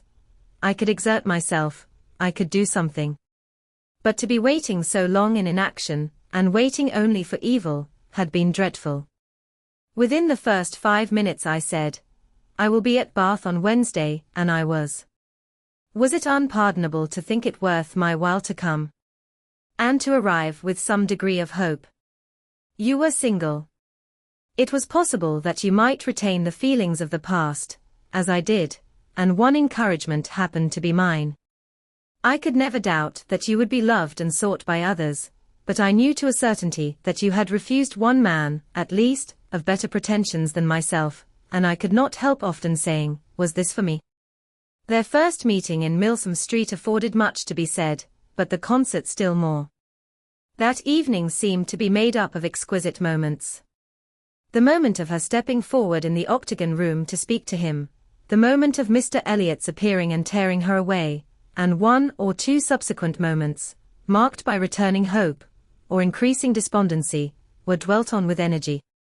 To see you, cried he, in the midst of those who could not be my well-wishers, to see your cousin close by you, conversing and smiling, and feel all the horrible eligibilities and proprieties of the match. To consider it as the certain wish of every being who could hope to influence you. Even if your own feelings were reluctant or indifferent, to consider what powerful supports would be his. Was it not enough to make the fool of me which I appeared? How could I look on without agony? Was not the very sight of the friend who sat behind you, was not the recollection of what had been, the knowledge of her influence, the indelible, immovable impression of what Persuasion had once done, was it not all against me? You should have distinguished, replied Anne. You should not have suspected me now. The case is so different, and my age is so different. If I was wrong in yielding to Persuasion once, remember that it was to Persuasion exerted on the side of safety, not of risk. When I yielded, I thought it was to duty, but no duty could be called in aid here. In marrying a man indifferent to me, all risk would have been incurred, and all duty violated. Perhaps I ought to have reasoned thus, he replied, but I could not. I could not derive benefit from the late knowledge I had acquired of your character. I could not bring it into play. It was overwhelmed, buried, lost in those earlier feelings, which I had been smarting under year after year. I could think of you only as one who had yielded, who had given me up, who had been influenced by any one rather than by me. I saw you with the very person who had guided you in that year of misery. I had no reason to believe her of less authority now. The force of habit was to be added. I should have thought, said Anne, that my manner to yourself might have spared you much, or all of this. No, no. Your manner might be only the ease which your engagement to another man would give. I left you in this belief, and yet, I was determined to see you again. My spirits rallied with the morning, and I felt that I had still a motive for remaining here. At last and was at home again, and happier than any one in that house could have conceived. All the surprise and suspense, and every other painful part of the morning dissipated by this conversation, she re-entered the house so happy as to be obliged to find an alloy in some momentary apprehensions of its being impossible to last. An interval of meditation, serious and grateful, was the best corrective of everything dangerous in such high-wrought felicity, and she went to her room, and grew steadfast and fearless in the thankfulness of her enjoyment. The evening came, the drawing-rooms were lighted up, the company assembled. It was but a card party, it was but a mixture of those who had never met before, and those who met too often, a commonplace business, too numerous for intimacy, too small for variety, but Anne had never found an evening shorter. Glowing and lovely in sensibility and happiness, and more generally admired than she thought about or cared for, she had cheerful or forbearing feelings for every creature around her. Mr. Elliot was there, she avoided, but she could pity him. The Wallaces, she had amusement in understanding them. Lady Dalrymple and Miss Carteret, they would soon be innoxious cousins to her. She cared not for Mrs. Clay, and had nothing to blush for in the public manners of her father and sister.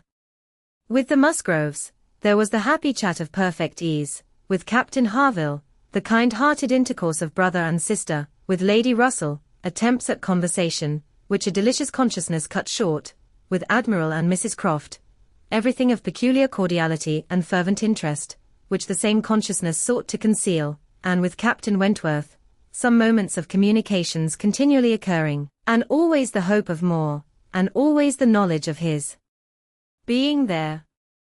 It was in one of these short meetings, each apparently occupied in admiring a fine display of greenhouse plants, that she said, I have been thinking over the past, and trying impartially to judge of the right and wrong.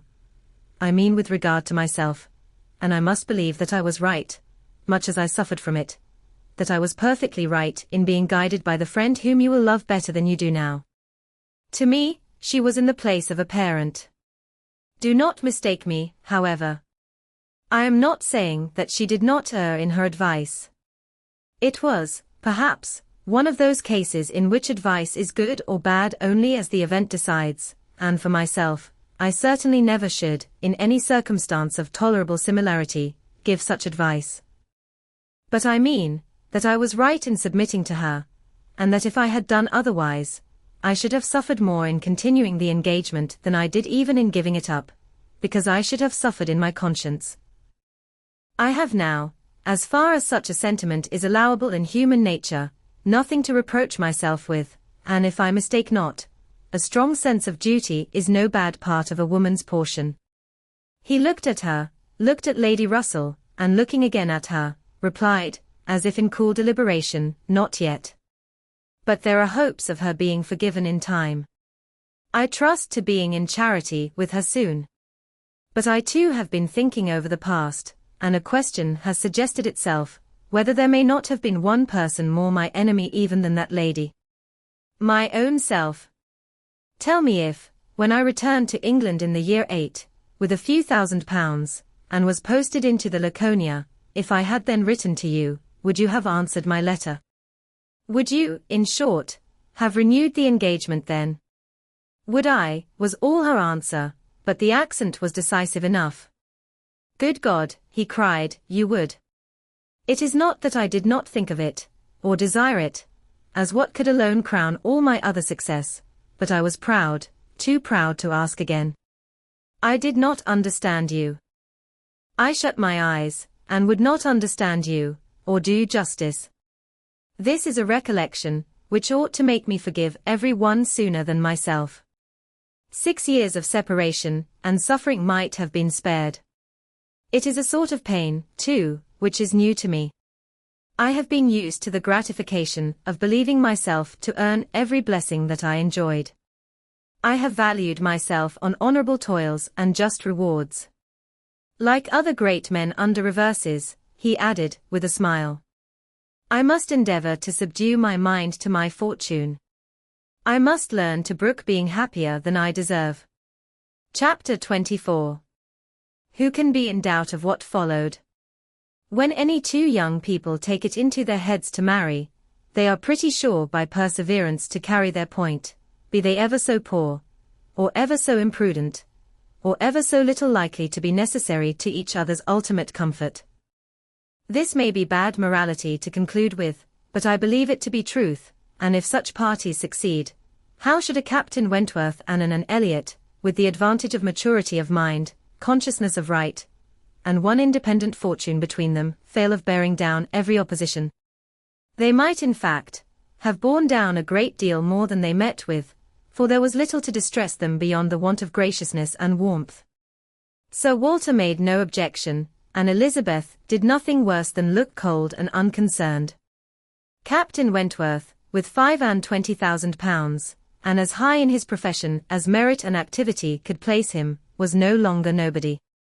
He was now esteemed quite worthy to address the daughter of a foolish, spendthrift baronet, who had not had principle or sense enough to maintain himself in the situation in which Providence had placed him, and who could give his daughter at present but a small part of the share of £10,000 which must be hers hereafter. Sir Walter, indeed, though he had no affection for Anne, and no vanity flattered, to make him really happy on the occasion, was very far from thinking it a bad match for her. On the contrary, when he saw more of Captain Wentworth, saw him repeatedly by daylight, and eyed him well, he was very much struck by his personal claims, and felt that his superiority of appearance might be not unfairly balanced against her superiority of rank. And all this, assisted by his well-sounding name, enabled Sir Walter at last to prepare his pen, with a very good grace, for the insertion of the marriage in the volume of honour. The only one among them, whose opposition of feeling could excite any serious anxiety, was Lady Russell. Anne knew that Lady Russell must be suffering some pain in understanding and relinquishing Mr. Elliot, and be making some struggles to become truly acquainted with, and do justice to Captain Wentworth. This, however, was what Lady Russell had now to do. She must learn to feel that she had been mistaken with regard to both, that she had been unfairly influenced by appearances in each, that because Captain Wentworth's manners had not suited her own ideas, she had been too quick in suspecting them to indicate a character of dangerous impetuosity, and that because Mr. Elliot's manners had precisely pleased her in their propriety and correctness, their general politeness and suavity, she had been too quick in receiving them as the certain result of the most correct opinions and well-regulated mind. There was nothing less for Lady Russell to do, than to admit that she had been pretty completely wrong, and to take up a new set of opinions and of hopes. There is a quickness of perception in some, a nicety in the discernment of character, a natural penetration, in short, which no experience in others can equal, and Lady Russell had been less gifted in this part of understanding than her young friend. But she was a very good woman, and if her second object was to be sensible and well-judging, her first was to see Anne happy. She loved Anne better than she loved her own abilities, and when the awkwardness of the beginning was over, found little hardship in attaching herself as a mother to the man who was securing the happiness of her other child. Of all the family, Mary was probably the one most immediately gratified by the circumstance. It was creditable to have a sister married, and she might flatter herself with having been greatly instrumental to the connection, by keeping Anne with her in the autumn, and as her own sister must be better than her husband's sisters, it was very agreeable that Captain Wentworth should be a richer man than either Captain Benwick or Charles Hayter. She had something to suffer, perhaps, when they came into contact again, in seeing and restored to the rights of seniority, and the mistress of a very pretty landaulet, but she had a future to look forward to, of powerful consolation.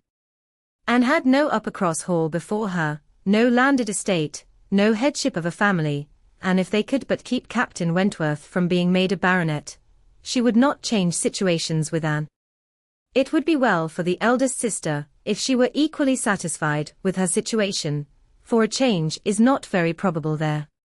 She had soon the mortification of seeing Mr. Elliot withdraw, and no one of proper condition has since presented himself to raise even the unfounded hopes which sunk with him.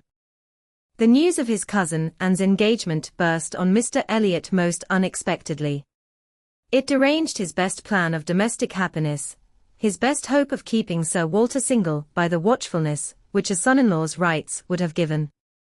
But, though discomfited and disappointed, he could still do something for his own interest and his own enjoyment.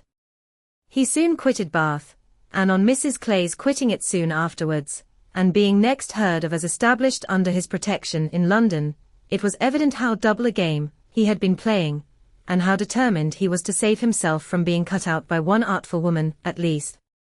Mrs. Clay's affections had overpowered her interest, and she had sacrificed, for the young man's sake, the possibility of scheming longer for Sir Walter. She has abilities, however, as well as affections, and it is now a doubtful point whether his cunning, or hers, may finally carry the day, whether, after preventing her from being the wife of Sir Walter, he may not be wheedled and caressed at last into making her the wife of Sir William. It cannot be doubted that Sir Walter and Elizabeth were shocked and mortified by the loss of their companion, and the discovery of their deception in her. They had their great cousins, to be sure, to resort to for comfort, but they must long feel that to flatter and follow others, without being flattered and followed in turn, is but a state of half enjoyment. Anne, satisfied at a very early period of Lady Russell's meaning to love Captain Wentworth as she ought, had no other alloy to the happiness of her prospects than what arose from the consciousness of having no relations to bestow on him which a man of sense could value. There she felt her own inferiority very keenly. The disproportion in their fortune was nothing. It did not give her a moment's regret. But to have no family to receive and estimate him properly, nothing of respectability, of harmony, of goodwill to offer in return for all the worth and all the prompt welcome which met her in his brothers and sisters, was a source of as lively pain as her mind could well be sensible of under circumstances of otherwise strong felicity. She had but two friends in the world to add to his list, Lady Russell and Mrs. Smith. To those, however, he was very well disposed to attach himself. Lady Russell, in spite of all her former transgressions, he could now value from his heart. While he was not obliged to say that he believed her to have been right in originally dividing them, he was ready to say almost everything else in her favor, and as for Mrs. Smith, she had claims of various kinds to recommend her quickly and permanently. Her recent good offices by Anne had been enough in themselves, and their marriage, instead of depriving her of one friend, secured her two. She was their earliest visitor in their settled life, and Captain Wentworth, by putting her in the way of recovering her husband's property in the West Indies, by writing for her, acting for her, and seeing her through all the petty difficulties of the case with the activity and exertion of a fearless man and a determined friend, fully requited the services which she had rendered, or ever meant to render, to his wife. Mrs. Smith's enjoyments were not spoiled by this improvement of income, with some improvement of health, and the acquisition of such friends to be often with, for her cheerfulness and mental alacrity did not fail her, and while these prime supplies of good remained, she might have bid defiance even to greater accessions of worldly prosperity. She might have been absolutely rich and perfectly healthy, and yet be happy. Her spring of felicity was in the glow of her spirits, as her friend Anne's was in the warmth of her heart. Anne was tenderness itself, and she had the full worth of it in Captain Wentworth's affection. His profession was all that could ever make her friends wish that tenderness less. The dread of a future wore all that could dim her sunshine. She gloried in being a sailor's wife, but she must pay the tax of quick alarm for belonging to that profession which is, if possible, more distinguished in its domestic virtues than in its national importance. Fineness,